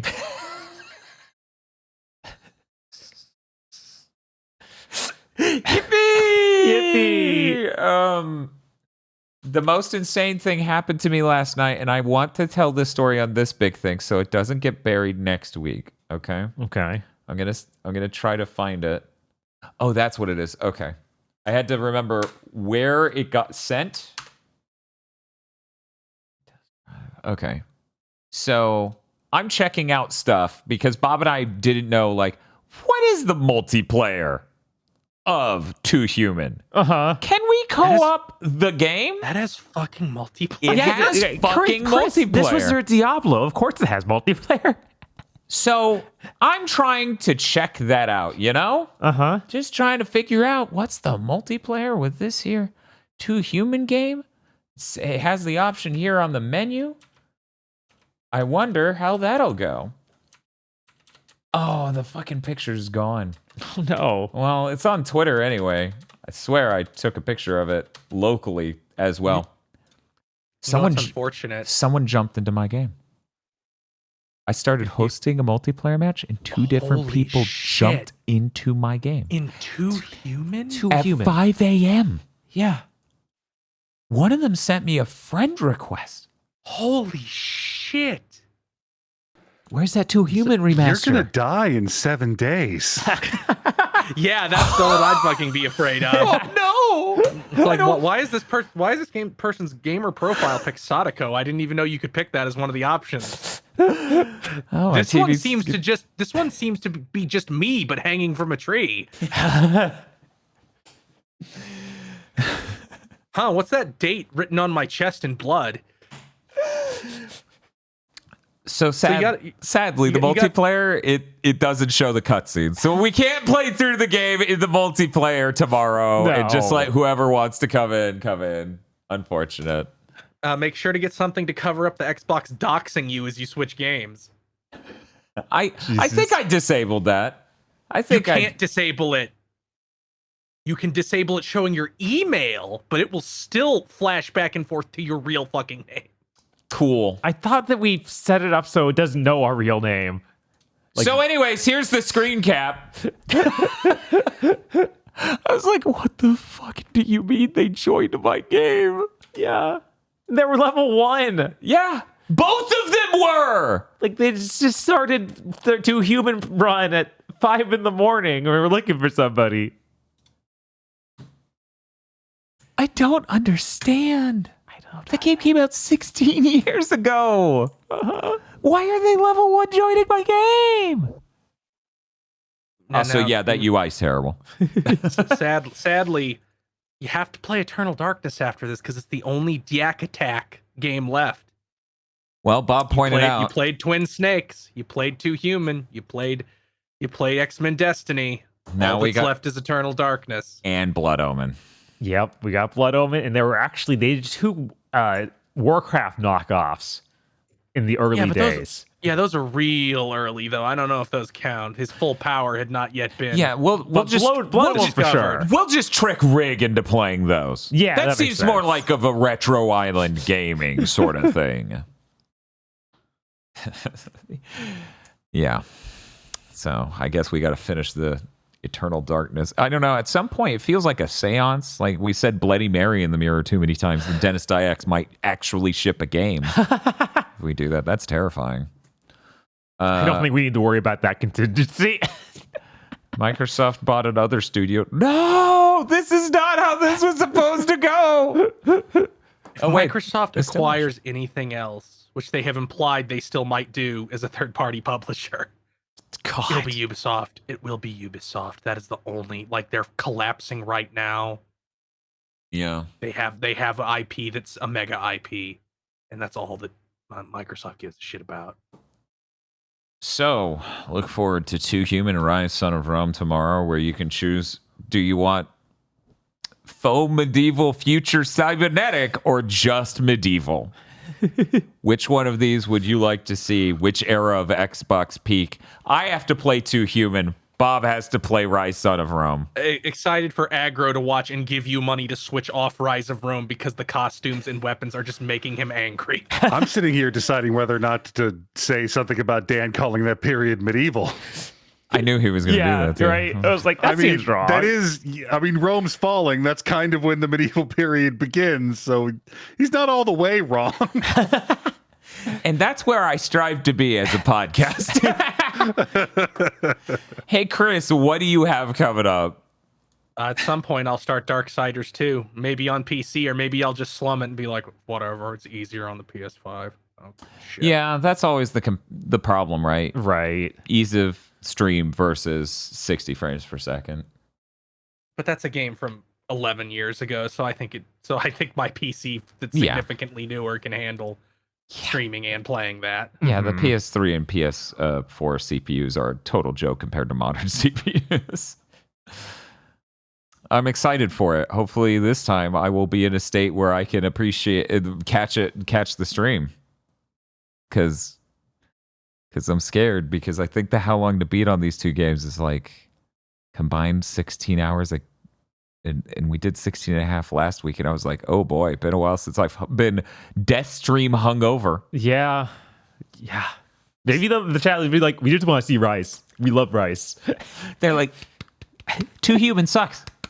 They don't. Not 1 cent comes in. Yeah. And we just beat it. We go, thank you and good night. I've been your host this evening. No, here's what they'll do. We'll switch once. They'll be like, hee hee, how funny. Then they'll let us get all the way to the end of There it is. all the way to the end of Rise Son of Rome, and they'll be like, switch, and I'll be like, chat, the quick resume doesn't work. We'll have Until to they just enough to get you to switch, Right. and then We'll they have- all fucking leave. We'll have to do the entire level again, guys. Don't make us switch in the middle of this cutscene. Man, it's going to be much more painful to switch off 2 Human because Rise is going to be better than 2 Human. Yeah, it's not even close. God, we can talk I'm about really the- afraid. I'm really afraid you're going to get through Rise and be like, why can't Microsoft make games this good? That's what we were saying when we played it 4 years ago. So Right. now, Yeah. But yeah, what I Who was gonna fucking say, made that game? What studio even made that Crytek. game? They Crytek, still, yeah. so not even a Microsoft no, studio. of course not. They're so fucking. It's so over. It's never been more over than this.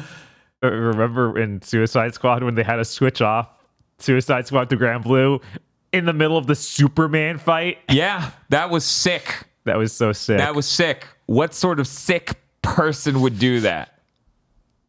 Maybe if you're lucky, the timer will get to 200 hours this stream. God, no. I got it back Jesus. to the double digits doing the Nyan video game streams. I don't want to. Don't let Nyan's sacrifice be for nothing. I'm sure we'll be fine and we'll keep it in the double digits. Hey, Aggro, what you got coming up? I'm probably going to play some of that Legendary Tales game tomorrow since it didn't release at a sane time today. Is it out now at least? Yeah, I think it came out at like thank God. 5 o'clock. Awesome. All right. Awesome. Spiff says in chat, get it to 200 and Dan will stream Midnight Persona. Bet. Wave 4 should You- just be like It just says every Midnight other Persona. entry. No, every entry is just and then the very last one is the Untold Legend sequel on PSP. Literally the most deterrent thing possible. That game's probably fine. That's the best part. Yeah, it's like I'm convinced it's got to be better than Dark Kingdom, but no one cares. Right. No one cares. Does Handsome Joe care? No one cares. 1 second, I'll text him and I'll find out. Hey, you care about? He's just gonna send you back. Fuck you, Dan. Yeah, it's the first thing I say since leaving town. Haven't Or it's texted gonna him. just be, or just him giving you the finger in a photo. Hey, do you care about until Bob? What's it? Warriors Code? I thought it's not Warrior Within, so maybe I it's think it's Warriors Code. Code. We gotta look it up. The Warriors Code. That is Okay. correct. Okay, so here's what I'm sending him. Okay, guys. Hey, do you care about Untold Legends Warriors Code?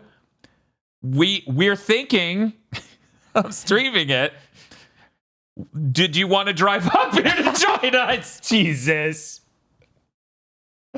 Joe will not be happy. He's gonna laugh so hard. He's gonna be like, "Fuck off, man." Anyway, I guess that's it for us. By the way, there's one element of tomorrow's stream I've not revealed. And I won't reveal it ahead of the stream, but I'm very excited for how that element of Too Human works out. Oh no. I don't know what the fuck this is gonna be. No, I haven't told anyone. Bob's the only person who knows. Anyways, that's going to do it for Big Think Dimension this week. See you all next week or tomorrow or Saturday or something. I don't know. Goodbye. Where's the fucking button?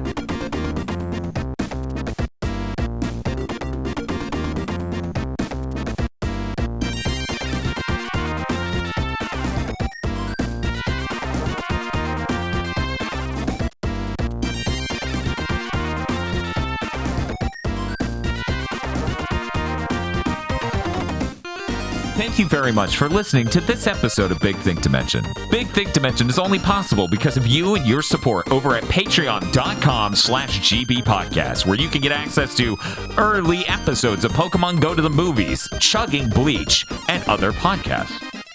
Potentially in the future, not right now. You also get access to extra gamer premonitions and more over at patreon.com/GB Podcast. We are Xbox Game Pass